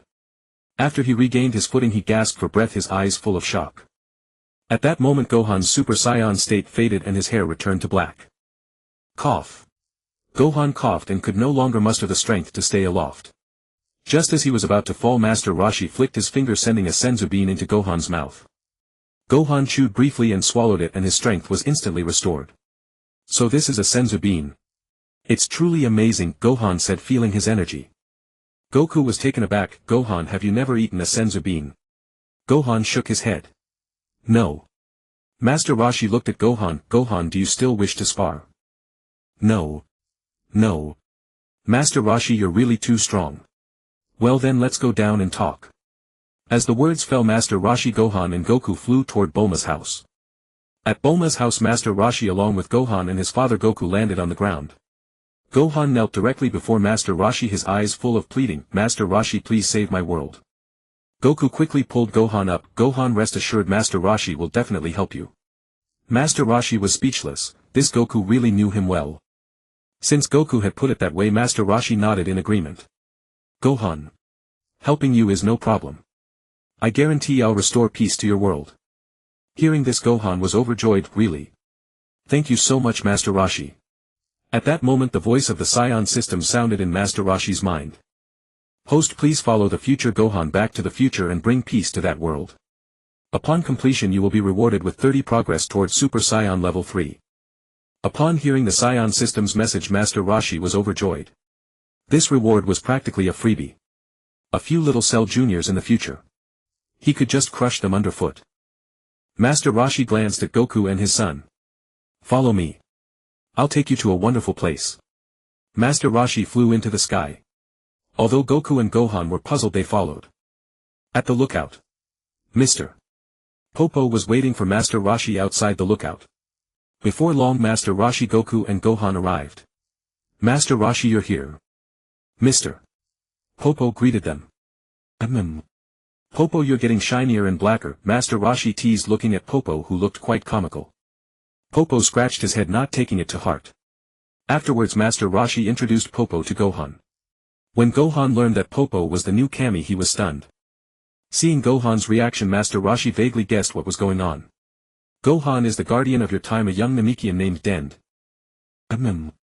Sure enough, it was different. It seemed that his time travel had only affected this Dragon Ball world, not even influencing the future. Popo, is the time chamber not in use? Master Roshi asked. No. Good. Goku, Gohan, in a moment you'll follow Popo to the time chamber to train. Goku was still somewhat unfamiliar with the time chamber, but Gohan knew it well. At this moment Gohan finally understood what special place Master Roshi had been referring to. In his future the time chamber had been destroyed, so he had never been able to train inside it. Then after Gohan's explanation, Goku also understood and cracked his knuckles, eager to begin training. And so Goku and his son entered the time chamber to train. Master Roshi also flew back toward Kame House. Inside the time chamber, the moment Goku and Gohan stepped in, they sensed an immediate difference. The air was thin and their bodies felt incredibly heavy. Even walking took all of Goku's strength, showing just how unique the time chamber was. Gohan felt the same way, but even more he felt excited. I will definitely bring peace back to the future. At that point Goku let out a long "ah" and transformed into a Super Saiyan. Gohan, you transformed too. Let's train together. Alright, Dad. As soon as the words left his mouth, Gohan also transformed into a Super Saiyan. Then the father and son began their sparring match. At Bulma's house, Master Roshi went directly to find Bulma. It didn't take long for him to locate Bulma's lab. When he entered he saw Bulma repairing an android. You're here. Have a seat for a minute, I'll soon have no. 16 fixed, Bulma said while working. Master Roshi nodded and looked at No. 17 and No. 18, who were resting nearby. Master Roshi walked over to them. No. 17 showed no change in expression, but No. 18 seemed a little shy. Are you two all repaired? Master Roshi was the first to ask. We also removed the self-destruct bomb, No. 18 said, nodding. Seeing No. 18's irresistibly charming appearance, Master Roshi felt a stir in his heart, but he quickly suppressed it. No. 17 and No. 16, from now on you two will live at Bulma's house. Your duty is to protect Bulma, Master Roshi said to No. 17 then looked at the No. 16 being repaired and spoke. Alright. Upon hearing this, Bulma smiled with happiness, realizing she held an important place in Master Roshi's heart. No. 18 looked at Master Roshi with a confused expression. What about me? I have other matters that require you to come with me. No. 18 was even more puzzled. What matters would require her but not No. 16 and No. 17. Could it be? With that thought, No. 18 inexplicably felt shy and lowered her head, not daring to look at Master Roshi. Let's go, No. 18. No. 18 let out a soft and followed Master Roshi. At Kame House, No. 18 looked around curiously on her first visit. Before long she spotted a little bald guy. The little bald guy also noticed No. 18. His eyes went wide, staring at her unblinkingly. Master Roshi glanced at the little bald guy and felt rather pleased with himself. Little Krillin, I'll take care of No. 18. I'll surely make her happy. No. 18 walked up to Krillin and flashed a charming smile. Hello, I'm No. 18. Krillin was at a loss because No. 18 was so beautiful. Why you? Hello. My name is Krillin. I am Master Roshi's woman. Please take care of me from now on. No. 18 said again. At these words Krillin felt as if he had fallen into hell, as if something inexplicably precious had been lost from his life. One day the turtle hermit lay back in his chair while Android 18 massaged him, making him inwardly cheer. This was the perk a transmigrator deserved. Krillin stood on the ocean's surface training every punch and kick delivered with full force, making the sea stir into violent waves. Before long Yamcha arrived at Kame House, but no sooner had he arrived than Krillin dragged him into a fight. Krillin's attacks were fierce, which left Yamcha puzzled, but at least he could hold his ground. Watching Krillin's reaction, the turtle hermit had a rough idea of what was happening. Android 18, what do you think of my disciple? Without even looking, Android 18 said directly. A bald little guy and so short with poor battle power, just average. The turtle hermit smiled slightly. In this Dragon Ball timeline Krillin had not yet done those touching things for Android 18, so Android 18 had no good feelings toward him. She treated him like a complete stranger. Another 10 minutes passed. Piccolo, Vegeta and Nappa also arrived at Kame House. The three landed politely in front of the turtle hermit and bowed with respect. Master Roshi. How did the three of you end up together? Piccolo was the first to speak. It's like this. I want to grow stronger and Vegeta and Nappa are the best targets. That made sense. Nappa was close to the Super Saiyan 2 level. Even Piccolo and Vegeta combined were no match for him. Nappa scratched the back of his head and said sheepishly, Master Roshi, could you let us into that time chamber again? When Vegeta heard about that magical room, his eyes lit up with excitement. With a space like that he was fully confident he could surpass Super Saiyan. Piccolo also wore a pleading expression, eager to become stronger. Seeing how desperately the three of them craved power, the turtle hermit found it hard to refuse. The time chamber is being used by Goku and Gohan right now. Wait until they come out. For an instant Piccolo and Vegeta were both stunned. Goku and Gohan were in the time chamber. When they came out, how strong would their battle power have become? Bastard Kakarot sneaking off to train in secret. Vegeta cursed inwardly in fury. Inside the time chamber Goku and Gohan were locked in rapid fierce combat. Both attacked and dodged with incredible speed, clearly already adapted to the brutal environment. Their battle power was skyrocketing. After dozens of intense exchanges their right fists collided and blasted them apart. Goku took a deep breath, let out a thunderous shout, and a terrifying aura burst from him. Immediately his muscles began to swell rapidly and veins like earthworms bulged on his forehead. As Goku continued to exert himself, his power climbed at a terrifying pace. Feeling this energy, Gohan was deeply shocked. Dad, you're incredible, this ki is way too strong. Soon Goku had become a muscle-bound man with muscles as huge as watermelons, absurdly exaggerated.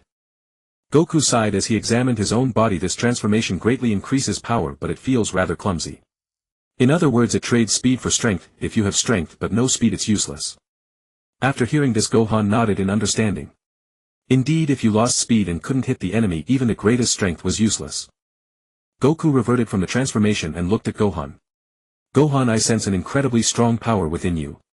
Why don't you release it? Gohan understood what Goku meant. In the past, every time he became enraged he had erupted with astonishing power, but once he regained his senses that power vanished. No matter how he searched he could find no clue. Dad, I want to release this power too, but I don't know how. Gohan said awkwardly. Goku nodded, lost in thought. Gohan did not disturb him. Before long Goku looked at Gohan. Gohan, I've thought of a possibility. The reason you couldn't release that power before might be that your body hadn't yet reached a certain condition. Now that your power has skyrocketed, by all rights you should be able to withstand that tremendous power. Gohan clenched his fists at these words and murmured, can I really do it? Goku showed a gentle smile. Believe in yourself. Oh right. Gohan, isn't it only when you're furious that you can release this power? Now try thinking about something infuriating, maybe that will draw out the power. Something infuriating. Gohan understood intuitively. Then closing his eyes, Gohan recalled the image of Chi-Chi being pierced through the heart by a single knife hand strike from Cell. He had seen it with his own eyes and he had been utterly powerless. The memory of Chi-Chi's voice echoed in his mind, go. Han. Run. In an instant Gohan's eyes snapped open and he roared, stop. Stop it. Ah. With Gohan's prolonged cry a terrifying power burst outward and even Goku was forced back step after step by the immense force. As such power. Goku was astounded. This power was enough to equal the turtle hermit's mighty strength. At this moment Gohan's hair stood up and blazing gold lightning coiled around his body and tears shimmered in his eyes. Suddenly the power dispersed. Gohan returned to his original state, dropped straight to his knees and panted heavily. Goku flashed in front of Gohan, eyes gleaming, and said excitedly, "Gohan. That was incredible, this is the power, the fearsome power that can rival Master Roshi." Gohan composed himself and stood up, his eyes burning with excitement. "Really, Dad? Can my power really match Master Roshi's?" "Yes. Your power completely surpasses Super Saiyan and it's a completely new form, I call it Super Saiyan 2. Goku nodded as he spoke. Super Saiyan 2. Gohan was a bit baffled. With a new goal in mind, Goku's eyes shone with excitement. Awesome. There's actually a stronger transformation beyond Super Saiyan, I definitely have to achieve this transformation too. Gohan. Rest up now. After you rest, keep transforming into Super Saiyan 2 and try to master it as soon as possible, Goku said excitedly. Okay. Goku was thrilled. Master Roshi, once we father and son come out of training, we're definitely going to make your jaw drop. After that Gohan went to rest and Goku trained alone, full of fighting spirit. With a new goal came even greater motivation to train. At the lookout the turtle hermit brought Android 18, Vegeta, Piccolo, Nappa, Krillin and the others. Mr. Popo had already prepared food and the turtle hermit invited everyone to enjoy the meal. A few hours passed. Vegeta, Piccolo and Nappa, who had been waiting, gave a sudden jolt and their eyes all turned toward the lookout's entrance. The turtle hermit for his part smiled slightly. After half a day of training have they finally finished? Under everyone's watchful gaze a hand stretched out from the lookout's entrance. Right after Goku and Gohan stepped into view. Seeing the turtle hermit and the others all present, Goku greeted them with a smile. You're all here. As Goku and son Gohan slowly walked toward the group, everyone except Master Roshi stared at Gohan in astonishment. Krillin ran up to son Gohan and looked him up and down. Gohan, when did you get so tall? If not for the fact that this chi unmistakably belonged to Gohan, everyone would have suspected he was an imposter. Master Roshi saw no reason to hide it, so he said to everyone, there's nothing surprising about this. This son Gohan comes from the future more than 10 years from now. The future. Everyone's brains nearly short-circuited. Wasn't that too absurd? Son Gohan smiled and introduced himself, hello everyone. I'm son Gohan from the future. Krillin was dumbfounded. You. Are you really son Gohan from the future? Suddenly Krillin thought of something and looking a little embarrassed nudged Gohan in the side with his right elbow. Gohan, what's the name of my future wife? Is she pretty? Son Gohan answered bluntly, Uncle Krillin, you died in battle in the future. You have no wife.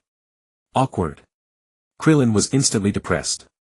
He then snapped back to reality and stared at son Gohan in surprise. What? What did you say? We died in battle. What about the Dragon Balls? Didn't they use them to bring us back? Piccolo, Tenshinhan, Yamcha and the others were equally shocked. Son Gohan clenched his fist, his eyes blazing with fury. In the future there is an android monster named Cell. He calls himself the strongest in the universe. All the Z fighters except me died in battle. And Dend, who took care of Shenron, also died. The Dragon Balls can no longer be used. Who is Dend? Krillin asked curiously. Master Roshi explained, he is the Kami of Gohan's timeline, the one in charge of Shenron. Oh right. You all met him some time ago, that little Namekian child. He is Dend. Goku, who was off to one side, was so hungry that his stomach growled. Hey, can we eat first? Goku said as he looked at the delicious food on the ground, then turned his eyes to Master Roshi. Master Roshi looked at the two. Come, you're starving. Let's eat first. Seeing the feast spread over the ground, Goku and son Gohan's eyes lit up and without the slightest hesitation they joined in and dug right in. Vegeta was displeased by Goku's appearance and Nappa also looked at Goku and the others with confusion. Kakarot, are you just going to keep yourself in the Super Saiyan state like this?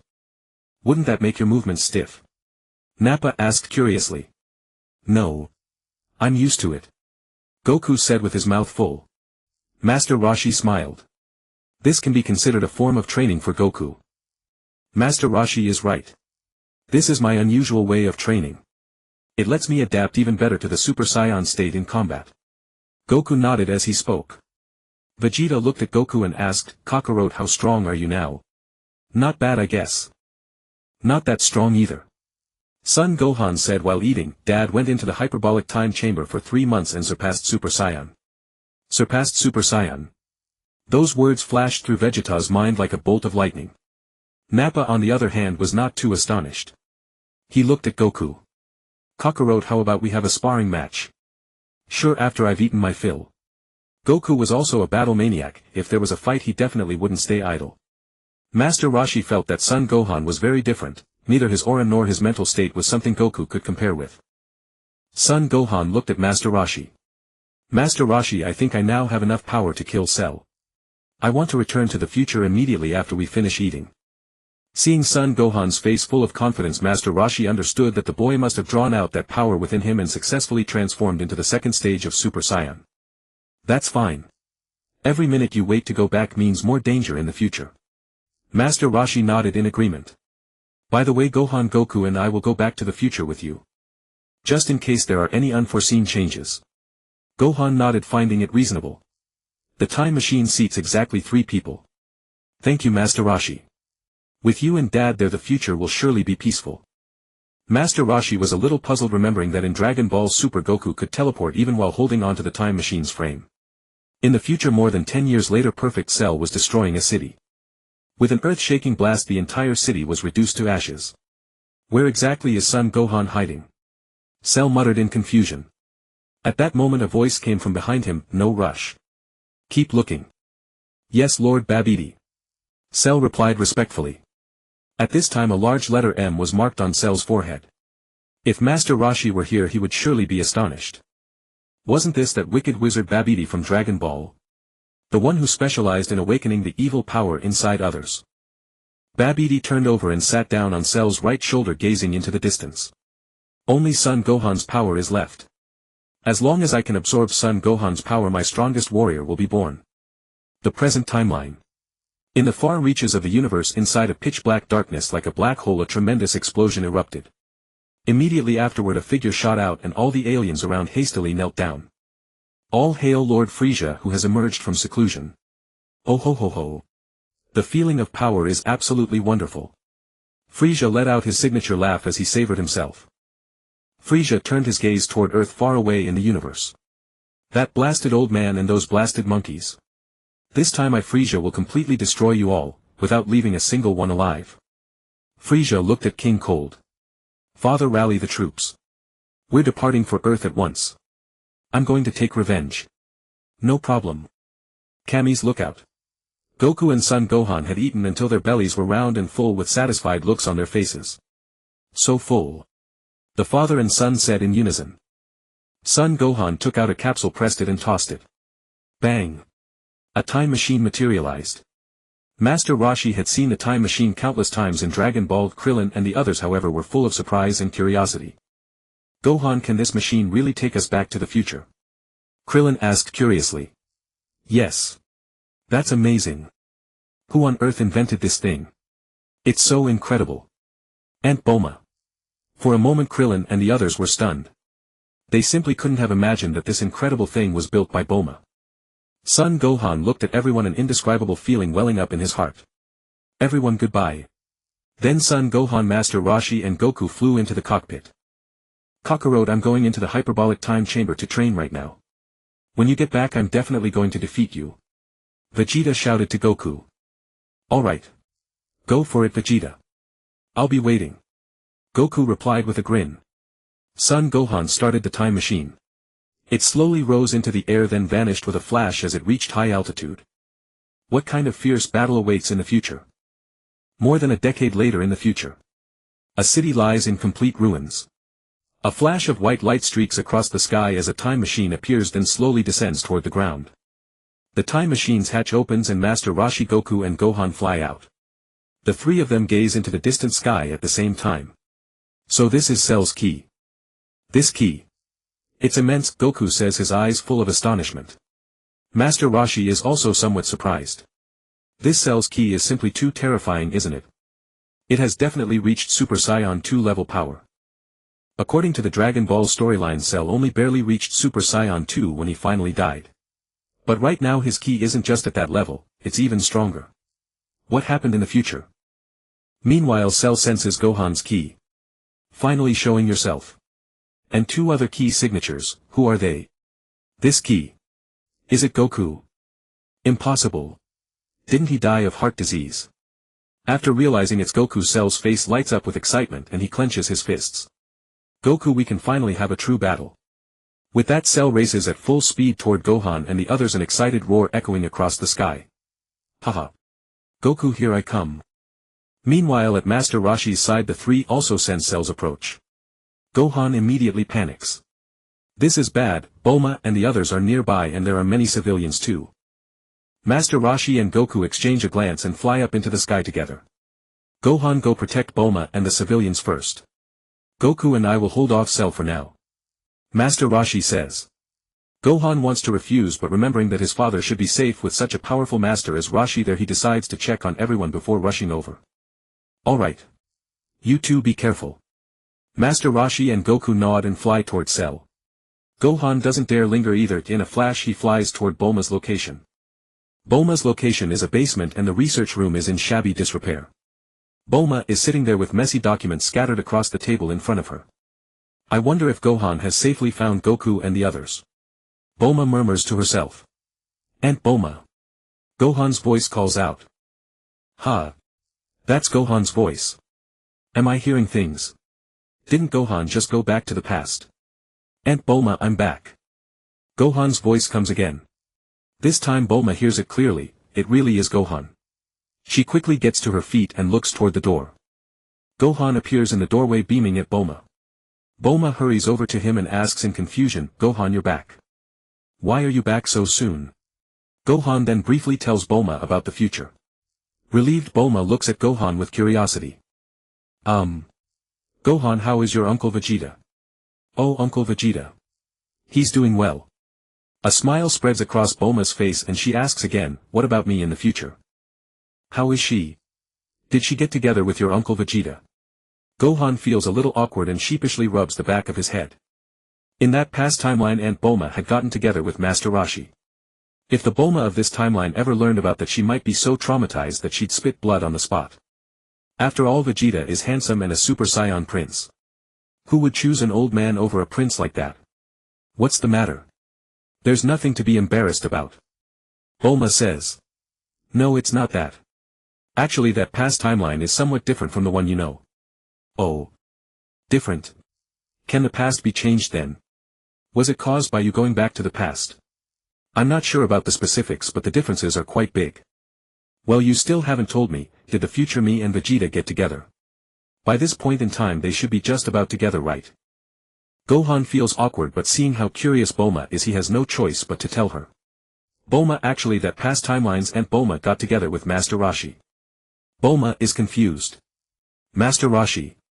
Oh, you mean that old perverted turtle? How is that possible? Did I really have such heavy tastes in the past? She didn't even spare an old man like that. Just then Gohan remembers that Master Roshi and Goku are still on their way to stop Cell. Aunt Bulma, this place has been exposed. We have to leave immediately or Cell is sure to blow this place up. Bulma's expression turns grave, but she nods. Aunt Bulma, can you handle the evacuation? I'll go stop Cell. Seeing the fierce anger in Gohan's eyes, Bulma knows she can't stop him. No problem. Just be careful. Alright. I'm counting on you. With that, Gohan rushes out and flies quickly toward Cell. Meanwhile, Master Roshi and Goku are crossing the sea while Cell speeds toward them. Soon the two sides meet. The moment Cell sees Goku, his face is full of excitement. Haha. Goku, it really is you. Come on. Fight me to the death. Goku is baffled. What's wrong with this guy? He comes straight up calling me out by name for a life or death battle. Why not challenge Master Roshi to a life or death battle? Master Roshi studies Cell and finally fixes his gaze on Cell's forehead. Isn't that M mark from the Pink Fat Bew arc? Why is this happening in the future too? And what about that sorcerer Babidi? He can't still be hiding in the shadows watching all this, can he? By the way, System, I've seen perfect Cell now. Can you reward me with the Super Saiyan 3 progress?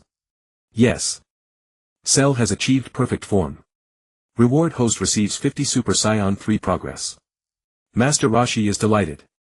That actually works. This is basically free progress. Awesome. Feeling his own power, Master Roshi realizes that although he is only at 70 progress towards Super Saiyan 3, he is already 70 stronger than Super Saiyan 2.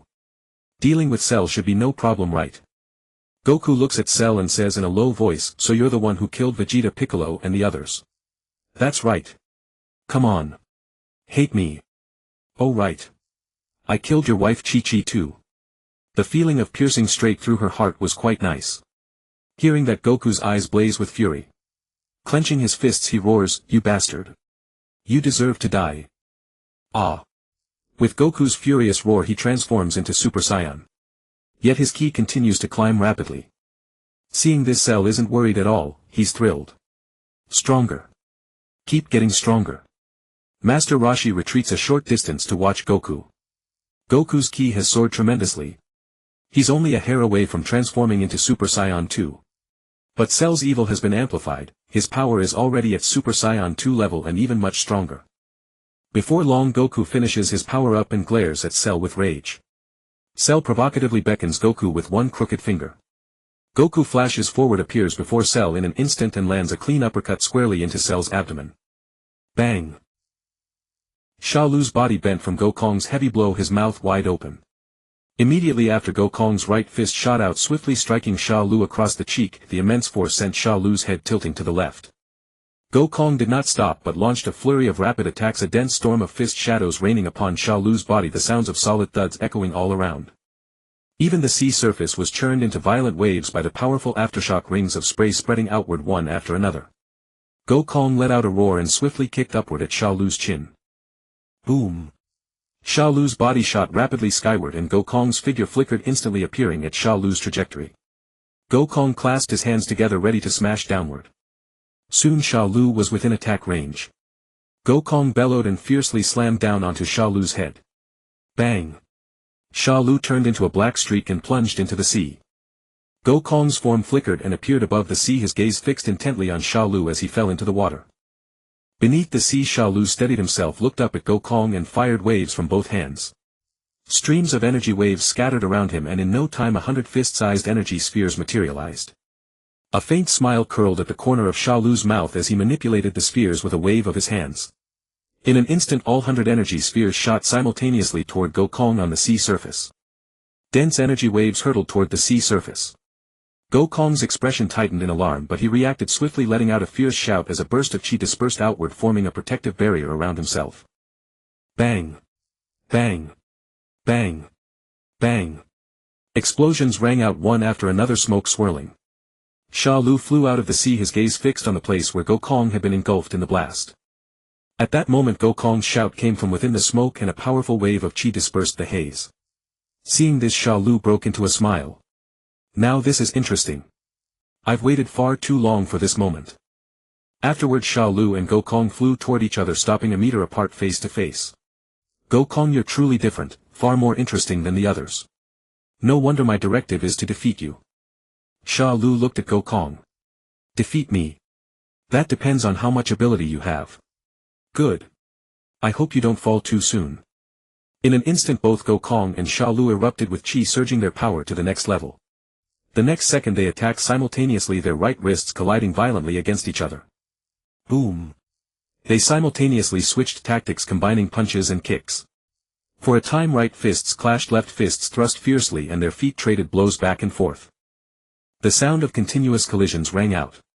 The two moved at blinding speed. One moment they were trading a fierce punch in midair, the next they were on the sea surface, their right feet crashing together. Master Roshi watched the scene, knowing full well that Gokong was still inferior to Shaolu. Meanwhile, Gohan, who was rushing over, sensed Gokong and Shaolu locked in battle. Dad! Wait for me, I'm almost there. In a hidden underground corner, Babidi watched a crystal ball within which Gokong and Shaolu could be seen locked in fierce combat. Babidi's face lit up with excitement.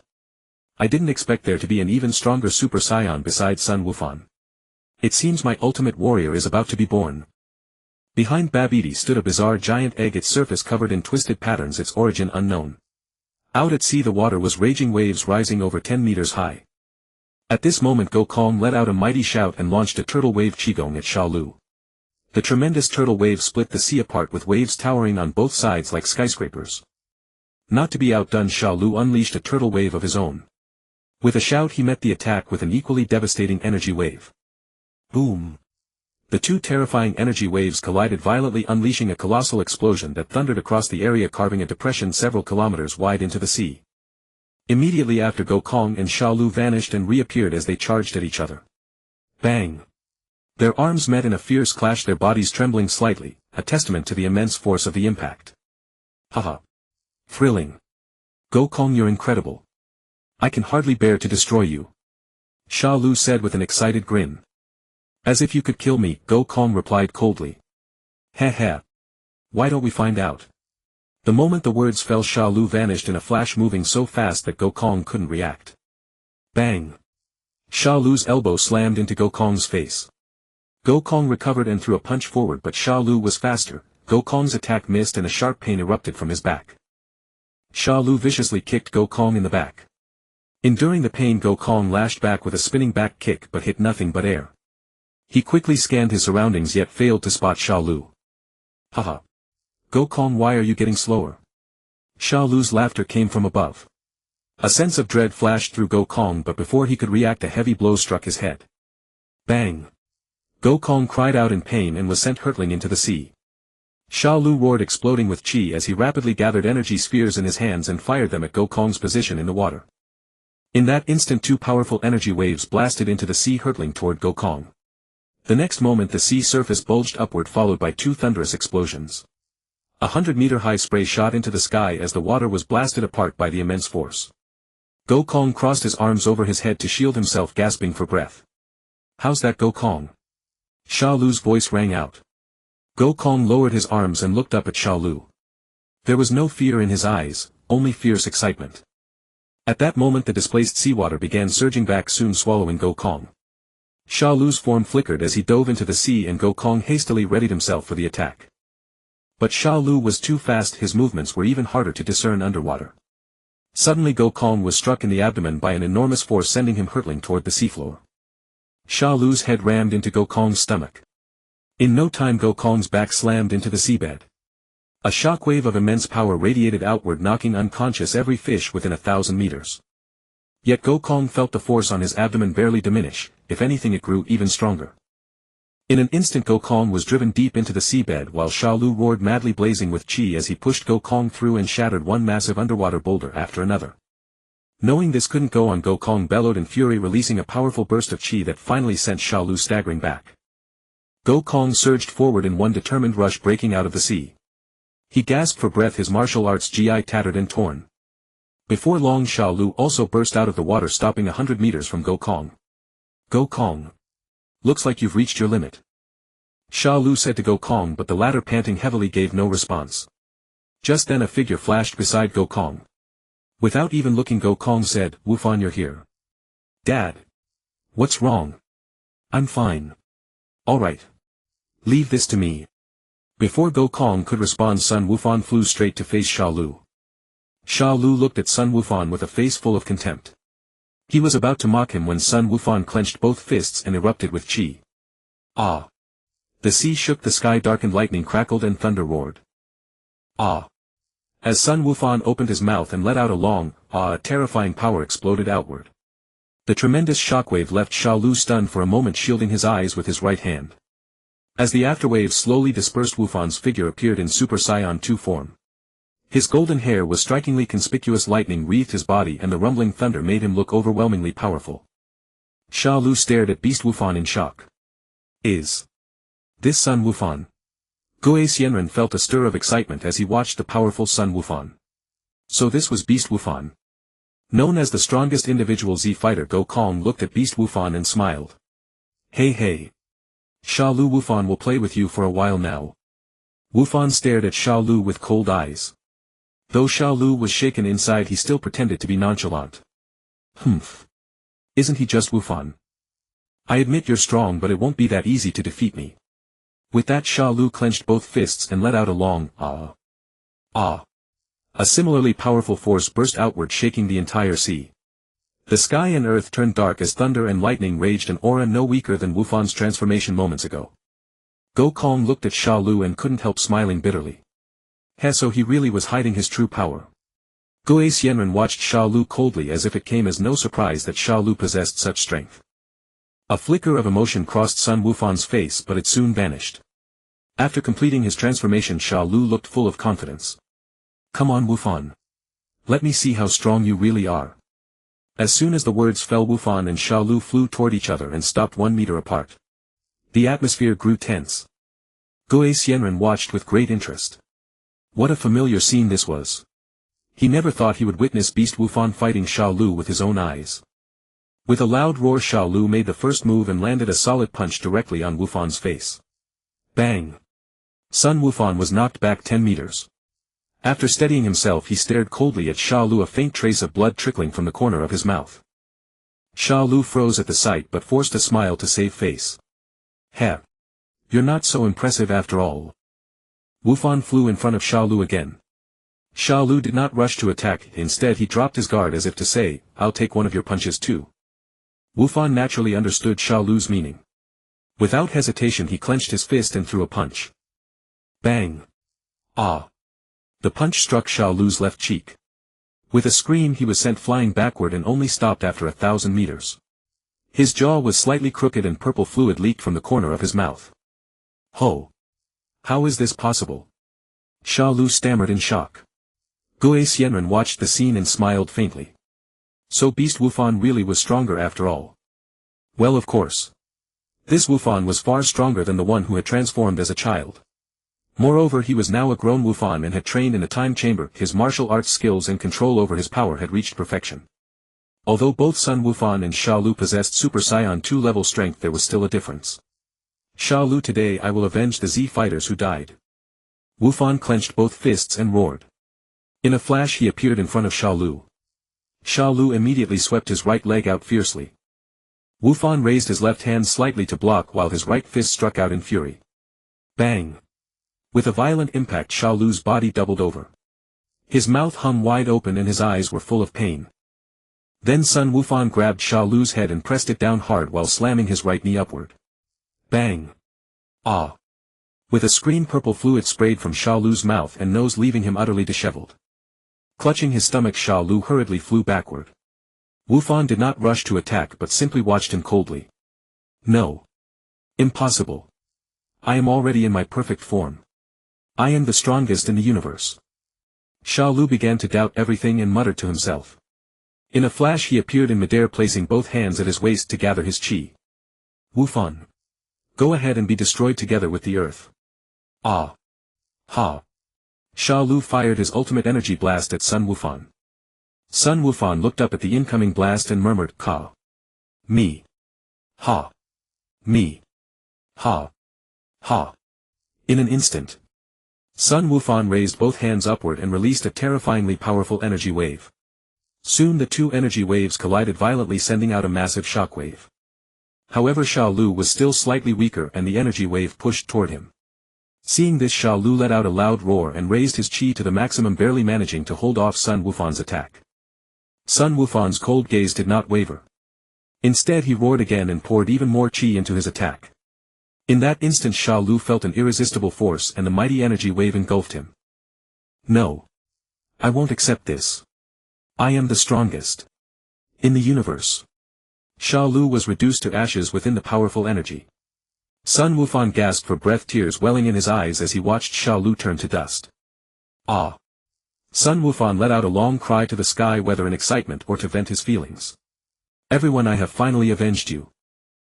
Kong watched this scene and was genuinely happy for Wufan.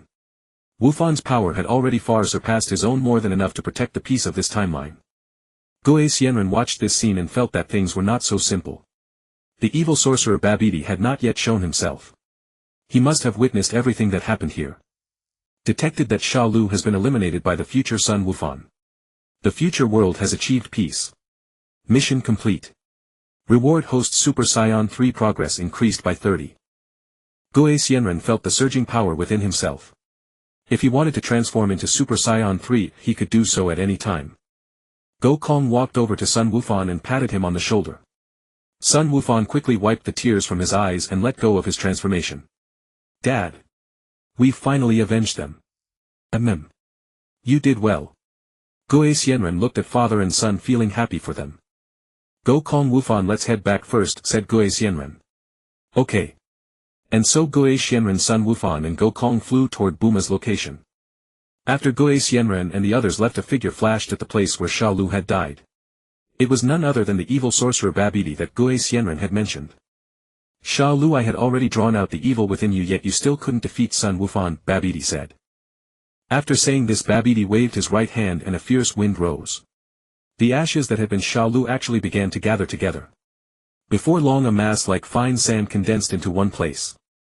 Babidi moved his hands and chanted an incantation.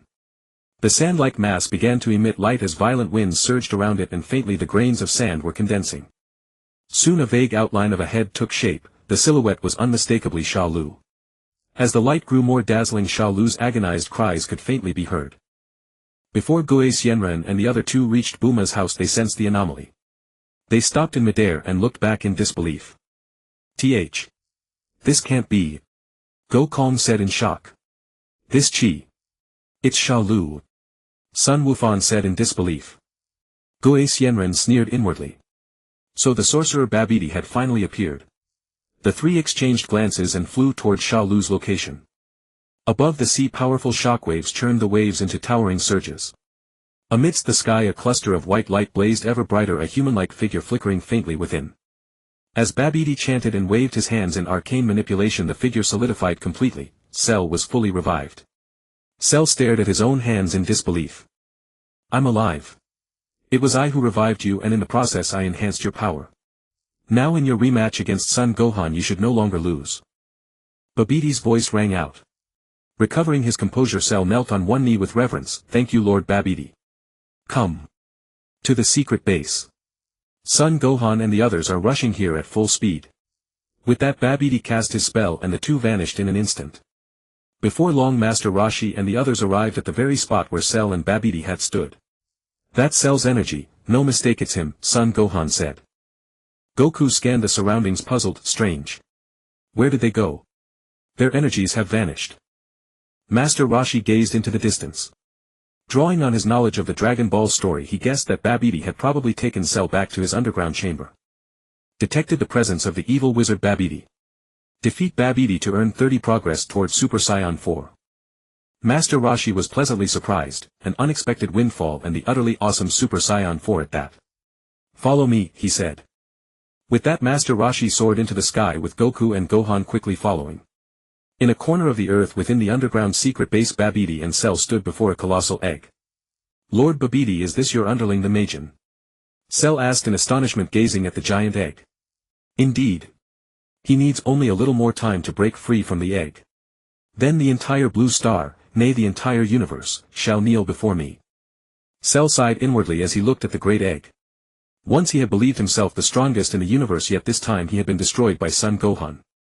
There is always someone stronger. Beyond the sky lies another sky. Those words truly held weight. Babidi glanced at a crystal ball nearby, his face brightening. They've come just as expected.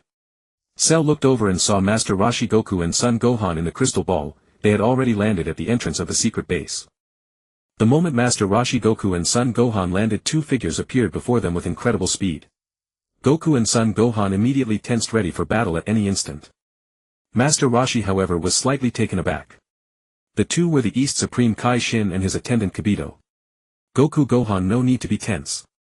They're not villains. Shin was surprised but spoke calmly. Oh. Old man, so you do know we aren't evildoers. Ha. Would the distinguished East Supreme Kai ever be a villain? Shin and Kibito were instantly stunned, as if a thunderbolt had struck their minds, utterly astonishing. Shin fixed a grave stare on Master Roshi. Who exactly are you? Master Roshi. Shin sensed that Roshi was concealing something, but he did not press further. Your power is formidable. I hope you can help us with our plan, Shin said. Master Roshi naturally knew what Shin meant, and it aligned well with his own purpose. Of course, no problem. But I hope you'll agree to a condition of ours as well, Master Roshi said, smiling and nodding. Shin narrowed his eyes at Master Roshi, then slowly replied, what condition? Teach the three of us the skill of instant transmission. Shin was startled inwardly, wondering how this old man could possibly know that he possessed such an ability. After a moment of deliberation, Shin answered, "As long as you help me complete my plan, I will teach you instant transmission." Goku looked curious. What is instant transmission? Is it powerful? Is it tasty? Son Gohan asked, drooling. Kibito's face turned pink with anger and he snorted, "Humph. It is a supreme and extraordinary technique." Master Roshi had originally thought about trying to get a pair of Potara earrings, but he dismissed the idea. It was simply impossible. Those earrings were the symbol of the Supreme Kais, and without special circumstances there was no way to obtain them. And right now there were no special circumstances. Thus the two sides reached a cooperative agreement. "Come on, let's head inside," Master Roshi said. Shin and Kibito looked astonished. "Old man. Shouldn't we plan this out?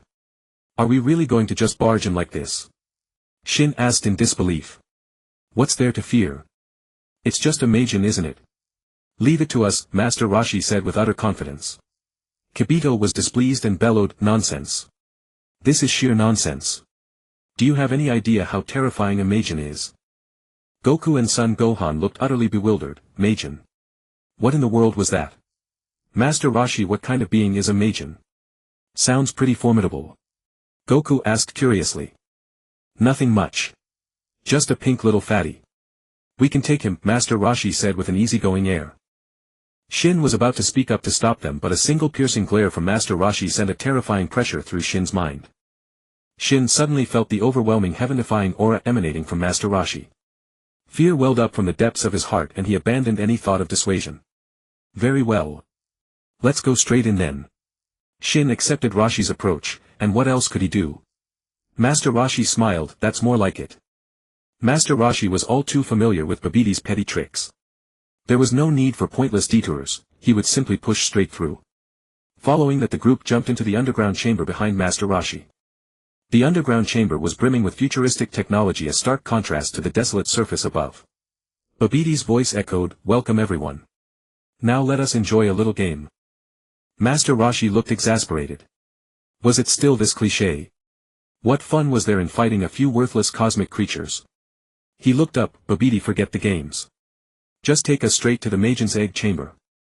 Shin and Kibito were so shocked their jaws nearly dropped. Never had they imagined Master Roshi would be this audacious, demanding to go directly to the Majin's egg. After a brief silence, Babbidi's voice returned, "Oh no, you must pass my games first." Master Roshi, the strongest among the group, quickly located Babbidi's deliberately concealed position. "In that case, we'll make our own way." With those words, Master Roshi fired an immense energy wave from his right hand toward the lower right. The energy wave burned with the searing heat of the sun, tearing through the ground in a straight line until it reached the Majin's egg chamber, where it came to a halt. Shin and Kibito were dumbfounded once more. Was this Master Roshi truly this reckless? Goku and Son Gohan, however, saw nothing wrong with it and instead wore excited, expectant expressions. Shin and Kibito looked at the father and son duo speechless from the bottom of their hearts. "Let's go!" Master Roshi shouted, leaping first into the opening. Goku and Son Gohan swiftly followed. Shin and Kibito had no choice but to follow suit, shaking their heads helplessly. Following a series of thuds, Master Roshi, Goku and Son Gohan descended onto the ground one after another. Babbidi glared at Master Roshi with a grim expression while Cell prepared for battle. Upon seeing Cell, Goku asked curiously, "Cell, you were blown to dust.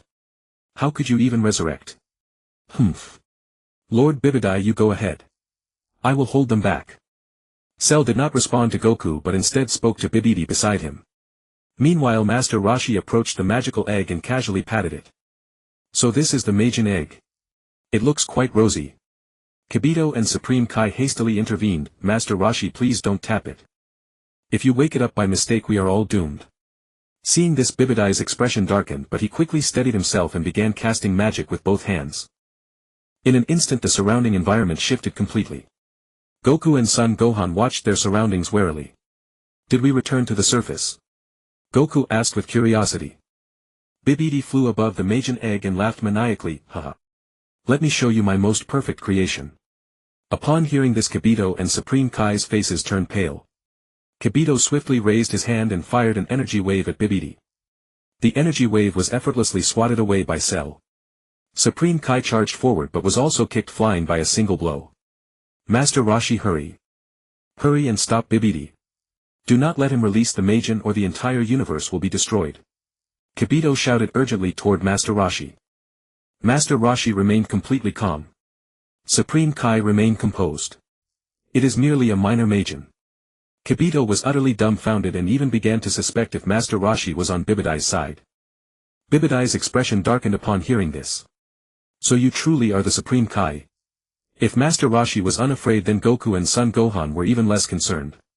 Instead, they felt somewhat expectant of what formidable being might emerge from the pink egg. Witnessing their reactions, Kibito felt as though the sky had fallen. Who exactly were these people? How could they remain so calm in the face of a terrifying Majin? They were even excited. Bibidi continued chanting his incantation, and before long he finished. He shouted excitedly, "Come forth! My strongest Majin!" In an instant the pink egg soared into the sky and slowly began to split open. Everyone's gaze followed it upward, filled with fear, anticipation and curiosity. Soon the pink egg completely opened, but the sight inside left everyone stunned. Bibidai's mind instantly went blank. Empty. It's hollow. Impossible. My Majin was clearly inside. Seeing this, Kibito and Supreme Kai wore relieved smiles of survival. Haha. It's empty. This is fantastic. No sooner had he finished speaking than Kibito turned his gaze toward Bibidi. It's over. Bibidi. Cell stepped in front of Bibidai. "Lord Bibidai, I will protect you." At that moment Bibidai, Kibito and Supreme Kai sensed something amiss, and the atmosphere on the battlefield grew exceptionally oppressive. Goku and Son Gohan wore solemn expressions, their eyes reflecting shock. Master Roshi, however, remained utterly serene, as if he had anticipated everything. Such a terrifying aura. Goku said, his face filled with dread. Son Gohan gripped his fists tightly, equally terrified. This aura is extraordinarily evil and overwhelmingly vast. Master Roshi tilted his head to look at the sky, and everyone else followed his gaze upward. Above, a bizarre cloud formed in midair, a pinkish mass that seemed to writhe unnaturally. Upon seeing it, Bibidai's face lit up with joy. This must be my Majin. It has to be. Kibito also sensed this evil power, and his face instantly contorted in terror. Master Roshi, we must flee. Master Roshi gazed slightly at the pink cloud and responded calmly to Kibito, "Supreme Kai, I have told you to stay composed and not panic." Kibito was momentarily at a loss for words and could only grit his teeth, forcing himself to stay. Before long the pink cloud condensed and compressed. With a bouncy sound, a massively fat pink figure instantly appeared and plummeted toward the ground. The ground beneath his landing shattered. Wonderful! It is Bu. It truly is Majin Bu. Bibidi shouted excitedly. However, Kibito's face turned deathly pale and filled with absolute dread as he looked at Majin Bu. Master Roshi observed Kibito's reaction and naturally understood his fear. Majin Bu was nothing short of a nightmare to him. "I'm a bit hungry." Upon finishing his words, the signature fleshy tail atop Bu's head shot a beam of purple light toward a nearby massive boulder.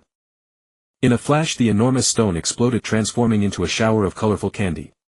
Bu, like a delighted 3-year-old, eagerly caught the sweets and stuffed them into his mouth. Delicious. So sweet. Master Roshi swept his right hand, caught a piece of candy and placed it in his mouth. After tasting it he nodded in satisfaction. Quite good indeed, sweet and tasty. Hearing this, Goku and Son Gohan also caught several pieces of candy and began eating. Kibito and Supreme Kai were utterly dumbfounded. Were they really here to eat candy? How could their hearts be so carefree? Upon seeing this, Bibidi barked an order, "Bu, kill them immediately." But Bu seemed not to hear, continuing to happily embrace his candy and eat. Seeing this, Bibidi roared in anger, "Do you wish to be sealed away by me again?" The words caused Bu to shudder instantly, clearly recognizing the threat. Bu devoured all the candy in one gulp and gave Bibidi a foolish, innocent smile. "Understood, Lord Bibidi."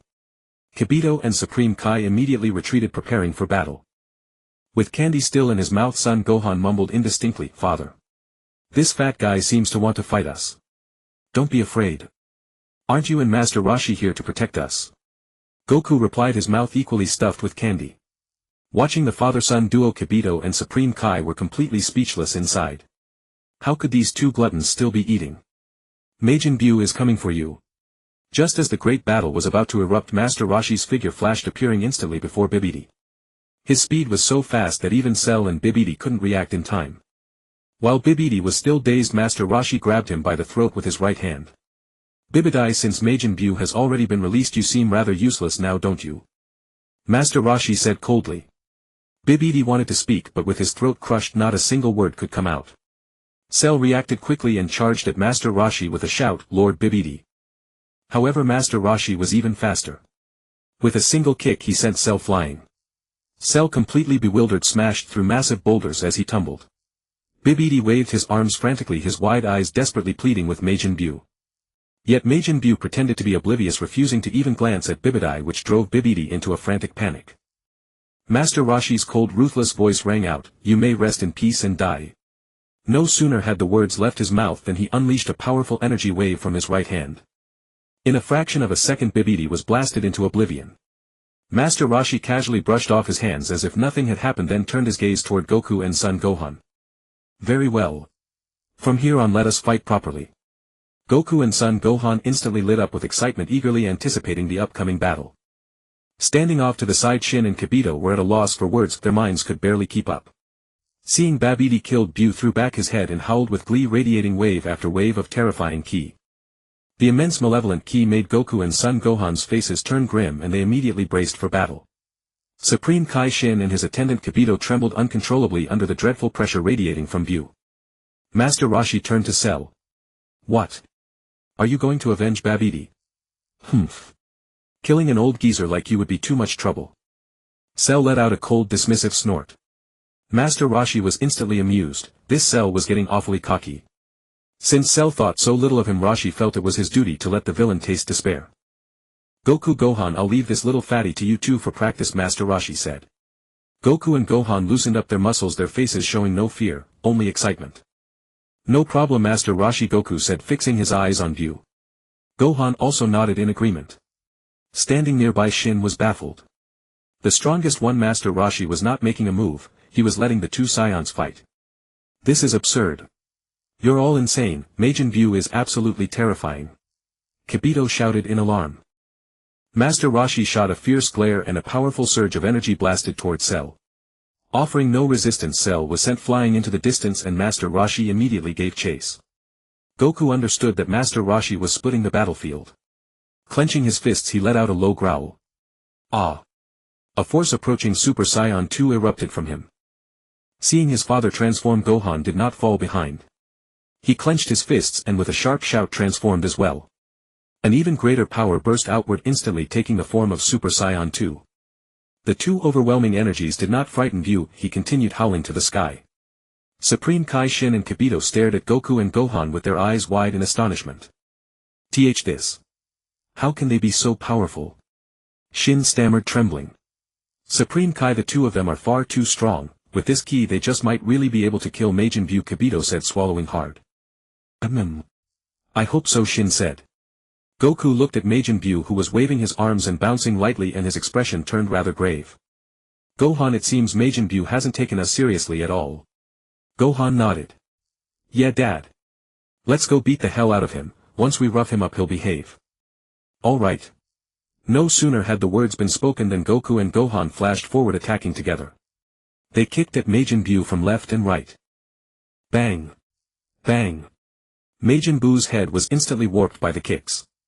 Goku spun around and drove his right foot viciously into the back of Buu's head. Bang! Gohan, not to be outdone, spun around as well, and just as Buu's head was about to crash into the ground, kicked upward with tremendous force. Bang! Buu's face caved in on impact and his body was sent hurtling into the sky. Goku pressed his hands to his waist, gathering a prodigious amount of ki between his palms. Ka! Me! Ha! Me! Ha! Hiya! A mighty energy wave blasted toward Buu in the air. Boom! A colossal explosion echoed through the sky. Excellent! Shin and Kibito broke into joyful smiles at the sight. Goku straightened up and looked to the sky, while Gohan also stared upward with a grave expression. Here he comes! Gohan shouted. Before Goku could react, Buu appeared at blinding speed directly above him and smashed a fist down. Caught off guard, Goku instinctively raised his arms to block. Bang! Ah! With a sharp cry of pain, Goku was sent flying backward. An instant later, Buu flashed in behind Gohan. His reaction far quicker than Goku's. Gohan spun around and lifted his shin to guard. Bang! A mighty force exploded outward, laced with bolts of lightning, and the ground all around shattered, carving out a crater in an instant. There, Buu's kick landed on Gohan's shin. As the enormous impact resounded, a powerful shockwave burst outward. Hee hee! Buu let out a gleeful giggle at Gohan. Gohan clenched his teeth, his entire body quivering, clear proof of how ferocious Buu's kick truly was. Both fighters quickly pulled back their right legs, then kicked out once more, their right feet colliding violently again.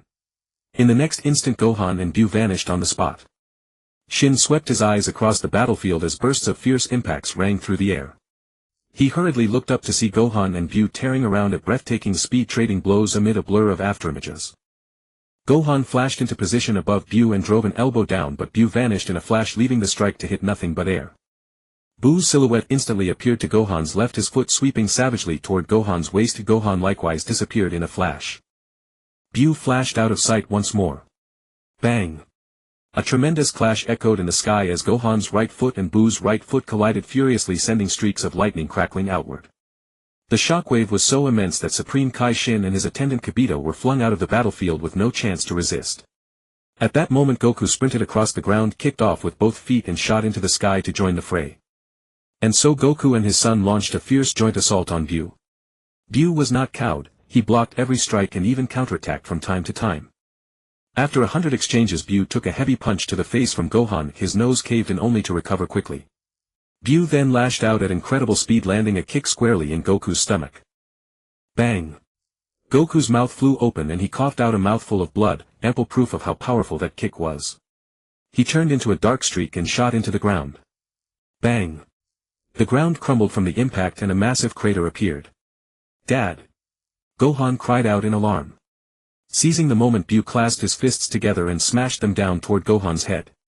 By the time Gohan realized what was happening, it was too late. He took the full brunt of Buu's blow. Bang! Son Gohan too was blasted into the ground like a black line, leaving a huge splintered crater in his wake. Meanwhile, on Master Roshi's side, Cell had been hurled 10 kilometers away by Master Roshi's shockwave. After struggling to steady himself, Cell stared back at Master Roshi in utter shock.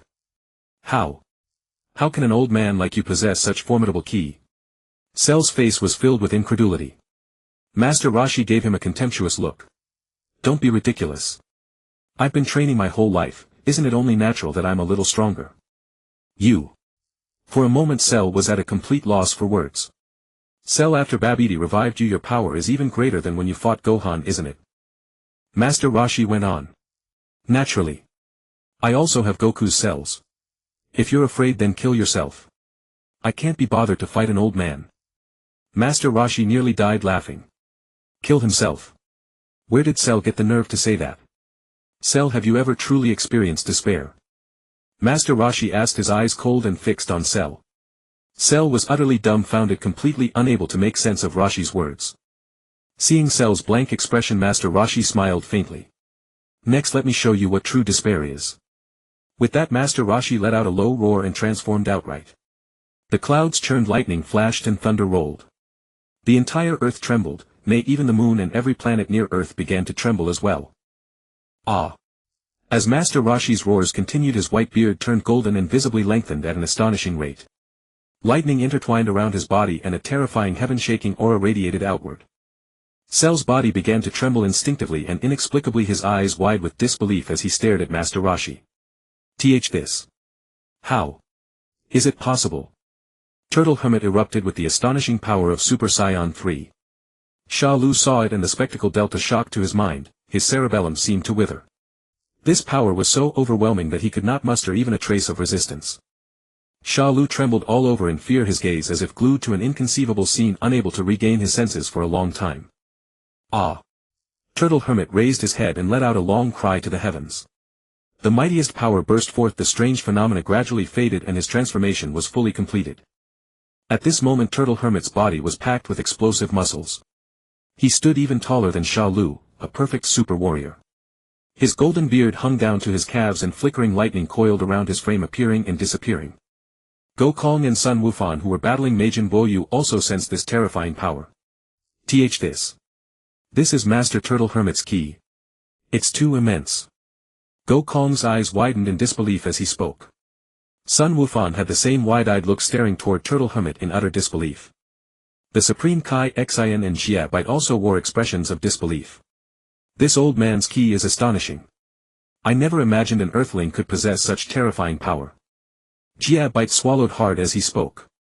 Xian clenched his fists excitedly. Great! With this power we can surely defeat Majin Buoyu. Not far away Majin Buoyu also sensed this astonishing aura. His playful pudgy face turned stern and his slitted eyes opened wide as he looked toward Turtle Hermit. Turtle Hermit felt the overwhelming power within himself and looked at Sha Lu as if he were an ant. Sha Lu, how does it feel?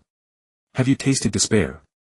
Sha Lu was stunned, then regained his composure, clenching his fists in self-doubt. No. Impossible. How can an old man like you be this strong? You must be putting on an act, that's it. Turtle Hermit smiled slightly. Ha ha. If you think I'm bluffing, why not come over and try it yourself? Ah. Sha Lu let out a long cry to the heavens and a powerful aura burst forth. Yet compared to Turtle Hermit it seemed utterly insignificant, for the gap was simply too vast. Sha Lu was now blind with rage, roaring and charging at Turtle Hermit. When he was 5 meters away he raised his hand and fired an energy wave. Turtle Hermit sidestepped slightly and appeared behind Sha Lu in a flash. You'll never hit me at such a slow speed. Hearing this, Sha Lu gritted his teeth, spun around and launched a storm of attacks at Turtle Hermit, punches and kicks raining down, leaving trails of afterimages. However, the fierce assault looked no faster than a child's slow movements to Turtle Hermit. Can you go faster? See? I only move slightly and you still can't land a hit. Turtle Hermit's words were nothing short of psychological murder. Sha Lu flew into a rage and threw countless afterimages of punches and kicks, yet still failed to touch even a single hair on Turtle Hermit. Sha Lu shouted in exasperation, "Bold fool! Are you only capable of dodging? Or are you just a bit faster on your feet with no real power behind your fists and feet?" Turtle Hermit stepped back a few paces and said coldly, "Fine then. Let me make you despair even more. Come on." Sha Lu roared, clenching his right fist and swinging at Turtle Hermit's face. Turtle Hermit clenched his right fist and met it head-on. Bang! Crack! A fierce collision was followed by the clear sound of bone breaking. Ah!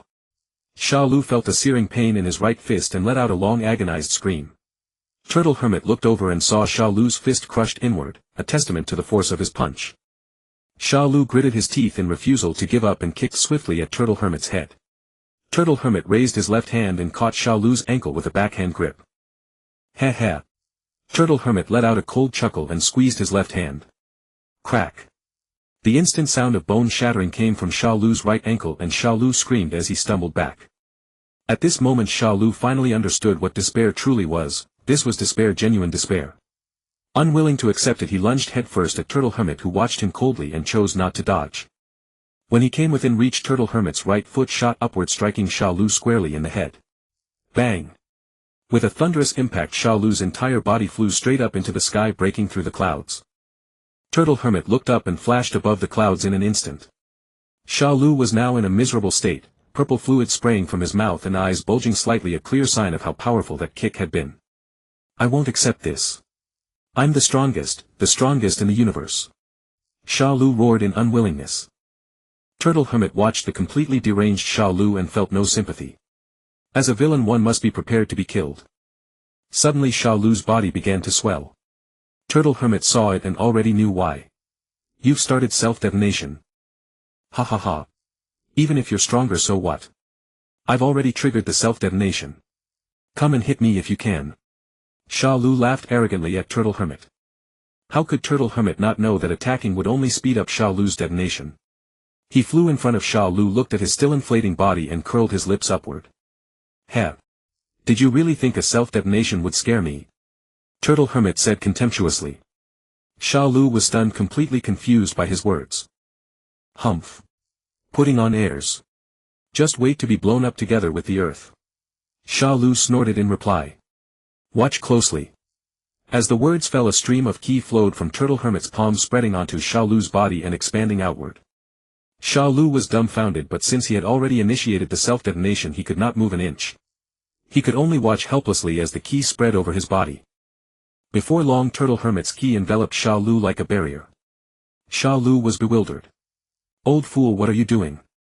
Turtle Hermit flashed a sly smile. You'll know soon enough. As the words fell, he grabbed Sha Lu and hurled him upward.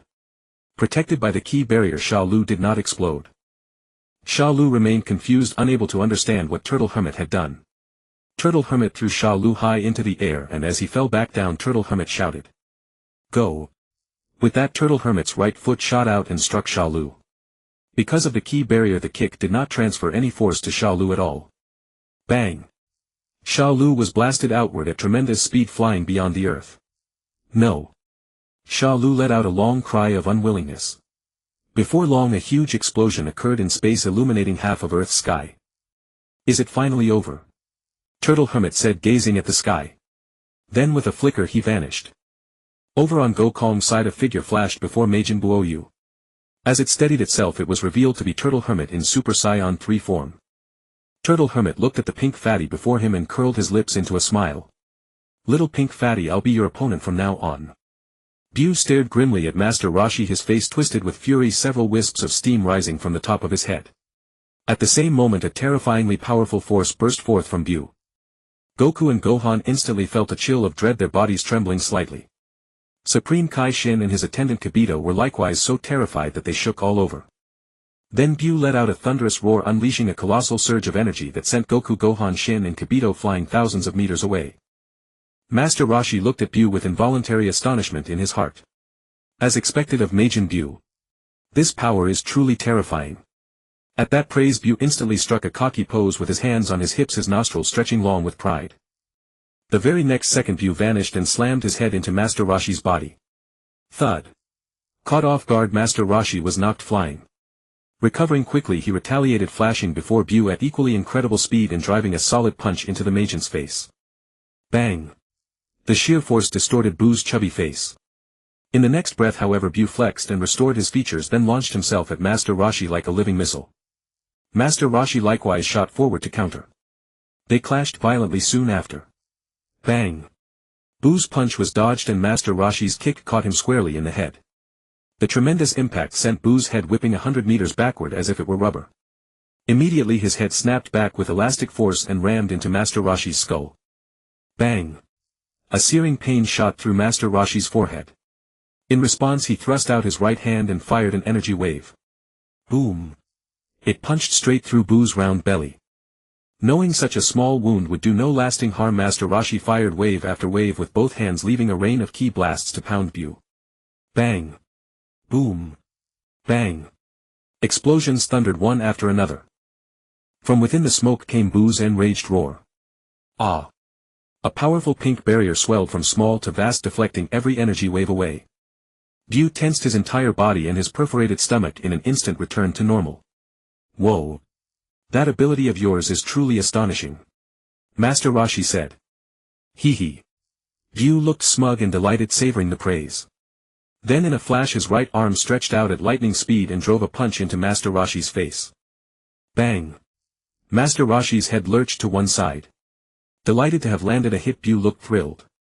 Master Roshi slowly turned his head back, the corner of his mouth curling upward, his eyes fixed on Bu. Bu froze at the sight. When he realized Master Roshi showed not a single sign of injury, it meant his attacks were useless, didn't it? Furious, Bu again vented several trails of steam like white gas from his head. Just then the Saiyan System's voice echoed in Master Roshi's mind. Detected that Majin Bu is becoming enraged. Compel the evil skinny Majin Bu to emerge from his body. Upon completion, reward 10 progress towards Super Saiyan 4. Master Roshi was secretly surprised. Was he getting a free reward just for fighting? He set his gaze on Fat Bu. A simple yet crude plan forming in his mind beat him until he bursts in fury. Bu, is that all the strength you have? Put some more power into it, Master Roshi taunted. Enraged, Bu flash-stepped before him and unleashed a full-force barrage with fists and feet, dense afterimages raining down on Master Roshi. Master Roshi's figure likewise became a blur of afterimages, dodging every single attack. Bu, you need to speed up too, or you won't be able to keep up with me. Steam spouted from Bu's head in fury once more. He increased his speed and power, continuing his assault. Yet still not one blow landed on Master Roshi, and Bu's head kept furiously venting steam. Master Roshi took it all in, and inwardly he was ecstatic. That's right, just keep steaming until that evil skinny Bu erupts. In a frenzy, Bu kept steaming while Master Roshi's swift kick smashed into his face, caving it into the shape of a footprint. Bu strained and restored his face, then maddened and berserk flung himself at Master Roshi with claws bared. Master Roshi gave a faint smile, entirely unconcerned. In fact, he welcomed every extra bit of Bu's anger. Bu resumed his furious combination of punches and kicks, his flurry of afterimages all evaded by Master Roshi's flickering body. Master Roshi even struck back from time to time, punching dent after dent into Bu's malleable body. Those dents might not do serious damage, but quantity had its own weight. Master Roshi flashed behind Bu, raised a hand and blasted an energy wave at the pinkish head glowing with malefic light. Bang! Bu's head was blown apart instantly, but it quickly regenerated. Gazing from afar, Goku and Gohan were stunned. Holy crap, he can even restore his head after it's blown off. How do you fight that? Master Roshi looked at Bu coldly. Looks like I need to add some heavier spices. The instant he spoke, he flashed before Bu. Before Bu could even react, a heavy punch smashed into his face, crushing his nose inward. Bu flexed and his nose popped back into place, only to be caved in again by another crushing punch the moment it recovered. Immediately after, Master Roshi delivered blow after crushing blow, mixing punches and kicks, the sounds of solid impacts thundering across the battlefield. Bu healed and hit back, but his counters were all in vain. He couldn't touch Master Roshi. In a flash, Bu clenched his fists in rage, venting massive plumes of steam from his head, clear proof of how furious he was. Seeing this, Master Roshi did not slow his assault. Instead, he intensified both strength and speed, reducing Bu to a shabby, pitted mess in a single burst. Pushed past his limits, Bu roared and detonated with a massive eruption of power, forcing Master Roshi to retreat. Panting heavily, Bu glared at Master Roshi with murderous intent, as if ready to tear him limb from limb. With both arms raised high, Bu formed a colossal pink energy sphere. Die! With a furious cry, he launched it straight at Master Roshi. Master Roshi smiled faintly. Shifting his weight to his waist, he gave a shout and kicked the pink sphere away. Bu was dumbfounded. He never imagined his powerful attack would be sent flying so casually by a single kick. Master Roshi flashed above Bu, his right palm aimed directly at the Majin's head. The instant Bu looked up, a devastating energy wave came crashing down. Bang! In moments, Bu was blasted to smithereens, reduced to chunks of pink flesh. Master Roshi scanned the scattered pieces, knowing full well that Bu would regenerate presently.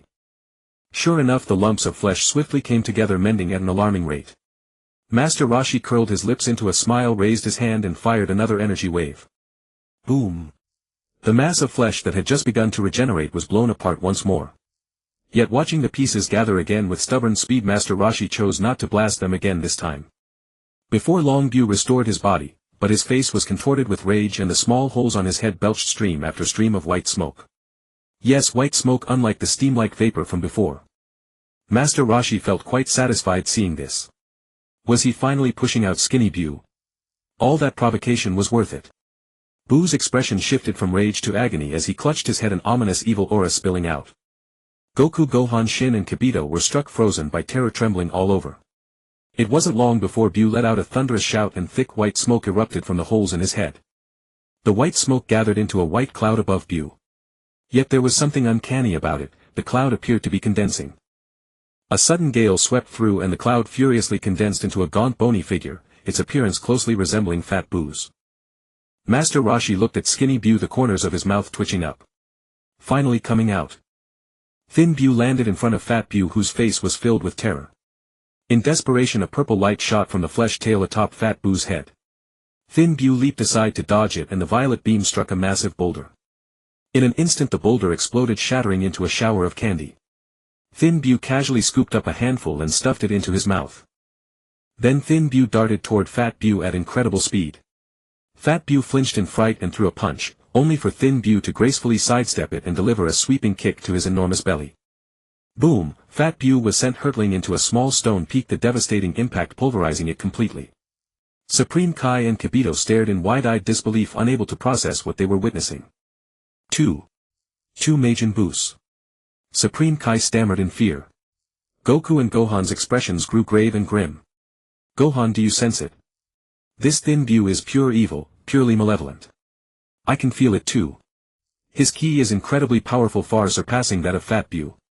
Meanwhile, Master Roshi watched the scene unfold, fully aware that Fat Bu would soon be devoured. System detected simultaneous appearance of Thin Bu and Fat Bu.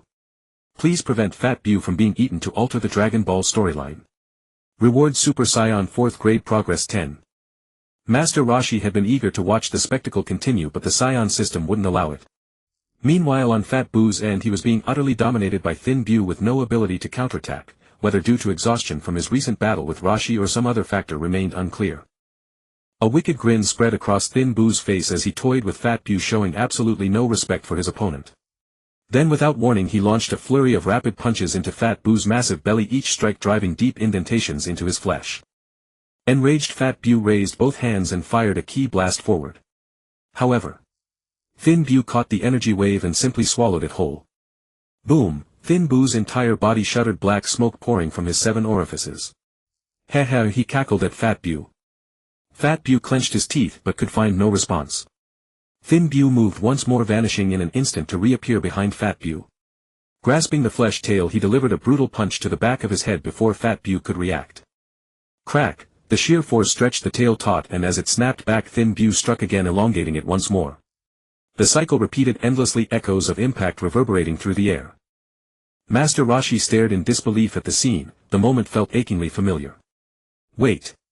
Wasn't this exactly what happened in the Dragon Ball storyline when Goku transformed into Super Saiyan 3rd grade and overwhelmed Fat Bu? As the tail recoiled once more, Fat Bu had learned his lesson. Spinning his head a full 360 degrees, he unleashed a devastating ki blast from his gaping maw. Thin Bu faltered for just a moment, but it was too late. His right fist was obliterated by the energy wave. Seizing the opening, Fat Bu kicked Thin Bu away with tremendous force. After regaining his footing, Thin Bu gazed at his empty right shoulder socket and let out another menacing chuckle. In the next instant, his right arm reformed before anyone's eyes. Watching this grotesque regeneration, Fat Bu's plump face contorted in frustration, yet he could do nothing about it. Then came a sudden burst of speed from Thin Bu, so swift that Fat Bu couldn't even register the movement. Thud! His foot connected squarely with Fat Bu's massive rounded belly. Stumbling backward a few steps, Fat Bu managed to steady himself, only to find his enormous belly somehow adhering to Thin Bu's leg like a vacuum. Before Thin Bu could react, Fat Bu raised his arm and unleashed a ki blast aimed directly at his head. Boom! Thin Bu's head was vaporized in an instant, yet it regenerated mere moments later. Without hesitation, he fired a ki blast of his own toward Fat Bu's head. Explosion after explosion, their heads were destroyed and restored in rapid succession. Fat Bu's massive frame quivered as his cranium reformed. Roaring in fury, Fat Bu's abdomen expanded like a balloon, inflating before devouring Thin Bu entirely. An immense crushing force bore down upon him. Yet Thin Bu's expression remained utterly composed. Letting out that sinister laugh, his body began radiating light, then a catastrophic explosion erupted, reducing both Bus to ash simultaneously. A fierce wind swept through as both forms reconstituted themselves. Fat Bu panted heavily while Thin Bu regarded him with mockery dancing across his features. Goku, Gohan, Supreme Kai and Kibito watched in utter astonishment. These two Bus possessed not only overwhelming power but also an uncanny resilience. No matter how many times they were reduced to dust, they regenerated within moments. This is beyond comprehension, absolutely outrageous. Master Roshi observed the ferocious clash between the two Bus. Their combat style was brutally straightforward, trading blows until one collapsed. However, before long Fat Bu found himself at a distinct disadvantage, his movements growing sluggish and his regeneration slowing considerably. Meanwhile, Thin Bu fought with relaxed ease, clearly holding back much of his true power. Within minutes, Fat Bu was utterly overwhelmed, reduced to standing still while absorbing blow after devastating blow. Thin Bu showed no mercy, pummeling him relentlessly. Watching intently, Master Roshi grew curious about how Thin Bu would eventually consume Fat Bu. According to the original Dragon Ball narrative, Fat Bu had attempted to transform Thin Bu into chocolate, but the attack backfired, turning himself into candy instead. After being devoured, Thin Bu would merge with him to become the mighty Perfect Bu. While Master Roshi continued his silent observation, Fat Bu's condition deteriorated rapidly. He could barely muster any counterattacks, his breath coming in ragged gasps as though on the verge of collapse. Thin Bu seized the flesh tail atop Fat Bu's head, dragging him forward as his victim offered no resistance. Raising his head to the sky, he let out a prolonged triumphant roar, part excitement, part declaration of dominance. Goku, Gohan, Supreme Kai and Kibito watched in trembling terror. The aura emanating from Thin Bu was not merely powerful, it radiated cold, emotionless malice. Lifting Fat Bu for a closer inspection, Thin Bu confirmed there was no fight left in him. A derisive sneer curled his lips. Then, a horrifying sight unfolded before their eyes. Thin Bu's mouth began expanding unnaturally, stretching wider and wider until it spanned over a meter across. Master Roshi recoiled in shock. What in the world, does he intend to swallow him alive? Goku, Gohan, Supreme Kai and Kibito were equally stunned into silence. None could have anticipated such a grotesque fate, being devoured whole. No one would have expected this. To be swallowed alive. Good heavens, the mere thought makes one sick. Realizing his impending doom, Fat Bu struggled desperately against Thin Bu's iron grip, but escape was impossible. Just as Thin View prepared to consume Fat View alive, a figure darted into view, none other than Master Roshi. Without hesitation, Roshi unleashed a devastating roundhouse kick aimed directly at Thin View's head. Crack! The tremendous force sent Thin View flying, and the flesh tail atop Fat View's head was torn clean off. Crash after crash echoed across the battlefield as Thin View smashed through rock formations like they were paper. Rushing to Fat View's side, Roshi hoisted him up. The once mighty warrior was barely conscious now, his limbs hanging limply as he panted for breath.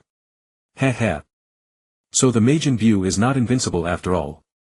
Even with regeneration abilities, sheer brute force will wear him down. Master Roshi observed the battered form before him with satisfaction. At that moment a thunderous roar split the sky from the distance, sending waves of purple malevolence rolling outward. Master Roshi's gaze turned toward the horizon. Looks like Thin View is truly furious now. The immense energy of the Gaunt View shattered the surrounding rocky pinnacles, shockwaves of power radiating outward.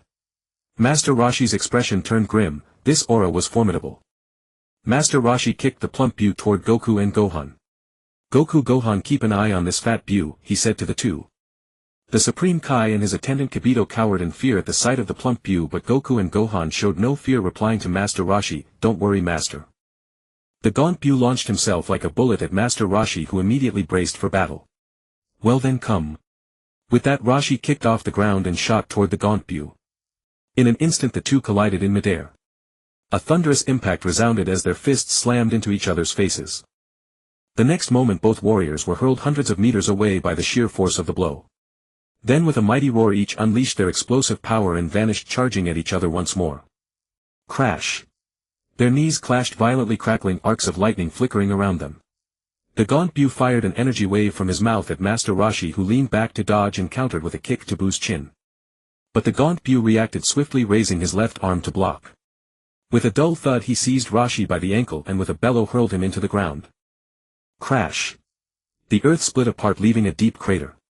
The Gaunt View gathered energy in both hands and loosed wave after wave at the spot where Master Roshi had fallen.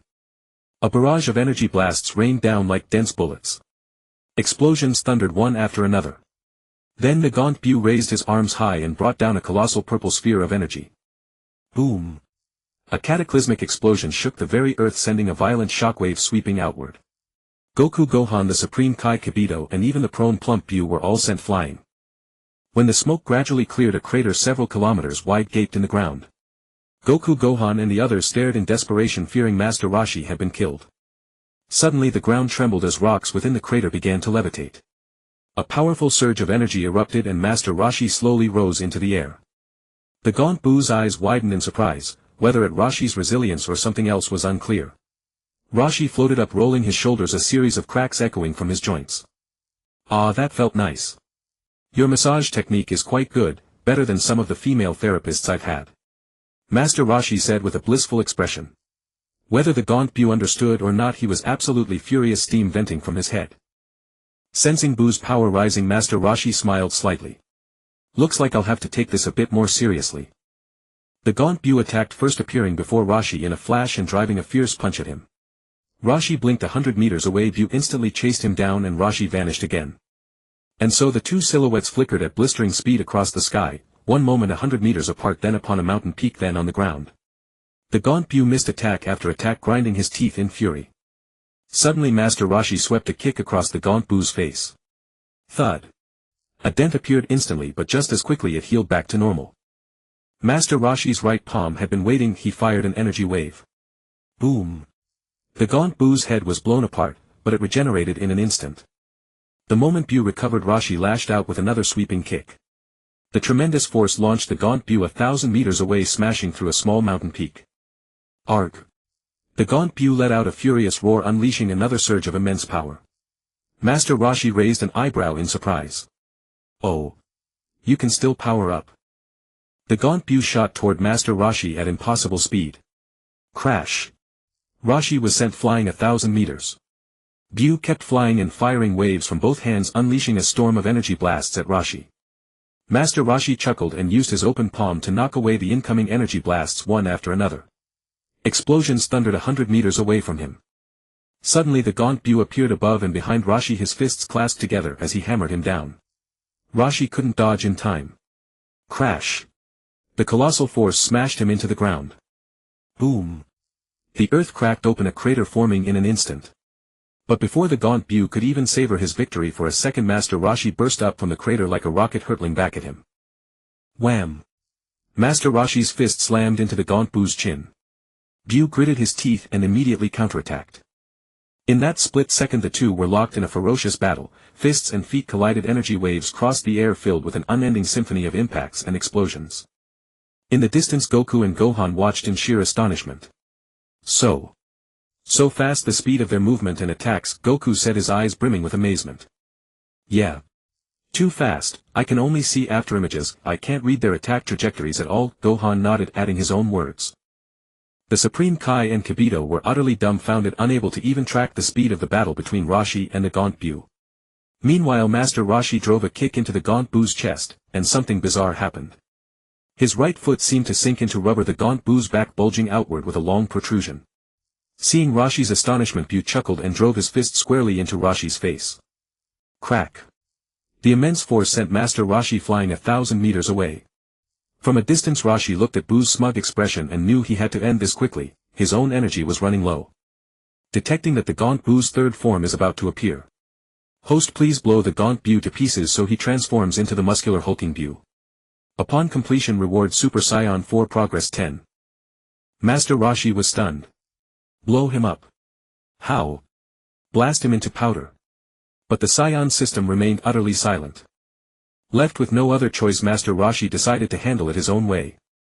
In a flash he appeared before the gaunt Bu. Bu froze, surprised by Roshi's sudden burst of speed. Master Roshi spread his hands, placing them at his temples, and shouted, "Solar flare." A brilliant blinding light erupted from Roshi at the center, forcing the gaunt Bu to fling his arm up to shield his eyes. Seizing the opening, Master Roshi gathered his energy in both hands. Kame. Hame. Ha. In that instant a gigantic energy wave blasted into the gaunt Bu, reducing him to ash and dust. Watching the cloud of Bu powder scatter across the sky, Master Roshi retreated 100 meters, his gaze locked on the airborne remains. Soon a fierce gust swirled up and the powder rapidly converged. A brilliant purple radiance then blazed forth as if a purple sun had appeared in the heavens. Master Roshi raised a hand to shield his eyes. Goku, Gohan, the Supreme Kai and Kibito did the same in a hurry. When the purple light faded, a roar echoed across the heavens, ARGH. Master Roshi looked over and saw a powerfully built Bu hovering in midair.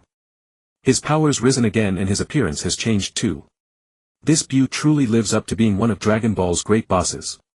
Bu turned his gaze to Master Roshi with a mocking grin, then vanished and charged at him. Master Roshi wasn't too panicked, after all he was at Super Saiyan 3 enough to match Bu's final form. When he used to watch Dragon Ball, Goku's Super Saiyan 3 state was not inferior to Bu, but it couldn't withstand the enormous energy drain. But now with the Saiyan system as his golden finger, he didn't have the same energy drain or limitations as Goku. So, at this moment Bu was only in his muscular form and he could handle it easily, besides he still had a few senzu beans in his pocket. Very steady as an old dog. Muscular Bu's speed had increased by leaps and bounds, in an instant he was before Master Roshi, who remained unruffled. Bu snickered and attacked his fists, unleashing a flurry of afterimages aimed at Master Roshi. Master Roshi countered with his own fists, and for a time the sound of punches colliding rang out without end. Wave after wave of shock force made the ground tremble beneath their feet. After dozens of exchanges their right fists slammed together with savage force. The sheer power sent both combatants reeling back 100 meters. Expressionless, Bu raised both hands and began firing ki blast after ki blast. Facing such a predictable tactic, Master Roshi knocked every blast out of the air with his right-hand chop. Not one to be outdone, he raised his left hand and rapidly fired a volley of ki blasts straight at Bu. Bu grinned widely and with his own right-hand chop swatted away the ki blasts one by one. Master Roshi flickered and appeared before Bu in an instant, sweeping his right leg toward Bu's waist. Boom! Bu's waist bent like rubber under the kick, yet Bu merely widened his grin. He raised a hand and fired a massive purple ki cannon at Master Roshi. Master Roshi hadn't expected Bu to fire from such close range. With no time to do anything but raise his hands in a hurried defensive stance, he was blasted by the giant purple energy wave and sent flying high into the sky. Boom! A colossal explosion resounded in the air and the whole sky and earth seemed to be dyed purple. But before long they returned to their original colors. Bu looked up at Master Roshi in the sky. Master Roshi slowly descended, his gaze resting on Bu with a hint of surprise. You're quite a bit stronger than that skinny Bu from before. Bu said nothing in reply, merely flashing a smug, sinister grin. The next second he flickered directly in front of Master Roshi and threw a punch without warning. The fist caught Master Roshi on the face and sent him flying a kilometer backward, with Bu speeding after him. Ah! Master Roshi let out a fierce shout, burst with ki and struck back like lightning. His fist slammed into Bu's face so fast that Bu couldn't react. Boom! Bu was sent flying a kilometer as well. With an enraged roar he exploded with energy and shot toward Master Roshi as a streak of purple light. Master Roshi, now fully serious, transformed into a golden streak and charged to meet him. For a time a golden beam and a purple beam clashed in the sky, every violent impact radiating blinding flashes of gold and violet. Goku stared up at them, his eyes filled with shock. They've gotten stronger again. Gohan's eyes were equally full of disbelief. This time I can't even follow their speed at all, it's too fast.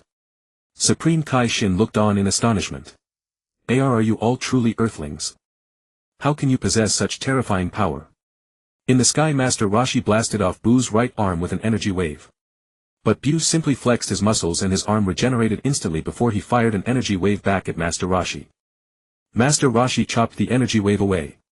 Bu seized the opening and kicked him squarely in the head, so swift that Master Roshi couldn't dodge. Boom! Master Roshi was sent flying a kilometer in an instant and crashed heavily into a small mountain. Bang!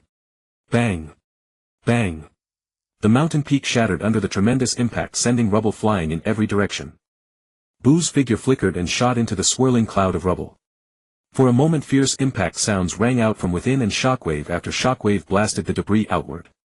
Soon Bu took a heavy blow and was sent flying a kilometer away while Master Roshi slowly rose into the air. Looking at Bu, a doubt crossed Master Roshi's mind: could Bu also advance into a final form? Just as the thought arose, the Saiyan System's voice echoed. Detected that Bu is suppressing his inner final form power. Please continue exhausting Bu's energy to force his ultimate form out. Upon completion you will be rewarded with 20 progress towards Super Saiyan 4. Master Roshi was stunned. Suppressing. But the reward was quite tempting, he was one step closer to the handsome Super Saiyan 4. Master Roshi's eyes hardened as he made his decision. He placed both hands at his waist, gathering ki blasts in his palms. Seeing this, Bu froze for a split second, then immediately responded by raising both hands and gathering his own purple ki blasts. Master Roshi's heart leapt with joy, he had been afraid Bu might dodge. Kamehameha! Ha! With a shout he thrust both hands forward and a powerful energy wave surged toward Bu. Bu dared not underestimate the attack. With a loud sneer he hurled the purple ki blasts from his hands. In that moment a terrifying white energy wave and a terrifying purple energy wave sliced across the sky. Boom! The two fearsome energy waves collided with explosive force, sending a devastating shockwave in all directions. Goku and the others far away were instantly blown back, only managing to right themselves more than 10 kilometers away, proof of the staggering power of that impact. The white wave and purple wave pushed against each other, deadlocked in perfect balance. Master Roshi's expression remained unchanged as he fixed his gaze on Bu. At that moment Bu seemed to sense something. His face darkened and cold sweat beaded on his forehead. Seeing this, Master Roshi rejoiced inside. He exerted himself and intensified the flow of ki into his blast. In a flash the white energy wave surged forward by a huge distance. Startled, Bu frantically poured in more power to resist. With Bu's added strength the purple wave actually shoved the white wave back. But Master Roshi remained calm. With a loud roar he pushed his power up yet again. Feeling the pressure increase, Bu had no choice but to raise his own power. Just then a sharp childlike voice echoed in Bu's mind. Stop suppressing me. We are one, I am you and you are me. No. You cannot come out. Oh. Then how much longer can you keep suppressing me? That old man across from you hasn't even used his full power yet. Bu's heart skipped a beat at these words, and that split second of distraction was all it took. The white energy wave pressed right to his face, its terrifying force about to engulf him. Give up resisting. Only if I come out can we both survive. No. I won't let you out. If you come out the entire universe will be annihilated. Bu gritted his teeth and held on. Observing Bu's reaction, Master Roshi knew he had reached his limit. All he had to do was increase his power slightly and Bu's final form would be forced out. Master Roshi's gaze turned ruthless. With a mighty roar he summoned forth an even greater strength. The Kamehameha swelled as if injected with a violent stimulant and rushed forward. Feeling the change in the Kamehameha, Bu's eyes filled with terror. No. No. Don't.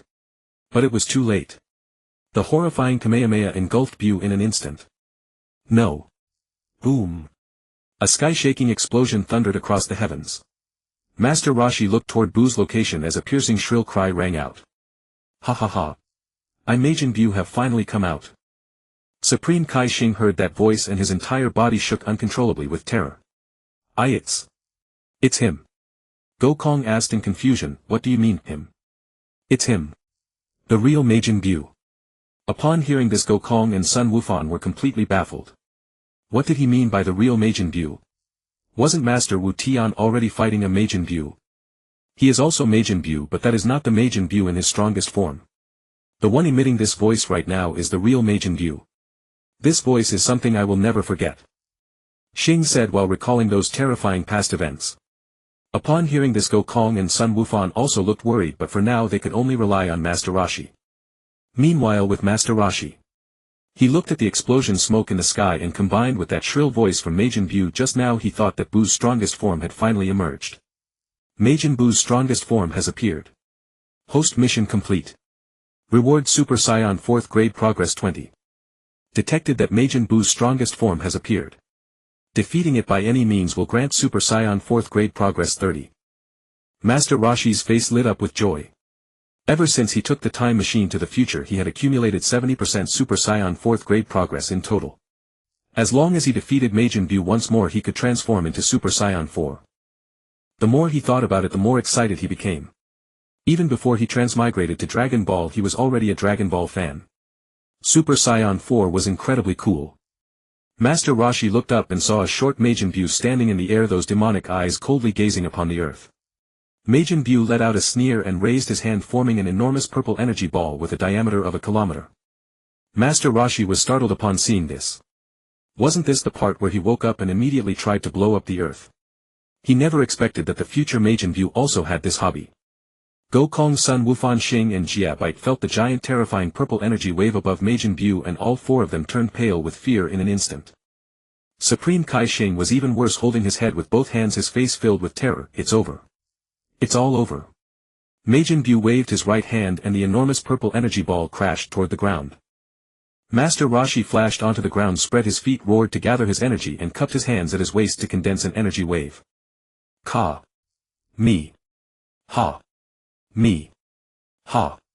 With a mighty roar, Master Roshi launched the Kamehameha toward the falling giant energy ball.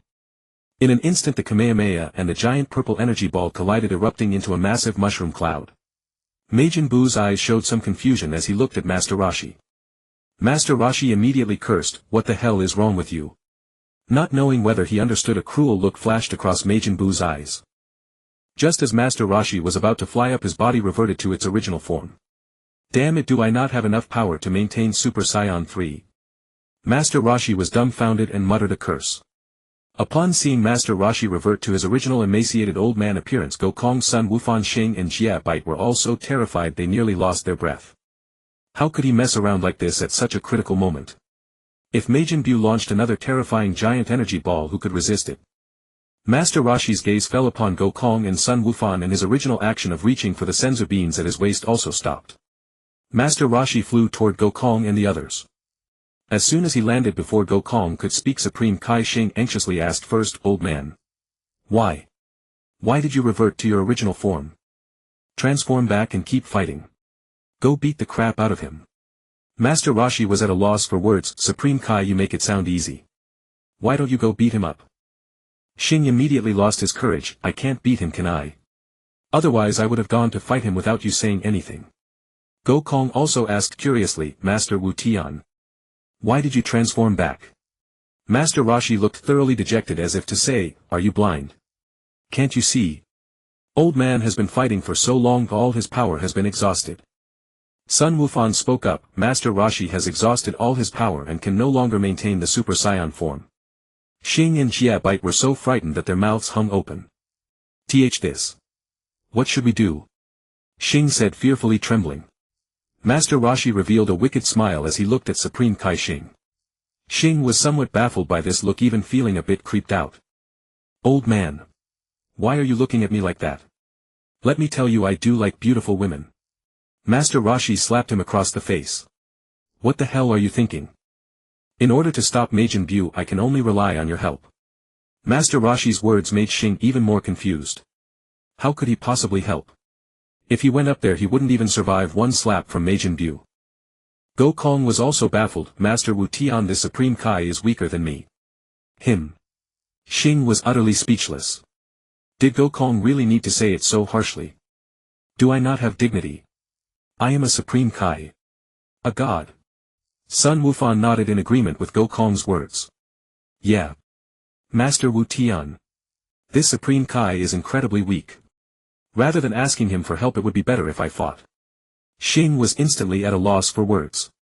How could these two be so blunt? Didn't they know how to save face for others? Jia Bite standing by the side was also dumbfounded. He never expected his master to be described so uselessly. He couldn't bear it. Jia Bite looked viciously at Gokong and Sun Wufan. What's wrong? Did I say something incorrect? Gokong looked back fearlessly at Jia Bite and asked. Ah. No. Jia Bite immediately lost his courage. Weak is weak. Who asked him to really not be able to defeat these two people in front of him? While Master Roshi and the others were talking, Majin Buu in the sky let out a mocking laugh, raised his hand again, and an even larger purple energy ball appeared, emitting a terrifying aura of destruction. Supreme Kai Xing and Jia Bite were so frightened in an instant that their facial features twisted. Old man. Quick, tell me how to help. Hurry up and say it. Xing said anxiously. Master Roshi was waiting for exactly those words. Supreme Kai, take off that pair of earrings. Xing didn't ask why either and hastily took off the earrings and handed them to Master Roshi. Old man, and then. Master Roshi looked at Gokong and Sun Wufan. You two each take one and wear it. One wears it on the left, the other on the right. Gokong and Sun Wufan also didn't dare to ask why and directly followed the instructions. Although Xing and Jia Bite were both confused, now was not the time to ask. Soon Gokong and Sun Wufan had put on the earrings. All set. Master Wu Tian, what's next? Before Gokong could finish speaking, an intense light emanated from his body. Sun Wufan was the same. The light was dazzling and both Xing and Jia Bite were blinded by it. Majin Buu also felt this intense light and looked over curiously. In his distraction he accidentally shot out an enormous energy wave with his right hand. Seeing the enormous energy wave about to fall to the ground, Master Roshi smiled slightly. Here it comes. As the dazzling light faded, a completely new and handsome Saiyan appeared. Yoshia. At the critical moment the new Saiyan scattered the massive purple energy wave with a single glare. Majin Buu froze in surprise. Kai and Kibito were dumbfounded, unable to comprehend who this strikingly handsome Saiyan was, strong enough to disperse that terrifying purple sphere with just a look. I'm neither Son Goku nor Son Gohan. I am the incredibly powerful fusion warrior Son Gohan. Master Roshi nearly stumbled. What in the world was that name? Kai and Kibito were equally bewildered. Son Gohan. What was that? Son Gohan, oblivious to their embarrassment, instead thought his name sounded quite impressive. Son Gohan's gaze turned to Buu in the sky. Leave this Majin to me. Go grab a table and enjoy some tea. Master Roshi knew Saiyans tended to get cocky with great power, but this was beyond ridiculous. Kai snapped out of it, his face lighting up with excitement. I never imagined their fusion would be this powerful, incredible. Son Gohan appeared 10 meters from Buu in an instant. Buu sneered defiantly and asked, Who are you? Me. I'm the one who's going to defeat you. Hee hee. Buu let out a mocking laugh and fell silent. Son Gohan threw a quick punch and kick, then said, Sorry. Give me a moment to get used to my power. Buu seemed to understand and instead of attacking simply watched Son Gohan. Son Gohan's punches were blindingly fast, each shockwave rippling through the air. Just then one such gust of force brushed across Buu's face, leaving a 5-inch gash in its wake. Oops. Sorry, I forgot you were standing over there. Son Gohan apologized. A wound that small healed instantly for Buu. Son Gohan looked at Buu. Your regenerative ability is truly astonishing. Alright. I've adapted to my power now. Come on. Buu raised his hand and blasted several energy waves. Son Gohan didn't even dodge, he let the attack slam straight into him. Bam. Bam. Bam. Explosions rang out one after another. From within the smoke came Son Gohan's voice, all this smoke is making a mess. Buu, you need to hit harder. Suddenly a figure flashed before Bu and an elbow strike slammed into his face without warning. Bam! The overwhelming force sent Bu flying back 100 meters, his head still reeling backward. Sorry. Looks like I used a bit too much strength, Son Gohan said watching Bu. A cold glare in his eyes, Bu charged at Son Gohan. Son Gohan looked utterly relaxed, even folding his arms. Bu's assault quickly reached him and Son Gohan casually raised his legs to block each strike. For a time Bu swung rapid punches while Son Gohan parried every blow with his feet. A symphony of crisp clashes echoed through the air. Bu. Put more power into it. That's too weak. Son Gohan taunted. Enraged, Bu gritted his teeth and vastly increased the strength of his punches. Now that's more like it. Son Gohan stopped blocking altogether, letting Bu's fists and feet hammer into his body. The sickening thuds of solid impacts rang out all around. In the distance Kai stared in awe. Son Gohan. He's incredible. Master Roshi watched too, speechless at just how reckless and showy this Saiyan had become. High in the sky, attack after attack rained down. Finally Bu stepped back, panting heavily. Son Gohan wore a blissful expression. Ah. That feels wonderful. Bu. I have to say you've got quite the massage technique. Why don't you open a massage parlor? I'd definitely be your regular customer. Bu's fury sent steam pouring from his head as an even greater power erupted from his body. Son Gohan showed no concern at all, instead flashing a smile. Heh heh. So you can get stronger, huh? Looks like I'll have to show a bit of my real power. With those words Son Gohan clenched both fists and let out a long cry to the heavens. A golden light rose from his feet, his hair blazing gold as a mighty Super Saiyan aura burst outward. After transforming, Son Gohan beckoned with his finger, taunting Bu to come at him. Bu's face darkened as he charged, and the moment he closed the distance he swung a vicious knife hand strike. Son Gohan ducked under it, then coiled his right leg and swept it hard across Bu's head. Bam! The immense force twisted Bu's head grotesquely. Whoa! What exactly is your body made of? Fascinating. Bu's form warped and instantly snapped back to normal, then he launched a furious barrage of punches and kicks at Son Gohan. Facing such a dense onslaught, Son Gohan remained calm, deftly evading and counterattacking. After 100 exchanges, Son Gohan blasted Bu to pieces with a single energy wave in his right hand. Yet Bu regenerated almost immediately and lunged at Son Gohan. The air once again thundered with fierce clashes. Kai watched the battle above, his eyes wide in disbelief. This. Is the pot era fusion really this powerful? Kibito too was stunned, turning to Master Roshi. Old man, how did you know that the Supreme Kai's earrings could fuse people? That question sparked Kai's curiosity as well, and he looked at Master Roshi. Master Roshi was deeply embarrassed, unsure how to answer. He could hardly say he knew because he'd watched Dragon Ball. Well, I heard it from the King Kai of my world. Yes, that's right, he told me. Master Roshi's face was strained as he shifted the blame onto King Kai. Kai was baffled. King Kai? Even I, a Supreme Kai, don't know about this. How would a mere King Kai? Master Roshi shook his head and played dumb. Then I wouldn't know. Since Master Roshi wouldn't say more, Kai didn't press further. At that moment a colossal explosion erupted in the sky, its shockwave sweeping across the area. Master Roshi, Kai and Kibito all looked up. There was Bu blown into powder yet again. Son Gohan smirked casually. Little Bu, you can't beat me. Why won't you give up? See. Reduced to dust again. The powder swiftly converged and Bu regenerated.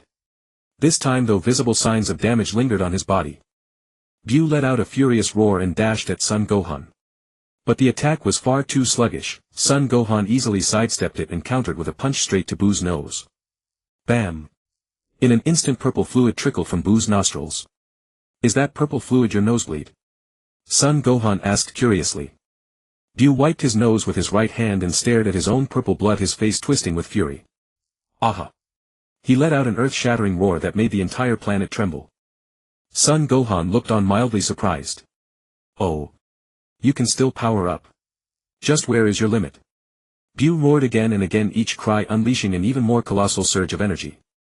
Master Roshi shouted to Son Gohan, hey, whatever your name is, Gohan, right? Finish Bu off already. Son Gohan replied, Master Roshi, don't worry.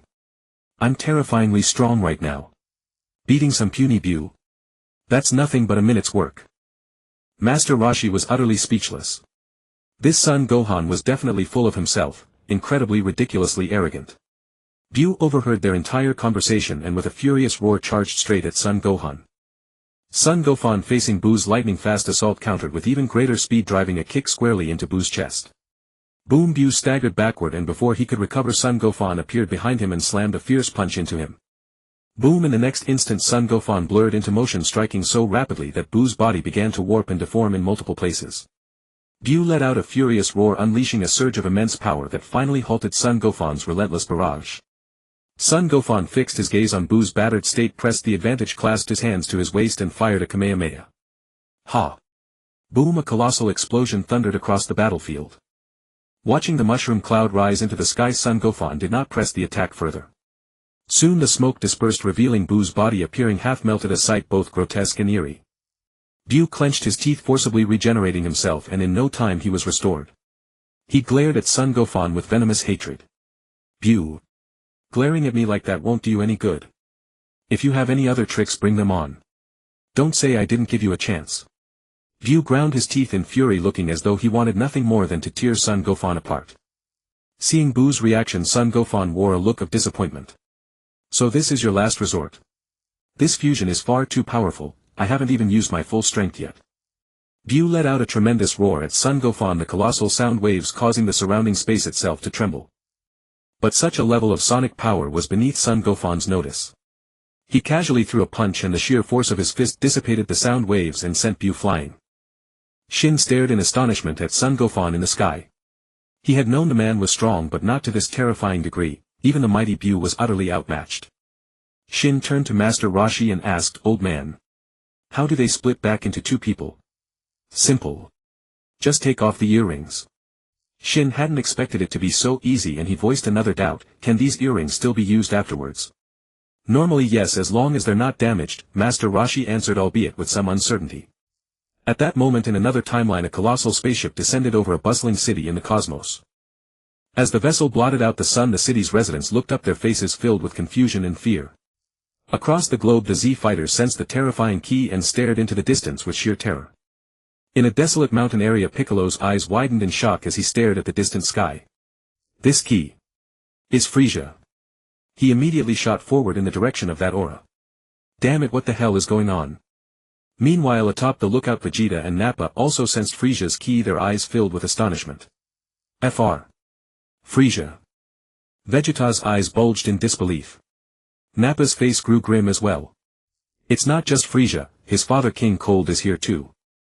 Vegeta's eyes gleamed with excitement and he clenched his right fist. "Perfect. This is a chance for me to test the results of my training in the hyperbolic time chamber. Let's go, Nappa. Time to greet an old acquaintance." With that, Vegeta shot off at blinding speed toward Frieza's position. Back at Kame House, Krillin, Yamcha, Tien, Shinhan and Kaiotsu, the four great Earth fighters, also sensed the dreadful presence. Krillin trembled in fear all over. "Fr. Frieza." Tien's face contorted with dread, his three eyes stretched wide open. "There's another powerful key as well. Tien, should we go and check it out?" Kaiotsu asked. Tien clenched his fist. "We must. As Earthlings, it's our duty." With that, the four warriors exchanged nods and took off toward Frieza's location. At Bulma's house, Android 16 turned his gaze toward the distance. Android 17, Android 18, there are several strong key signatures in that direction. Android 17's face showed a hint of curiosity. "Oh. Who could it be?" "I'm not sure, but I can confirm one of them is Frieza." "Oh, Frieza. Then let's go take a look," Android 17 said. "But that old man told us to protect Bulma," Android 16 said hesitantly. "It's fine. Bulma's home security system is excellent. There's no danger here." Android 16 and Android 18 pondered this and found it reasonable. And so the three androids also flew off toward Frieza's location. Meanwhile, inside Frieza's spaceship, the vessel was enormous, as vast as a football stadium. As the hatch slid open, Frieza gazed upon the landscape below, his expression twisted with fury. "So I've come again. Truly a fine place." King Cold looked down at the city beneath them. "Frieza, what shall we do with these ants below?" Frieza raised his right hand, conjuring a massive sphere of energy and hurling it downward. "What to do?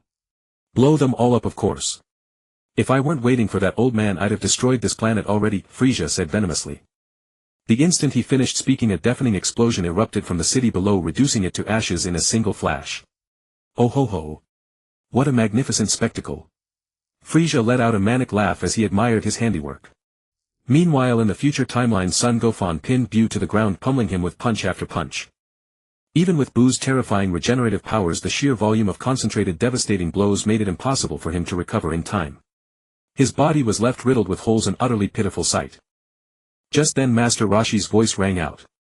Son Gohan, finish him. No need to drag this out. Buu was nearly at his last breath, which made it clear just how overwhelming Son Gohan's strength was. This was a total mismatch and Buu had been toyed with from start to finish. Alright Master Roshi. I'll end him now, Son Gohan replied. Buu's eyes flew wide open at the words. He wanted to escape, but he was trapped firmly in Son Gohan's grip and his stamina was almost completely depleted. At that moment Son Gohan grabbed the fleshy tail on Buu's head and hurled him skyward, then clasped his hands at his waist and fired a Kamehameha. In a flash a devastating energy wave streaked toward Buu in the air. Buu's face contorted with terror upon sensing the overwhelming power of the Kamehameha. Desperately he fired wave after wave of energy blasts from both hands, trying to intercept the oncoming beam. Yet all his efforts were in vain. In the face of absolute power the Kamehameha tore through everything in its path. Buu let out a piercing shriek of fear and despair. Boom! A thunderous explosion erupted, accompanied by Buu's agonized scream signaling the end of the battle in the future. Son Gohan then walked over to Master Roshi and the others. Master Roshi. How do we split apart? Before the old master could answer, Shin spoke up first. All you have to do is take off the earrings. Upon hearing this, Son Gohan did as instructed and soon removed the earrings. In that instant his body radiated a brilliant white light. When the glow faded, Goku and Gohan stood revealed. Shin extended a hand toward them, the gesture unmistakable. Goku and Gohan exchanged a glance, then returned the Potara earrings to Shin. Master Roshi looked at the two of them in exasperation. How could they give up such a treasure without even trying to keep it? Goku seemed to understand Roshi's unspoken thought and scratched his head with a sheepish grin. If only I could become as strong as Son Gohan someday. Master Roshi was at a loss for words. He then turned to the Supreme Kai Shin. Supreme Kai, shouldn't you teach us instant transmission now? Oh. Okay. Shin nodded in reply. In the present timeline, Frieza and his father raised their hands and fired ki blast after ki blast, bombarding the area. Oh ho ho. Father, look, these fireworks are so beautiful. Yes, so beautiful. But use a lighter touch, don't blow up this planet. Don't worry, I'm controlling my power. At that moment Vegeta and Nappa flashed into view not far from Frieza and the others. Frieza and King Cold immediately noticed them.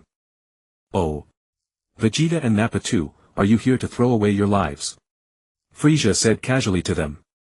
Vegeta shot him a contemptuous look and sneered through his nose. Humph. Frieza, you still dare to come to Earth, are you prepared to die? Oh ho ho Vegeta, I'm so scared. Please don't kill me, okay? Frieza said all this in a mocking, sarcastic tone. Vegeta naturally caught Frieza's tone and replied with a haughty look, Frieza, I'm no longer the old Vegeta who was at your mercy. Oh. And then what? Frieza answered disdainfully. Vegeta slowly raised his right hand and pointed his thumb at himself. The me right now is Super Vegeta. Frieza and King Cold froze. After a second, father and son looked at each other and burst out laughing. Oh ho ho.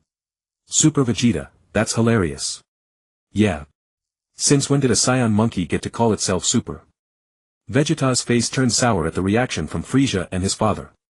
Soon after, Piccolo, Krillin, Android 18 and the others arrived one after another. Frieza swept his gaze around and, not seeing Master Roshi, immediately showed a dissatisfied expression. Hasn't that old geezer come? Is he hiding because he's afraid? Vegeta sneered, to deal with you I'm more than enough. Why would we need Master Roshi? Hearing that, Frieza laughed instead of getting angry. Oh ho ho. In that case I'll play with you first, let me experience the so-called Super Vegeta.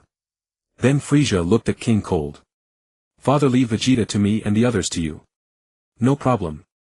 Don't worry. I promise I won't let anyone disturb you. King Cold replied, thumping his chest. Frieza turned to Vegeta and said, then come on. Super Vegeta. With a confident face, Vegeta clenched both fists and let out a loud shout. Ah! Ha! In that instant, A golden light rose beneath Vegeta's feet, radiating tremendous power. Heaven and earth trembled with overwhelming momentum. As Vegeta let out a long, a power surpassing that of an ordinary Super Saiyan blasted outward. This was Super Saiyan Grade 2. Piccolo, Nappa, Krillin and the androids all stepped back. Such frightening power. Krillin said in a trembling voice, staring at Vegeta in terror. Right, these Saiyans really are monsters, Yamcha agreed. Sensing how strong Vegeta was, Frieza couldn't help grinning. No wonder you dare call yourself Super Vegeta, you've gotten a lot stronger. Humph. Scared now? Too late. Watch how I Super Vegeta defeat you. Vegeta said arrogantly. Oh ho ho. Your power has risen a lot, but defeating me won't be that easy. Vegeta flashed before Frieza, wasting no time, and threw a direct, confident punch. Boom. As the impact echoed, Vegeta looked and found himself dumbfounded. Frieza hadn't moved at all, allowing Vegeta's fist to slam into his face. But Frieza was completely unharmed and even flashed a sinister grin at Vegeta. Vegeta, you're not the only one who's grown stronger. Frieza's voice was like a thunderbolt. Vegeta froze. Once he came to his senses, he furiously threw punch after punch at Frieza, even using his feet. And so the sounds of fists and feet landing echoed without end. Nappa, Piccolo and the others were deeply shocked by what they saw. Vegeta seemed to be using every ounce of his strength, yet Frieza just stood there taking the hits. Was the gap between them really that huge? Suddenly Frieza shot a lightning-fast hook into Vegeta's stomach. Boom! With a scream, Vegeta's mouth gaped open as he clutched his belly and flew backward. How? How is this possible? Oh ho ho, Vegeta, so this is your so-called super form. It seems just average. I haven't even used my strength and you're already at your limit. Nappa flashed to Vegeta's side. Prince Vegeta, are you alright? Damn it. I didn't expect this bastard had gotten stronger too. Vegeta clenched his teeth and glared at Frieza. Frieza, instead of getting angry, responded with a sinister smile and even curled his finger at Vegeta in a provocative taunt. Unable to stand it any longer, Vegeta roared and charged at Frieza. But he had just reached Frieza and hadn't attacked yet when his vision blurred. A huge blow landed on his face. Vegeta clutched his nose in pain as scarlet blood oozed between his fingers. I was actually made to bleed. Vegeta stared at his own hands in disbelief. Ah! He roared in fury, raised his power again and lunged at Frieza in a rage. Facing the enraged Vegeta, Frieza was not panicked, he looked even a bit contemptuous. For a time, amid Vegeta's angry shouts, fierce collisions rang through the air. The two figures flashed at incredible speed. Apart from Nappa and King Cold, no one present could see their movements. Even Piccolo's face turned green, he couldn't see them at all. Seeing Vegeta losing ground, Nappa stamped a foot hard and let out a long, ah. A wave of Super Saiyan Grade 2 power erupted from him. King Cold instantly appeared before Nappa. What? Planning to help him? Nappa's face was grim as he said icily, get out of my way. King Cold laughed instead of being angry. Haha, you've got a big mouth. Nappa flashed in front of King Cold, clenched his right fist in fury and lashed out in a rapid punch. Facing such a quick attack, King Cold narrowed his eyes and swiftly raised his right palm to block. Boom! A powerful aftershock blasted outward. Nappa was stunned. He hadn't expected that besides Frieza, King Cold would also be this powerful. Had his furious punch been blocked so easily? Nappa unleashed the immense power of Super Saiyan Grade 2, yet King Cold still blocked it with ease.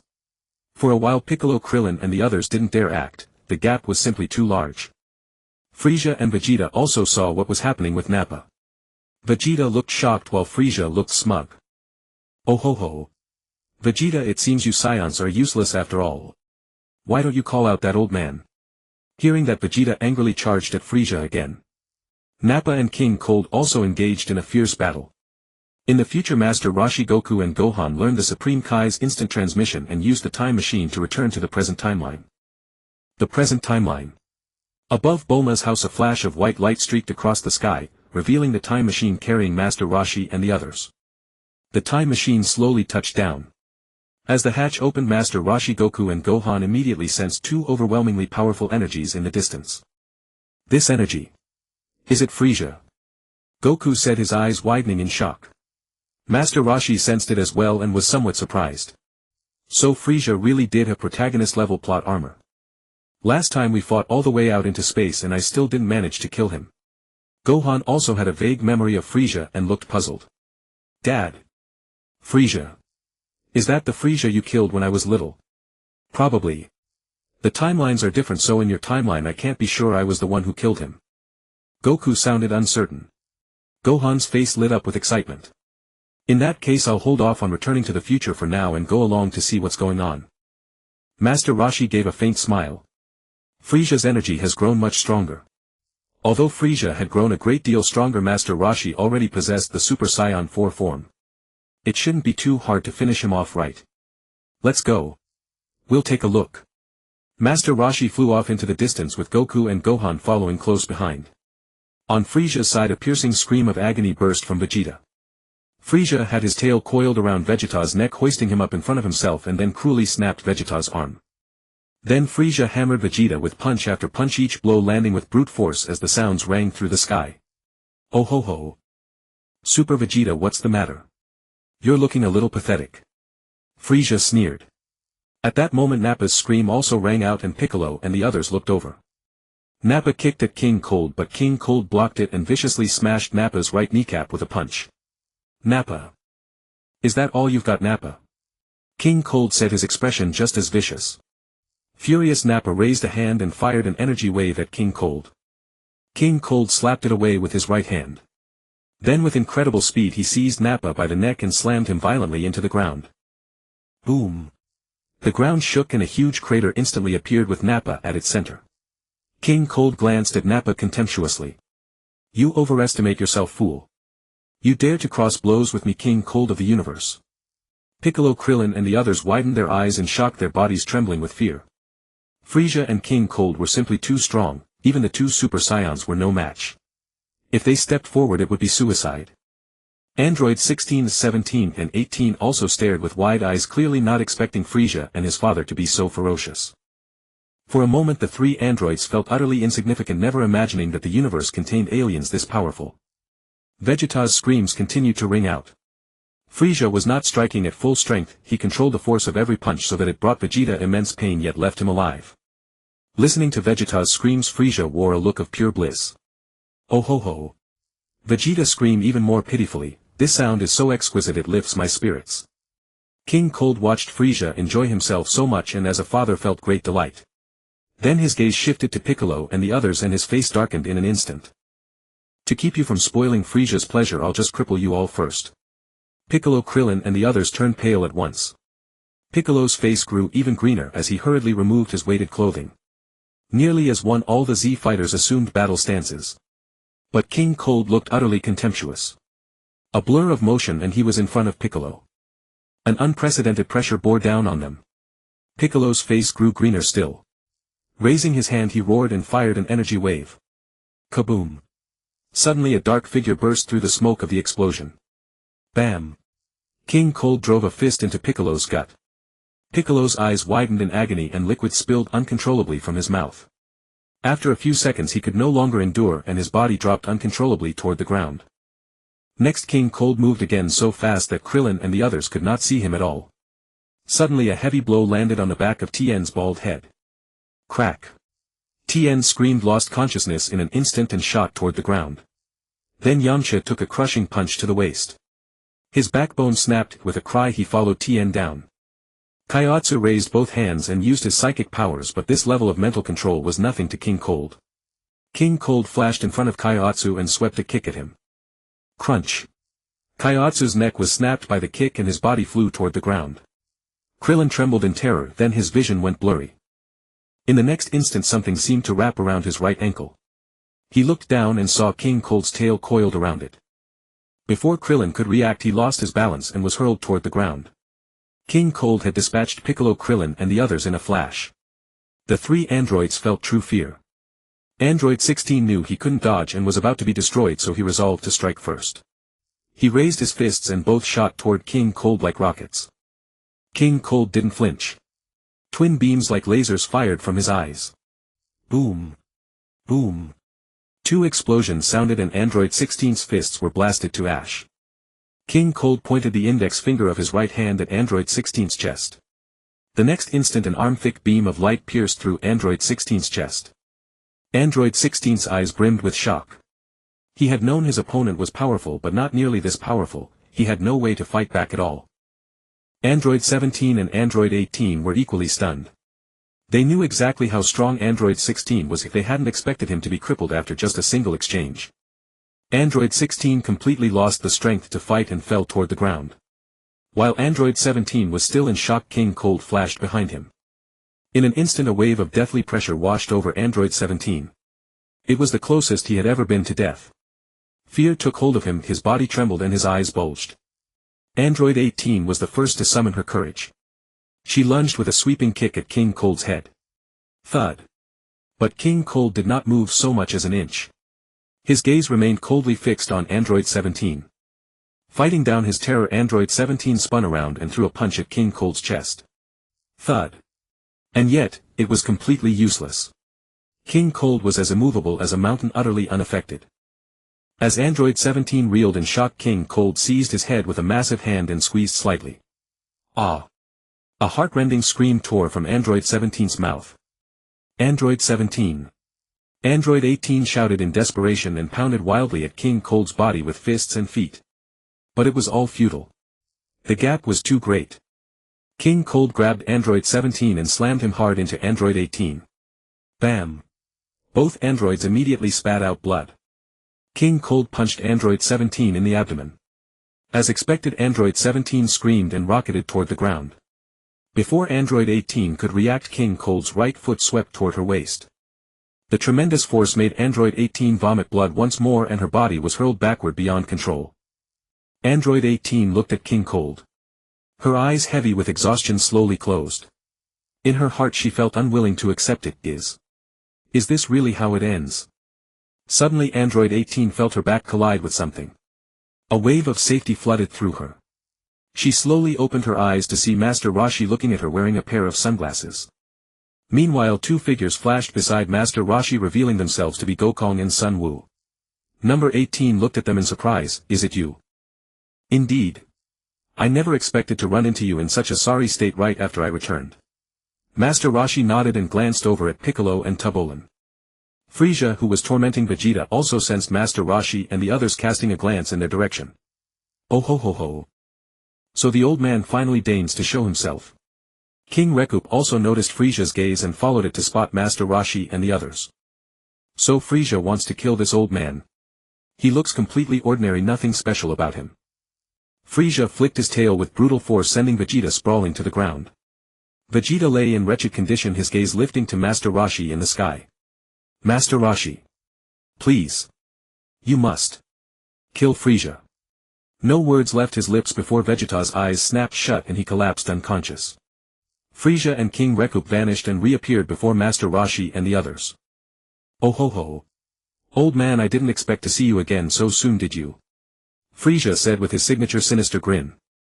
Master Roshi glanced at Frieza, then his gaze fell on King Rekup.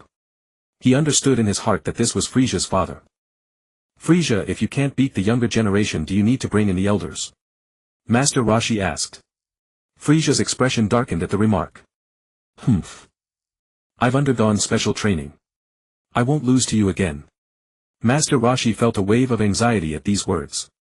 Could Frieza have achieved his golden form by now? If he had reached that stage, it would be troublesome indeed. Even Master Roshi's Super Saiyan 4th form might not guarantee victory.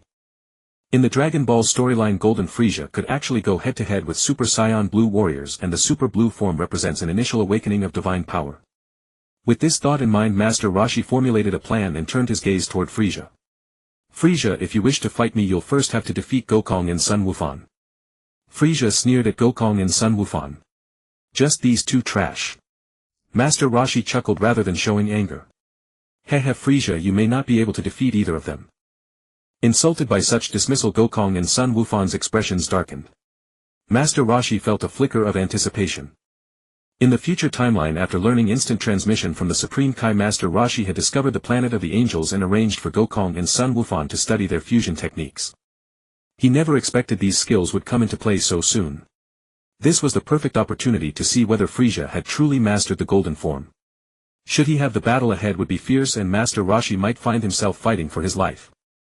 Master Roshi released number 18 and handed her a bag of senzu beans, instructing her to administer them to Piccolo and Tubolin. The moment she departed, King Rekup moved to follow, but Master Roshi intercepted him. King Rekup, let me keep you company. With Master Roshi's words, King Rekup abandoned his pursuit of number 18. Frieza let out a cold laugh. Father, there's no need to concern yourself with those ants. Our objective is this old man. Very well. Frieza's gaze turned vicious as he fixed Master Roshi. Old man, are you certain you want to send these two against me? Give it a try. If you cannot even defeat them, what right do you have to challenge me? Master Roshi replied with calm composure. Excellent. In that case, don't blame me for showing no mercy. Frieza spoke with icy detachment. Master Roshi turned his gaze toward Gokong and Sun Wukong. Go play with Frieza for a while. Yes, Master Roshi. Gokong and Sun Wukong responded in unison. Master Roshi then addressed King Rekup. King Rekup, will you observe from the sidelines, or shall we fight as well? Or do you wish to fight alongside us?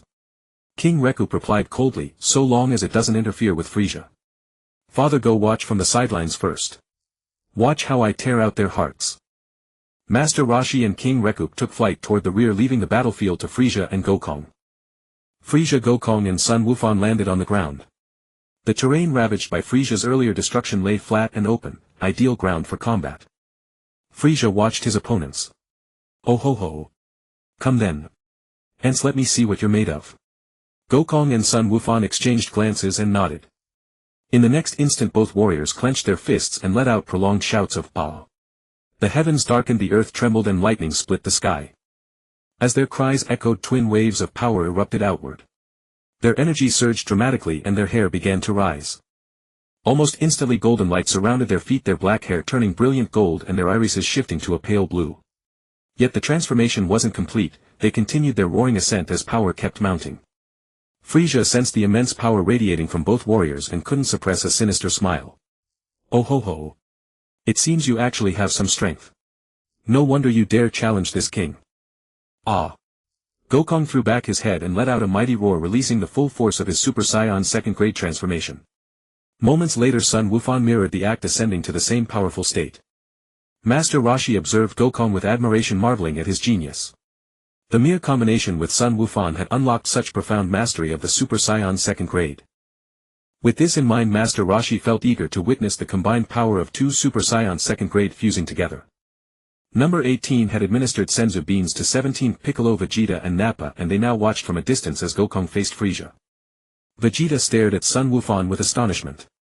This youth is a Saiyan. Impossible. Beyond us there are no other Saiyans. Who is he? On the battlefield, Gokong and Sun Wukong launched simultaneous attacks, striking from opposite angles. Frieza watched them with utter indifference, dismissing them entirely. In an instant they collided in fierce combat. Punches and kicks flew at blinding speed, each exchange sending shockwaves rippling through the air. As the barrage intensified, Gokong and Sun Wukong's expressions grew increasingly grim. Despite pouring all their strength into every blow, Frieza moved with effortless ease. Oh ho ho. Is this really all you've got? Frieza mocked with a derisive laugh. Enraged, Gokong swept his leg toward Frieza's head. Frieza remained completely unaffected. Before Gokong could react, Frieza's tail lashed out with devastating force, sending him hurtling backward with a scream. Father! Sun Wukong shouted. Frieza instantly closed the distance and delivered a devastating kick to Sun Wukong's chest, sending him flying backward as well. After the brief exchange, Gokong and Sun Wukong both realized the grim truth: they were no match for Frieza. Gokong glanced at his companion. Wukong, it seems we need to show our true power. Understood, father. In the next moment they vanished and reappeared together, assuming a peculiar stance. Frieza watched with bewilderment, as did Vegeta and Piccolo. Then Gokong and Sun Wukong began their strange dance-like movements, stepping in perfect synchronization as they drew closer together. Fu! Shaun! Ha! Their index fingers met and a blinding white light erupted between them. The searing brilliance forced everyone to shield their eyes. Master Roshi adjusted his sunglasses, a faint smile playing on his lips. Here it comes. A blended voice echoed from within the blinding white light. I am neither Ka Ka Luote nor Sun Wufan. I am their fusion warrior Luo Wute. Goe Xian Ren sighed in relief upon hearing this, fearing Luo Wute might concoct yet another eye-searing moniker. Fu Li Sa regarded him with thinly veiled disdain. Luo Wute. What manner of ridiculous title is that? Ridiculous. You shall find out shortly. Having spoken, Luo Wu-Tai launched a punishing fist directly toward Fu Lisa. In an instant a monstrous gale of kinetic force swept toward him.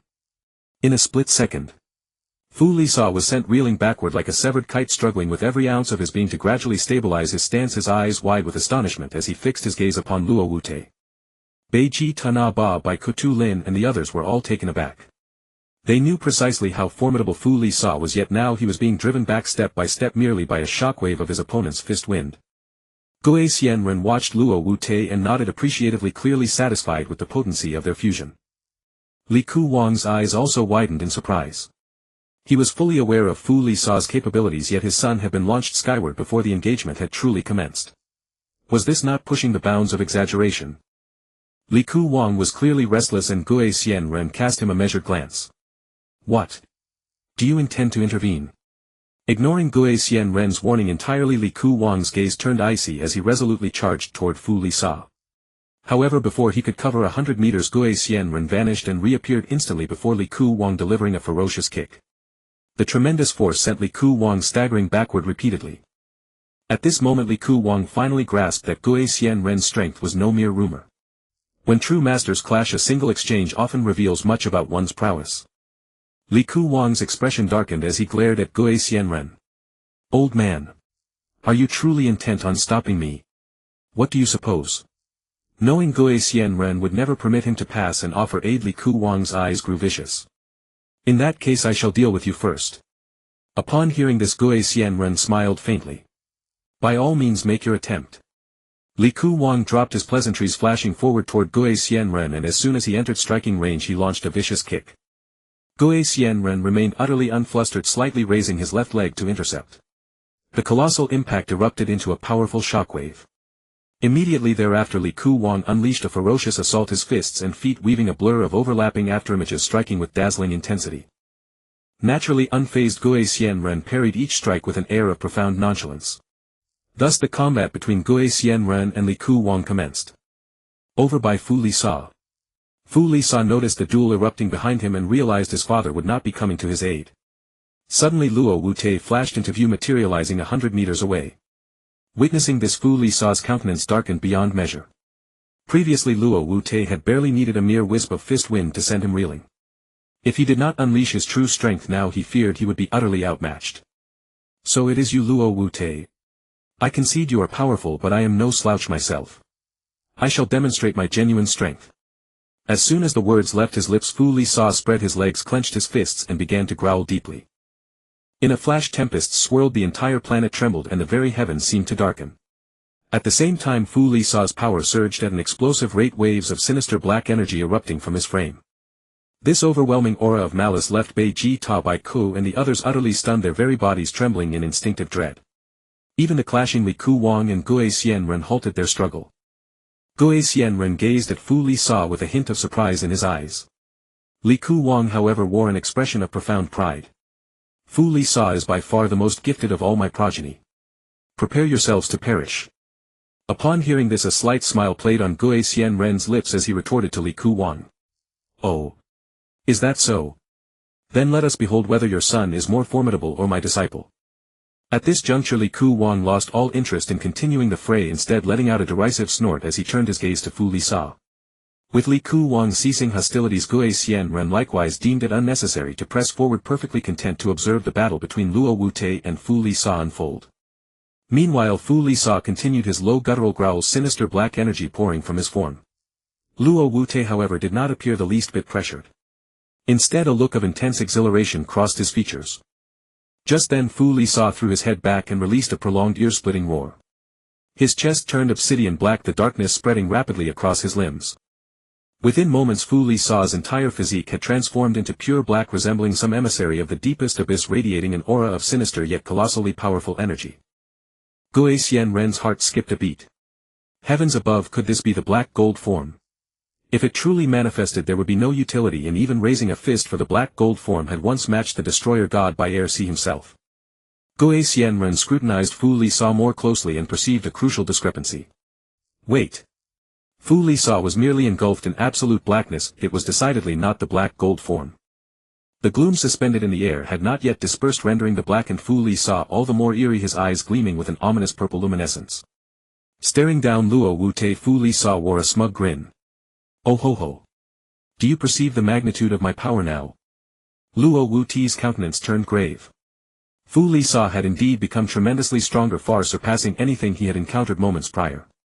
"Your strength has undeniably escalated, but precisely what is this drab soot-smeared visage meant to signify?" Luo Wu-Tai inquired with a wry smile. "This is a novel transformation I have cultivated. I refer to it as the dark form," Fu Li saw declared with undisguised pride. Soon both sides fell silent, locking stares intently upon one another. The atmosphere grew oppressively heavy. Suddenly their figures vanished from the locus in an instant. In a flash a deafening crash of impact reverberated through the air. There they stood, Fu Li saw and Luo Wu-Tai, their right fists colliding with ferocious force, arcs of lightning crackling fiercely around them. The sheer amplitude of the shockwave carved a massive crater into the bedrock. And it did not halt there. Even Bai Ku and the others who had been observing from a prudent distance were violently blasted backward. Fu Li saw and Luo Wu-Tai's right arms trembled slightly from the transmitted force, indicating a fierce equilibrium between the two combatants. "Oh ho ho, what is your assessment? Is my power not formidable?" "Adequate, I suppose," Fu Li saw replied with a sinister smirk. Suddenly his tail lashed out from behind with vicious velocity toward Luo Wu-Tai. Luo Wu-Tai caught sight of a dark silhouette flashing past his vision. The tremendous whip-like force slammed squarely into his chest, sending a wave of searing agony coursing through his entire frame. Instinctively Luo Wu-Tai lunged forward with his left hand, instantly seizing the pitch-black tail. Fu Li saw was stunned for a fraction of a heartbeat, but it was already too late to retract his appendage. In an instant his world spun wildly out of control. Luo Wu-Tai gripped his tail firmly, swinging him around several times before hurling him violently toward the earth. A colossal impact sound echoed as the terrain shattered, revealing a towering crater. From within the abyss of the crater a dark silhouette shot upward, followed by another tremendous crash of collision. Fu Li saw unleashed a devastating kick which Luo Wu-Tai parried with his forearms. Immediately thereafter the two engaged in ferocious close-quarters combat. From a distance one could hardly discern their forms, only hearing the relentless deafening cacophony of clashing impacts. After dozens of exchanges Luo Wu-Tai landed a solid punch squarely into Fu Li saw's midsection. Fu Li saw grimaced in pain, gritted his teeth and retaliated with a sharp kick to Luo Wu-Tai's flank. Luo Wu-Tai was instantly sent flying backward by the blow. Fu Li saw accelerated to close the distance, materializing directly above Luo Wu-Tai, and with a mighty roar brought his leg down in a crushing downward strike. Witnessing this Luo Wu-Tai gritted his teeth. With a flash near his brow he vanished entirely, leaving Fu Li saw's strike to connect with empty air. Suddenly Luo Wu-Tai's figure flashed above Fu Li saw. Without granting his opponent a single moment to process the situation, he drove his right foot straight toward Fu Li saw's cranium. Boom! Bang! A violent impact rang out. Frieza shrieked in pain and was sent flying forward. Regaining his footing he whirled around, his gaze flashing with violet light and sheer astonishment. "How did you dodge my lightning-fast attacks?" Frieza demanded, his face dark. "You want to know? I'll teach you." Luo Wu-Tai smiled in reply. Frieza knew Luo Wu-Tai would never tell him, and since that was the case he couldn't be bothered to ask again. "I won't be hit by that technique of yours again," Frieza said in a sinister tone. Luo Wu-Tai also knew that now that Frieza was on his guard it would be very difficult for his instant transmission to catch him off guard again. The battle erupted once more. In a flash Frieza and Luo Wu-Tai shot toward each other. Blisteringly fast heavy punches met with nimble dodges, they fought in a fierce exchange, neither able to gain the upper hand for a while. Vegeta, Nappa, Piccolo, Krillin and the others stared at the battle, their eyes wide with shock. This. What level of battle is this? We can't even see it clearly, only the fierce impact of blows echoing through the air. Krillin stammered, his mouth agape in disbelief. Even Vegeta, the proud prince of the Saiyans, had to concede that such a level was utterly beyond his imagination. Piccolo's face turned a shade greener as a burning desire to grow stronger took root in his heart, strong enough to fight Frieza on equal terms. King Cold, seeing that Frieza was not at a disadvantage, finally let go of the weight in his heart. Master Roshi however watched the scene with detached calm, feeling that things were far from simple. If Frieza dared to come to Earth with only this much power, he was either courting death or insufferably overconfident. Fortunately for Frieza he couldn't hear Master Roshi's thoughts, otherwise he would have vomited blood in rage. His own power had already made a qualitative leap, yet Roshi had gone even further, pulling fusion out of thin air. Meanwhile, Luo Wuda and Frieza slammed their fists together in a ferocious clash. Bang! Both were blasted apart at the same moment and both raised a hand toward the other, unleashing an energy wave. The energy waves collided, exploding instantly in a thunderous blast. Boom! Both figures flashed into the smoke, their right legs colliding with tremendous force. A powerful shockwave tore the smoke apart. Both gritted their teeth, neither willing to yield to the other. Dark Frieza, your power is nothing more than this after all. Luo Wuda remarked lightly.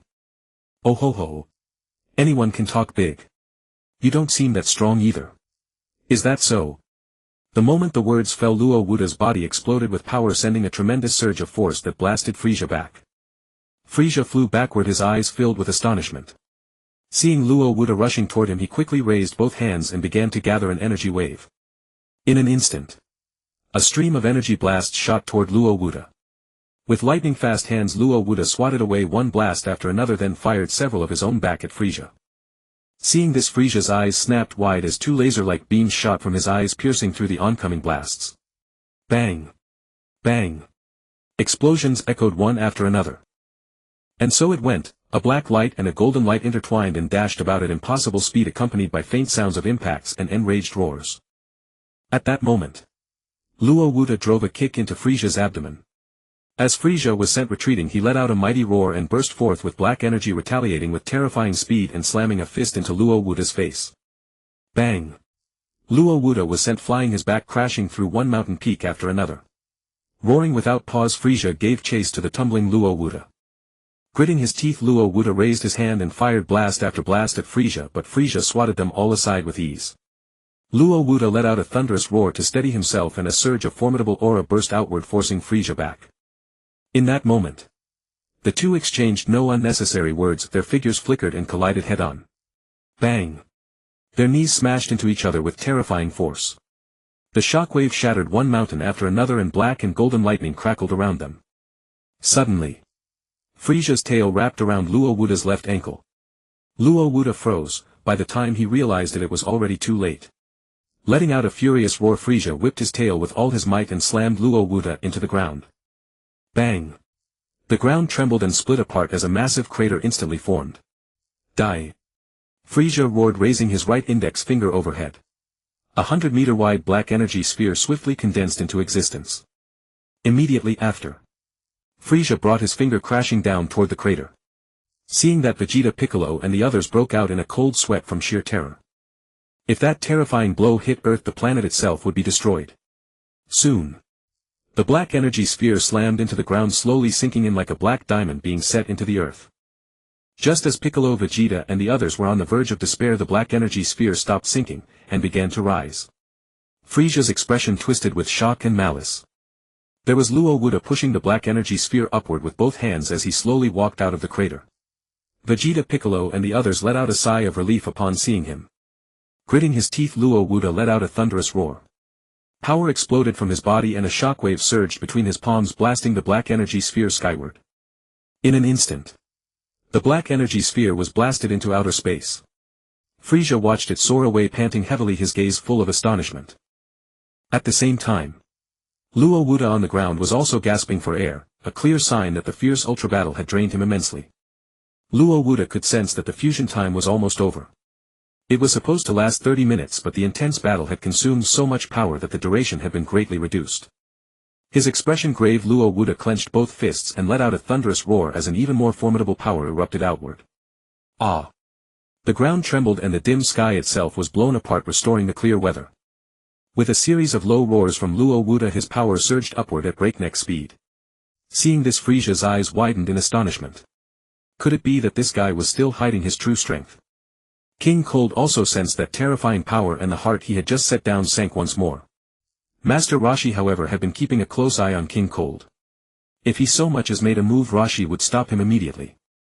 Luo Wuda's overwhelming power stunned Vegeta, Piccolo and the others. They had never expected that someone already so strong could elevate his power even further. It was truly frightening. Frieza gritted his teeth and stared hard at Luo Wuda. Suddenly, Luo Wuda vanished in a flash. Frieza froze. Before he could react, a heavy blow slammed into his abdomen. Bang! Gua! Frieza's eyes bulged as his mouth gaped open in agony. In the next instant, Luo Wuda drove his knee up into Frieza's chin. Bang! In that split second, Frieza's head snapped backward and he spat out a mouthful of purple blood, proof of just how devastating Luo Wuda's strike had been. Frieza clenched his fists, endured the pain and let out a furious roar. Ah! A ferocious burst of power erupted outward. However, Luo Wuda was not blown back. Instead he reached out with his right hand and seized Frieza's head. Frieza was stunned. Before he could react, another crushing blow slammed into his chest. Bang! Luo Wuda's right knee ruthlessly rammed into Frieza's chest. Frieza's eyes flew wide open in agony, his gaze fixed on Luo Wuda in disbelief. Luo Wuda brought his hands together at his side, gathering an energy wave that radiated a world-shaking destructive aura. It's over, Frieza. This is my final blow, you cannot possibly block it. Frieza's face turned foul at those words. He wanted to dodge, but after being struck by successive heavy blows he no longer had the stamina to evade. Ka. Me. Ha. Me. No. Frieza was truly afraid. The energy wave's power was staggeringly immense and he let out a furious, unwilling roar. Ha! In that split second, a white light radiated from Luo Wuda's body and the Kamehameha between his hands dispersed in an instant. Goku and Gohan suddenly appeared, their eyes wide with astonishment. It's over was the thought that flashed simultaneously through Goku and Gohan's minds. Frieza stared blankly at Goku and Gohan for a moment, then his face twisted into a smug grin. Oh ho ho, so you've reverted, have you? Come on. Let's keep fighting. Goku and Gohan were deeply embarrassed, knowing they had only needed a little more time to finish Frieza off. Suddenly Frieza vanished and reappeared with a devastating punch to Goku's abdomen, sending him flying with a pained cry. Dad! Gohan cried out in alarm and moved to attack, but Frieza was faster, whipping a vicious kick toward Gohan's head. With a heavy impact, Gohan was sent flying with a scream of agony. Frieza burst into arrogant laughter. Oh ho ho. Now who's left to challenge me? King Cold watched with a proud smile, then shot a provocative glance at Master Roshi. Old man, it seems it's my son who's won. Master Roshi glanced at King Cold, privately commending Frieza's sheer luck. Just a little more time and they would have destroyed him. Back with Frieza, Goku and Gohan had been forced to revert and Frieza had no patience left to waste on them. With a flicker of motion he shot straight toward Master Roshi. In an instant Frieza appeared 50 meters to Roshi's right. Oh ho ho, old man, did you see that? I, Dark Frieza, am the strongest of all. Master Roshi turned slightly to face Frieza. Frieza, you certainly are powerful, but defeating me? You can only dream of that. Humph. Old man, was your mouth carved from stone? So obstinate. King Cold sneered. Frieza drifted to his father's side. Father. This old man is quite something. My energy's been drained from the last battle. If we join forces and take him out, we can destroy this planet. Very well. I've despised this old man for a long while now. King Cold nodded. Frieza turned his arrogant gaze to Master Roshi. Old man, will you kill yourself now, or do we beat you to death first? Master Roshi nearly laughed himself to death at the remark. Frieza clearly had no idea who he was dealing with. Frieza, do you think you're the only one who has grown stronger? Frieza started a flicker of alarm crossing his face, but he quickly reasoned that even if the old man had gotten stronger, it couldn't be by much. After all, he had unlocked his dark form through arduous training in a dimensional space. No old geezer could possibly surpass him. With that thought, Frieza cast aside his concern. Oh ho ho, old man, so you've powered up too? Don't tell me you've got a new form as well. Master Roshi offered a faint smile. Hey, you guessed right. I do have a new form. Frieza's eyes widened with shock. After all, when a Saiyan gained a new form, it meant a dramatic leap in power. King Cold glanced at Frieza. Frieza, don't let this old coot scare you. Between the two of us we'll tear through whatever form he shows. Emboldened by his father's words, Frieza's fear evaporated, replaced by an air of smug confidence. Oh ho ho, old man, did you hear that? Father and son together, what good will some new form do you? You'll be finished by our hands anyway. Hearing the exchange between Roshi and the Frieza father-son duo, Goku, Gohan, Vegeta and the others couldn't help but listen closely. Goku and Gohan remained calm, knowing full well that Master Roshi possessed a third-grade Super Saiyan form. Vegeta and Nappa, however, gaped in astonishment. Prince Vegeta, what do you think the Turtle Hermit's new form is? Could it be something beyond Super Saiyan 2? Nappa asked. Vegeta's expression was grim, yet he nodded grudgingly. It's very possible. Nappa stared in shock. My God. Every tier of Super Saiyan transformation is more terrifying than the last, imagine how monstrous the third tier must be. Piccolo gritted his teeth furious at his own weakness. Krillin meanwhile was filled with excitement. The turtle hermit actually has another form, amazing. Yeah. With that new form defeating Frieza and his father shouldn't be too hard, right? Yamcha nodded in agreement. Master Roshi fixed his gaze on the father-son pair, knowing full well that he was the only one left who could face them. Goku, Gohan, Vegeta and Nappa could all transform into Super Saiyan too, but to Frieza and his father that level was still far from enough. Master Roshi looked straight at Frieza. Frieza, in that case I'll show you a glimpse of my true power. Oh ho ho, come on then. Though Frieza spoke boldly, unease stirred in his heart. King Cold too felt a twinge of tension. He had briefly clashed with the old man before and could clearly sense that his strength was immense. Master Roshi wasted no more words. Clenching his fists, he concentrated his will and a radiant golden light surged up from beneath his feet. In that instant Master Roshi's frame swelled, his muscle definition impossibly perfect, his beard gleaming gold as an overwhelming wave of Super Saiyan power erupted outward. Frieza and King Cold watched him closely. King Cold sneered. That's it. Frieza's eyes narrowed viciously. Old man, can't you just bring out your strongest form in one go? Master Roshi smiled lightly. I'm just giving you a little lesson on the Super Saiyan transformations. We don't need it. Frieza spat darkly. Master Roshi's expression hardened. He gathered his strength once more, unleashing an even more colossal surge of Super Saiyan power. The golden filaments of his beard became more defined, thicker, and strands of lightning crackled across his body. Frieza and King Cold were stunned. Though the transformation looked nearly identical to the previous stage, the power had soared dozens, no hundreds, of times beyond anything before. Master Roshi could see the shock on their faces, a slight smirk tugging at his lips. Already surprised? Then how will you handle what comes next? Frieza's expression twisted. Humph. All bark and no bite. That's right. The old man is just bluffing, King Cold agreed. But even as they said it, the father-son pair barely believed their own words. It was more a hollow comfort to themselves. Bluffing. Then open your eyes wide and watch carefully. As the words left Master Roshi's lips, he clenched his fists and let out a low growl. Ah! With each successive roar his power skyrocketed at a breathtaking speed. The earth shook, clouds churned, lightning split the sky, as if the world itself were ending. The sheer force of his power sent Frieza and King Cold staggering backward. They stared at Master Roshi in utter disbelief. In that moment they finally realized the old man hadn't been boasting, he truly possessed an even greater form. By now Master Roshi's eyebrows had vanished, leaving his face completely smooth, his gaze sharp and piercing, much like Piccolo's. His golden beard too was visibly lengthening, originally reaching only his chest, it now stretched all the way to his thighs as his power swelled. Before long Master Roshi reached the zenith of his power and threw his head back to release a mighty roar. Ah!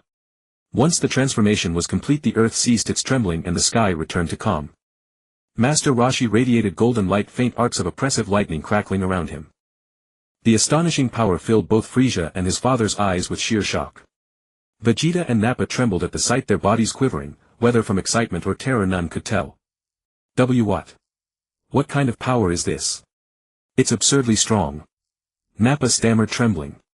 Vegeta clenched his fists, speaking through gritted teeth with bitter unwillingness, to think there exists a terrifying third stage beyond the second grade of Super Saiyan.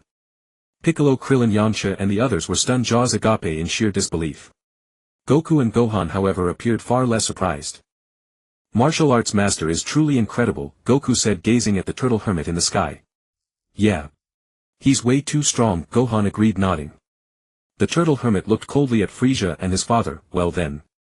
How do you plan to deal with this power? Frieza's expression turned extremely grim. King Cold's face was equally sour. He stared at the turtle hermit with a grave expression. Old man, it seems you are truly no ordinary being.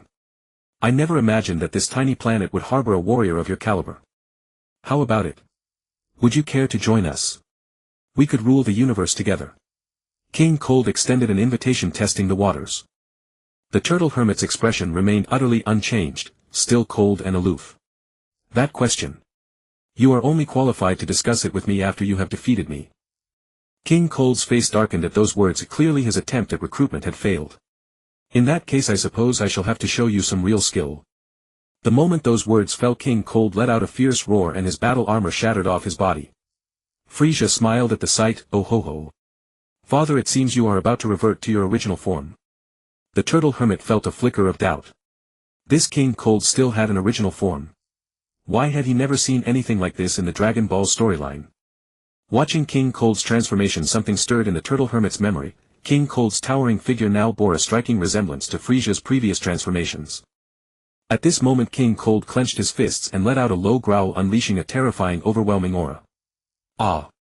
With each successive roar a blinding white light radiated from his body.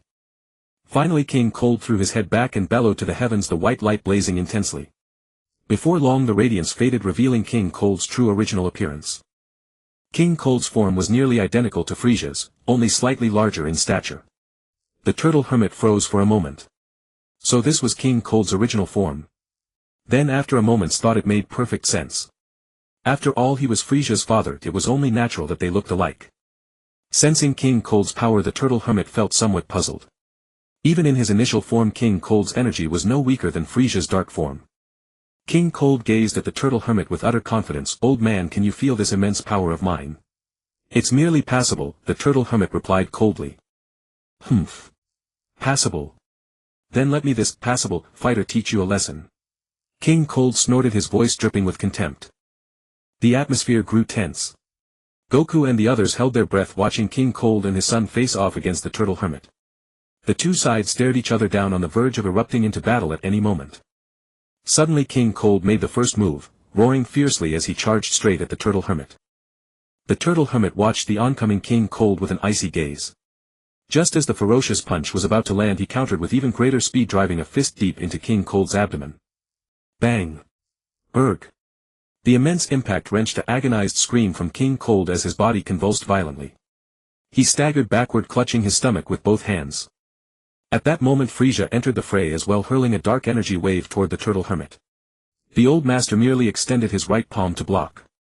Bang! With a resounding collision the dark energy wave dissipated instantly. The turtle hermit's figure flickered, appearing directly before Frieza in an instant, his eyes cold and unfeeling as he stared at him. Frieza suddenly felt an extremely dangerous, suffocating pressure. Gritting his teeth and steeling his nerve, he launched a frenzied assault, his blazing fast punches creating a dense wall of afterimages. The turtle hermit evaded with overwhelming, crushing speed, his body leaving trails of afterimages as he dodged every strike. In mere seconds Frieza had thrown several hundred punches, yet not a single one landed. Suddenly Frieza's body jolted. His eyes bulged wide, his mouth hung open in shock, and his entire frame trembled. Unbeknownst to him, the turtle hermit had appeared behind him and delivered a single knife hand strike to the back of his neck. The turtle hermit did not press the advantage. In the face of absolute power, anything Frieza and his father did was utterly futile. Watching from the sidelines, Vegeta and the others were astounded, their eyes wide with disbelief. The terrifyingly powerful Frieza and his father were utterly helpless against the turtle hermit. Frieza trembled violently, staring at the turtle hermit in utter disbelief. How? How is this possible? How can you be this strong? The turtle hermit's cold, indifferent eyes said everything. He possessed absolute power to crush them completely. King Cold and Frieza exchanged a glance, then with perfect synchronization launched a joint assault. Two blazing fast figures shot toward the turtle hermit. The old master's gaze remained as cold as ice, fixed upon the father and son duo. Soon Frieza and his father attacked the turtle hermit from left and right simultaneously, their lightning-fast punches and kicks leaving trails of afterimages. Yet the turtle hermit was even faster, dodging each strike with even greater speed. The longer they fought, the more astonished Frieza and his father became. They had clearly unleashed all their power, yet they could not even lay a single finger on the old man. It was beyond frightening. The clash of extreme offense and extreme evasion raged on. Only the four stronger Saiyans present, Goku, Gohan, Vegeta and Nappa, could barely catch a glimpse of the afterimages. As for Piccolo, Krillin and the others, they could see nothing at all, only the howling of the wind and the ripples in space itself. At that moment the turtle hermit launched his counterattack with even greater speed. Dodging King Cold's right punch, he swung his right leg in a sweeping arc aimed at King Cold's chest. Bang! Erg! King Cold let out a pained cry and was sent flying backward. Meanwhile Frieza's figure appeared above the turtle hermit, roaring as he drove his heel down in a devastating axe kick. However, in the turtle hermit's eyes this attack was achingly slow. He merely sidestepped, avoiding it with ease, then drove his right knee fiercely into Frieza's chest. Bang! Erg! Frieza cried out in agony and was also sent flying backward. Both King Cold and Frieza clutched their chests in pain, their eyes filled with sheer disbelief as they stared at the turtle hermit. The father and son knew the turtle hermit was strong, but not this strong. Even the two of them combined were no match for him. It was simply absurd. Frieza let out a roar of unwilling fury, and no. Impossible. How can an old man like you be so powerful? Absolutely impossible. King Cold glanced at Frieza, his own expression equally grim, but he did not throw a tantrum like his son. King Cold looked at the turtle hermit with a grave solemn gaze. Old man, I admit that you are strong. It seems I have no choice but to unleash my true power. Frieza was baffled. Father. You still have a stronger form. King Cold nodded. Indeed. Frieza, our Frost family has always attained brand new forms upon reaching certain levels of cultivation along with immensely powerful new abilities. Frieza was stunned by these words. He knew about the clan's transformations, but wasn't his current form already his final form? What new form could there possibly be? King Cold noticed Frieza's confusion and spoke softly. Frieza, watch closely. Your father will now show you a brand new form. Your talent is the highest among our clan, and in the near future you too will master this form. This form. I call it the golden form. The moment the words fell, King Cold clenched his fists and let out a mighty roar. Awe. A terrifying wave of golden power exploded outward, turning heaven and earth gold, causing the very planet to tremble. A dazzling golden light accompanied a long roar from King Cold, emanating a terrifying power. Frieza stared wide-eyed at King Cold in astonishment, never expecting that this father could possess such terrifying immense strength. Goku, Vegeta, Gohan, Nappa, Piccolo and the others wore looks of terror. To them this power was so immense that it seemed divine, leaving no will to resist at all. Master Roshi also stared at King Cold in shock. The very thing he had feared had come to pass. In the Dragon Ball story, Golden Frieza's battle power rivals Super Saiyan Blue, which is renowned as godlike power. Since King Cold could also attain a golden form, his battle power was no less formidable. Most importantly, he had never seen a battle between Super Saiyan 4 and Golden Frieza, nor did he know whether it could win against the golden form. Oh ho ho. Old man, can you feel my father's utterly terrifying power? Frieza, suddenly feeling confident again, immediately taunted Master Roshi. Soon the sky gradually returned to normal while King Cold's entire body turned golden, radiating a terrifying aura of power. King Cold looked at Master Roshi with eyes full of confidence. Old man, what do you think of this power of mine? Master Roshi nodded unwillingly. Very strong. Heh heh. It's rare to hear the words, very strong, from your mouth. King Cold replied, becoming even more confident. The pressure of King Cold's overwhelming power made it hard for Goku, Gohan and the others to breathe. King Cold clenched his right fist. Come. Let me once again experience your so-called Super Saiyan 3. Master Roshi summoned all his focus, for the golden form was no joke. Seeing the great battle about to begin, Frieza hurriedly retreated 1,000 meters, gazing at King Cold with excitement and fervor. At that moment King Cold's voice rang out, Frieza, watch carefully. See how your father defeats this old man. Master Roshi did not dare to be careless, he unleashed the full power of Super Saiyan 3. In that instant Master Roshi made the first move, his form flickered as he charged at King Cold. No wasted motions, he delivered a fierce frontal kick. King Cold sneered slightly, raising his clenched fist to counter. Bang! A tremendous collision resounded, distorting space itself. Master Roshi immediately adjusted his attacking angle and threw a right punch at King Cold. This time King Cold did not dodge or block, but simply let Master Roshi strike him. Bang! Master Roshi's right fist landed squarely on King Cold's face.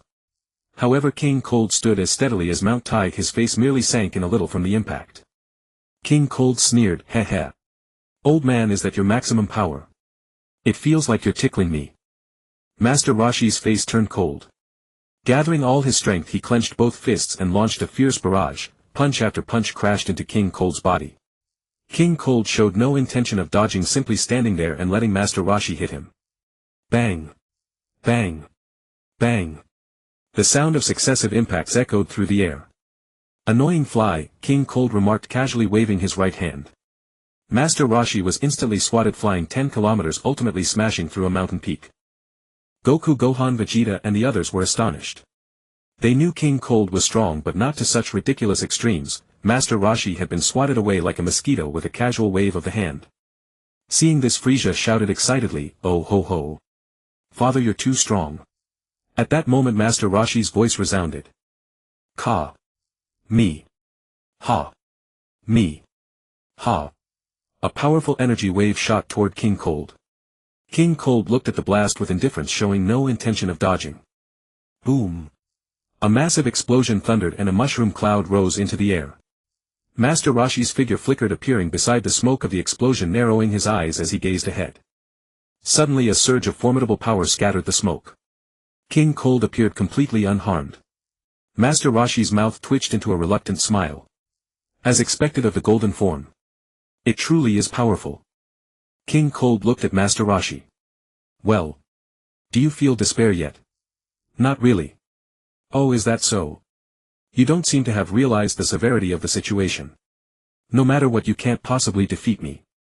King Cold looked at Master Roshi with contempt. Master Roshi did not respond, instead assuming a battle stance. King Cold smiled faintly.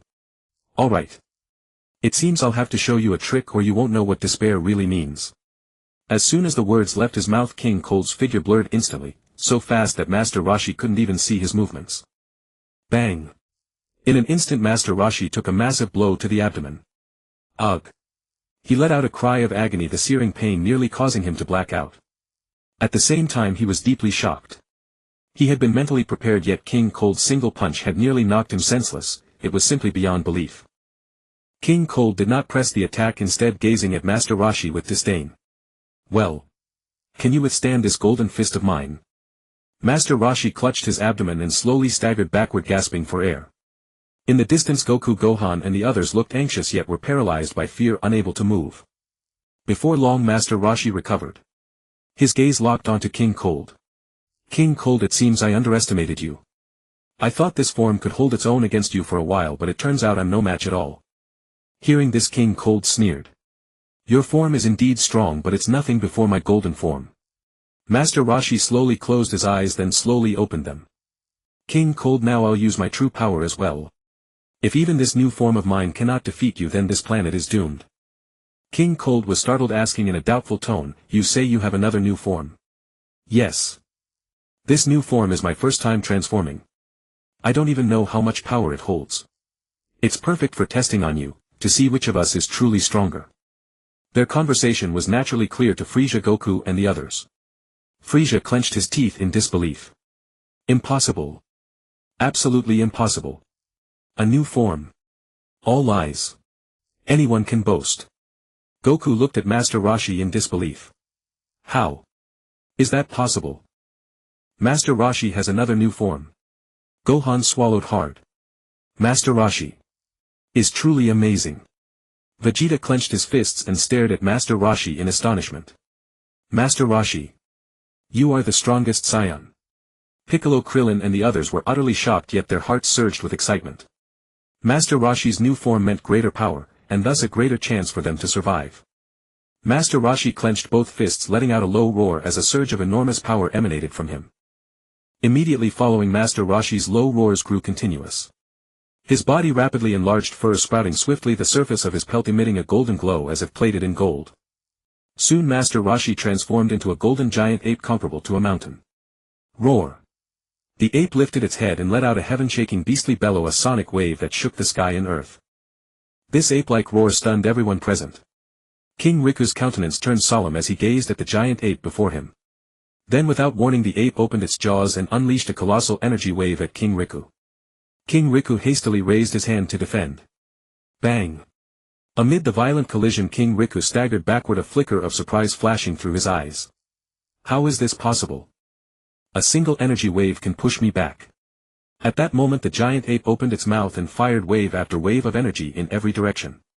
Each blast carried devastating force, a towering mountain crumbled to ashes in an instant. Roar! The giant ape howled relentlessly, seeming utterly out of control. Vegeta and Nappa stared in profound shock. Prince Vegeta, what is going on here? Master Roshi turned into a giant ape, so why has he lost his mind? Vegeta's face was grim with confusion. I don't know either. By all logic, a transformation at this level should not cause a loss of reason. At that moment the giant ape fired a single energy wave straight toward Vegeta and the others, sending them scattering in terror with faces drained of color. Boom! A thundering explosion erupted and Vegeta, Goku and the others were blasted thousands of meters away. Goku stared at the giant ape in disbelief. What's going on? Why did Master Roshi turn into a giant ape? And he seems to have lost all reason. Krillin gritted his teeth. If we want to return Master Roshi to normal, we'll have to cut off his tail. Goku, Gohan, Piccolo and the others froze at those words. Cut off Master Roshi's tail? Is that even possible? Roar. The giant ape bellowed again and again. Every step it took shattered the earth with a thunderous crack, its destructive power absolutely terrifying. The giant ape opened its mouth and indiscriminately launched one energy wave after another in all directions. Boom. Boom. Boom. A torrent of colossal explosions thundered across the sky. King Riku curled his lip and sneered at the giant ape. So this is your ultimate transformation. It merely grants you a bit more strength, yet you've lost your wits. Seems rather useless after all. At some unknown moment Frieza had appeared beside King Riku. Oh ho ho. Father. This giant ape is the Saiyan's unique transformation. It poses no threat at all. King Riku nodded. Indeed. Judging by the look of things, we won't even need to lift a finger. This giant ape alone will wipe out every human on this planet. Yes. I just wonder, once this old man regains his senses and sees that he has annihilated all of humanity on this planet, what will he think then? Frieza remarked with an expectant expression. At that moment King Riku and Frieza noticed several streaks of light flying toward the giant ape. Oh. It's Vegeta and his group. They couldn't possibly be thinking of stopping this giant ape, could they? King Riku said with some surprise. Oh ho ho. Father. It looks like we're in for a show. Goku, Gohan, Vegeta and Nappa, for Saiyans, each transformed into Super Saiyan 2 at the same time. Piccolo, Krillin and the others hastily summoned every ounce of their strength. As for the androids, aside from No. 16 being severely damaged, No. 17 and No. 18 also came to assist. Krillin shouted, Goku. Draw its attention. I'll use the Destructo Disc to slice off Master Roshi's tail. Alright. Goku brought his hands together and unleashed the Kamehameha. Ha! With a resounding cry, a devastating Kamehameha wave blasted straight into the giant ape's face. Boom! Yet it was utterly futile. Instead, the giant ape opened its mouth and fired an energy blast back at Goku. Startled Goku hastily pressed 2 fingers to his brow. Whoosh! Goku's figure vanished in an instant, reappearing beside Gohan the very next moment. Whoa, that scared me to death. I thought I was finished. Thank goodness for instant transmission. Goku said, his heart still pounding. Seeing that the giant ape's attention was fixed on Goku, Krillin swiftly made his way to the giant ape's right and raised his right hand high. Destructo Disc. A wave of ki rapidly coalesced in Krillin's palm. It spun at breakneck speed, swelling from a small shimmer into a massive disc 10 meters wide. Having locked onto the giant ape's tail, Krillin did not hesitate for an instant and struck. Master Roshi. Wake up now. With a mighty shout, Krillin sent the Destructo Disc slicing toward the giant ape's tail. Goku, Gohan and the others watched with bated breath. In a flash the Destructo Disc carved into the colossal tail, yet it seemed to have little effect. It merely threw off sparks against the surface as if cutting through solid steel. Krillin's eyes widened in astonishment. How? Is that possible? Goku, Gohan and the others were equally stunned. At that moment King Riku's voice rang out, what exactly are you all scheming? With your meager strength you think you can sever its tail? Oh ho ho. It seems there's no need for us to act. This giant ape will annihilate your entire lot on its own. At that moment the giant ape fired 2 energy waves at Frieza and his father. The blasts were blindingly swift, reaching the father and son in an instant. King Riku and Frieza hastily raised their hands to block. Boom. Boom. 2 thunderous explosions erupted. Frieza was blasted 1,000 meters backward while King Riku merely staggered a dozen or so meters. Frieza! King Riku shouted in desperation. After steadying himself, Frieza glared at the giant ape with fiery fury. You damned beast! I've been far too generous with you. How dare you attack the great emperor? The giant ape seemed to understand his words. Its colossal form closed the distance with a single leap, landing right before Frieza. An overwhelming sense of pressure instantly engulfed Frieza's entire body. The giant ape's eyes, each one larger than Frieza himself, bore down upon him. In that moment a chill shot down Frieza's spine. Gritting his teeth, Frieza raised his hand and unleashed a rage-fueled energy wave. Die! In an instant a ferocious blast hurtled toward the giant ape's face. Boom! A tremendous explosion thundered, smoke shrouding the giant ape's face. But before Frieza could savor his triumph, a towering hand that blotted out the sky swept down upon him. Bang! In that instant Frieza felt as though he had been rammed by a colossal mountain. With a piercing scream he spat out a mouthful of purple blood. Like a fly, Frieza was smashed deep into the earth. Bang! The ground trembled and a massive crater appeared in an instant. Frieza lay sprawled at its center, struggling desperately to push himself up. You bastard! I'll kill you! Before Frieza could finish his words, a sky-covering foot stomped down. Bang! Gwa! A ghastly scream echoed as the monstrous foot crushed down upon him. Frieza! King Riku, rushing over at that moment, cried out in frantic alarm. The giant ape raised both fists high, clearly intent on smashing Frieza to death. Bastard! Stop right now! With a thunderous roar, King Riku appeared before the giant ape and drove a ferocious kick into its chest. Bang! The giant ape let out a pained roar as it was sent flying 1,000 meters through the air, landing hard on its rear. It scrambled to its feet in an instant, tilted its head skyward and loosed a long prolonged howl. Roar! King Riku quickly scooped up Frieza. Frieza, are you alright? Father. I'm fine. Just kill this giant ape for me. Very well. I'll kill him at once. At that moment a majestic sonorous voice resounded through the air. Kill me. I'm afraid that won't be quite so easy. King Riku and Frieza jolted with alarm and turned their gazes toward the giant ape. The great ape was also staring at the father and son, its mouth curved upward in a faint smirk and its eyes brimmed with icy indifference. King Riku, my apologies. This is my first transformation, so I'm still not accustomed to it. But I've nearly finished now. I'm sorry to have kept you waiting. The moment the giant ape's words fell, the fur along its body began to radiate a faint golden glow, emitting an awe-inspiring, world-destroying power. Its towering form rapidly shrank. Goku, Gohan, Vegeta, Nappa and others couldn't help but show shock upon witnessing this scene. Excellent. Master Roshi has regained his senses. Goku said excitedly, clenching his fists. Meanwhile, with Master Roshi, after completing his transformation, his body size hadn't changed much. A thick tail protruded prominently from behind, while the most striking feature was the crimson fur covering his upper body. His eye lines were also distinctive, blending red and golden hues, and his beard had turned black, giving him a somewhat younger appearance. Master Roshi's gaze fell upon King Rei. Come then. Let us continue our fight. I too wish to see whether your golden form or my Super Saiyan fourth form prevails. King Rei's expression grew grave, for Master Roshi's aura filled him with a sense of danger. His former confidence had vanished, replaced by an unsettling feeling of peril. Frieza gritted his teeth in fury, pointing at Master Roshi with his right hand. You wretched old man, don't celebrate too soon. My father will surely kill you. Oh. Is that so? Come then, King Rei. Frieza. Move to a safer distance. The shockwaves from our upcoming battle will be devastating. Yes, father. After Frieza flew away, Master Roshi and King Rei prepared for combat. The atmosphere grew tense. The very next moment both parties moved simultaneously, their figures blurring like streaks of lightning. Boom! Their right fists collided fiercely, sending powerful shockwaves rippling outward, warping the very fabric of space. Immediately following, the two engaged in an intense battle, exchanging blows with fists and kicks. In an instant, thunderous collision sounds echoed through the sky as waves of shock energy spread in every direction. Boom! Boom!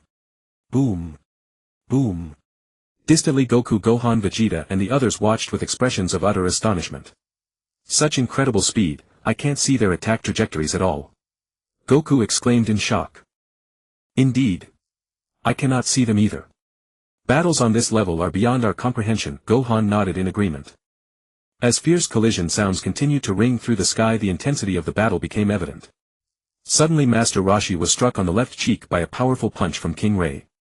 Master Roshi gritted his teeth and retaliated with a fierce punch to King Rei's chest. Boom! Both parties were knocked back hundreds of meters before their figures flashed once more, re-engaging in combat.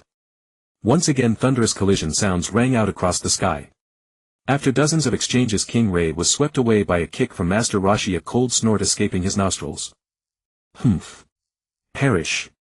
King Rei swiftly raised his right hand, forming a 100-meter golden energy wave aimed at Master Roshi. Master Roshi sneered, clenching his right fist as he charged to meet the attack. Boom! The 100-meter energy wave was instantly blasted aside. Seizing the opportunity, King Rei flashed forward, appearing before Master Roshi in an instant. His right palm pressed against Roshi's abdomen as he roared, releasing a devastating energy blast. In a flash, Master Roshi was blasted thousands of meters backward, smashing through countless rocky mountains upon impact. King Rei's figure darted rapidly toward the fallen Roshi. But mid-flight a powerful energy wave surged toward him. At such breathtaking speed, King Rei hastily raised his hands to defend. Boom! He too was knocked backward for thousands of meters, crashing through mountain peaks. Aha! King Rei roared in rage, his figure flashing forward at extraordinary speed toward Master Roshi. Roshi, refusing to be outdone, similarly accelerated to unimaginable speeds, rushing toward King Rei. Boom! Accompanied by a massive collision sound, Master Roshi and King Rei found their palms locked together. Humph! Old man, you dare challenge me in raw strength? King Rei sneered. Heh heh. Master Roshi chuckled, intensifying his grip.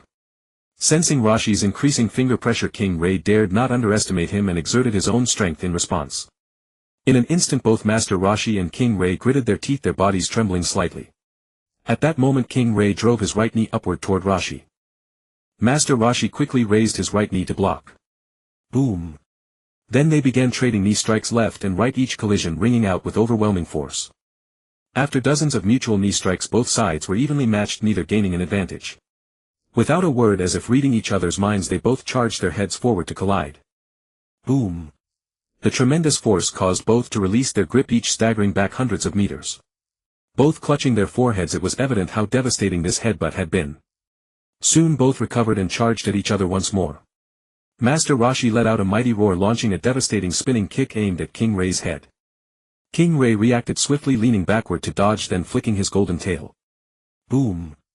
Master Roshi's chest was struck by the tail whip, sending him flying.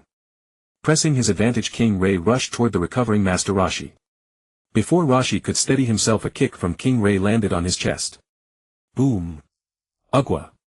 Master Roshi cried out in pain. Before Roshi could recover, another sweeping kick came crashing toward him. Boom! He was once again sent flying, crashing heavily into a massive mountain. King Rei raised his right hand, firing a laser-like energy beam as thick as an arm. Boom! Accompanied by a tremendous explosion, the entire mountain was reduced to ashes. Goku, Gohan, Vegeta, Nappa and others watched in horror as Master Roshi was blasted away and subjected to such a devastating energy wave, their faces etched with worry. From within the explosion smoke, Master Roshi slowly rose, stretching his limbs as he flew. I'm growing increasingly accustomed to the power of the Super Saiyan fourth form. The moment the words left his lips, Master Roshi flashed behind King Rei, his speed so great that even King Rei failed to react in time. Boom! A vicious kick lashed out, striking King Rei squarely on the back. Immediately after, Master Roshi formed a sword hand seal at his brow, his figure vanishing in a flash. The next moment he appeared above King Rei, both hands clasped as he brought them crashing down with monstrous force. Boom! Ugwa! King Rei's head was slammed brutally by the double-fisted strike. Boom! A colossal impact sound erupted from the ground as a crater several kilometers wide instantly formed. Master Roshi raised his right hand, gathering a powerful energy wave. Aha! With a mighty roar he hurled the energy blast downward. Boom! A tremendous explosion roared forth, a mushroom cloud rising into the sky. Witnessing this, Frieza's face filled with panic. Father! Though anxious, Frieza's mind remained clear.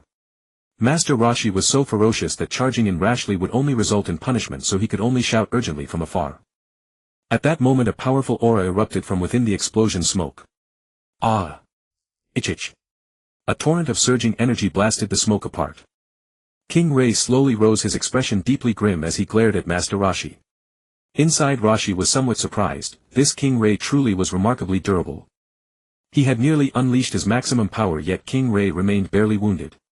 Quickly King Rei ascended to the same altitude as Master Roshi. Old man, I underestimated you. I didn't expect you to be so powerful. Master Roshi replied, you truly have tough skin and thick flesh. Attacks like these barely faze you. Humph. Don't think I don't know you haven't unleashed your full power either. Master Roshi felt somewhat awkward. You've seen through me. However, it seems you haven't either. Naturally. From now on I will employ my strongest power. The moment he finished speaking, King Rei clenched both fists and erupted with aura, his low growls echoing continuously. Ah! As King Rei's roar resonated, an awe-inspiring and terrifying power radiated outward. Master Roshi, not daring to be complacent, also clenched his fists and let out a low growl. Ah! Ich. In an instant two immense auras filled the sky, clashing against each other in an invisible contest of strength. Ah! Ah! Master Roshi and King Cold roared without pause, their overwhelming power surging outward. Before long both forced their energy to the absolute peak and released a long cry to the heavens. Ah! Ah! Torrents of energy streamed around both fighters, forming something akin to an energy barrier. The entire blue planet shook violently as if it were about to explode at any moment. Goku, Gohan and the others were stunned. Just then Master Roshi and King Cold began their final battle. Without wasting a single word the two clashed head-on. Boom! A cataclysmic impact tore through the air, scattering a world-destroying wave of force. Goku, Gohan and the others watching from a distance were knocked back, spitting blood from their mouths. Even Frieza did not escape, purple liquid gushed from his mouth. King Cold bellowed, "Fight to the death, you old geezer. Bring it on. Your daddy here isn't scared of you." Master Roshi shot back. In seconds they were locked in combat once more, moving at such phenomenal speed that the fight hung in the balance. Then without warning a blow smashed into Roshi's cheek, burying him in the ground. Boom! The earth shattered and magma erupted upward. Before Master Roshi could react, King Cold raised both hands and slammed down an immense energy sphere 10 kilometers wide. Master Roshi was dumbfounded. This is freaking lethal. Not daring to hesitate, he brought his hands to his waist and fired a wave at once. Ah-ya! A Kamehameha shot into the sky. In an instant the two horrifying energy waves collided, unleashing an apocalyptic burst. Earth was plunged into catastrophe, volcanoes exploded, a magnitude 10 earthquake convulsed the planet, and tsunamis thousands of meters high swallowed the land. The end of humanity had come. Immediately afterward King Cold fired one laser-like energy wave after another at Master Roshi. Roshi dodged at incredible speed, but Goku and the others far behind him were not so fortunate. Before Goku and the others could even understand what was happening, the dense barrage of laser energy bolts pierced through their chests. At that moment every Z fighter fell in battle. Having evaded the assault, Master Roshi fired a devastating energy wave at King Cold in return. King Cold sensed the searing danger and chose to dodge. But Frieza, far behind King Cold, had no such luck. The energy wave slammed into him at immense speed. Boom!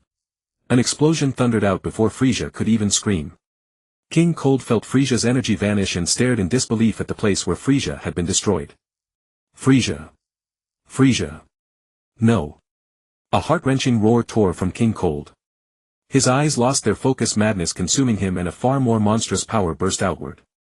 Master Roshi's expression darkened. This power made him feel the threat of death.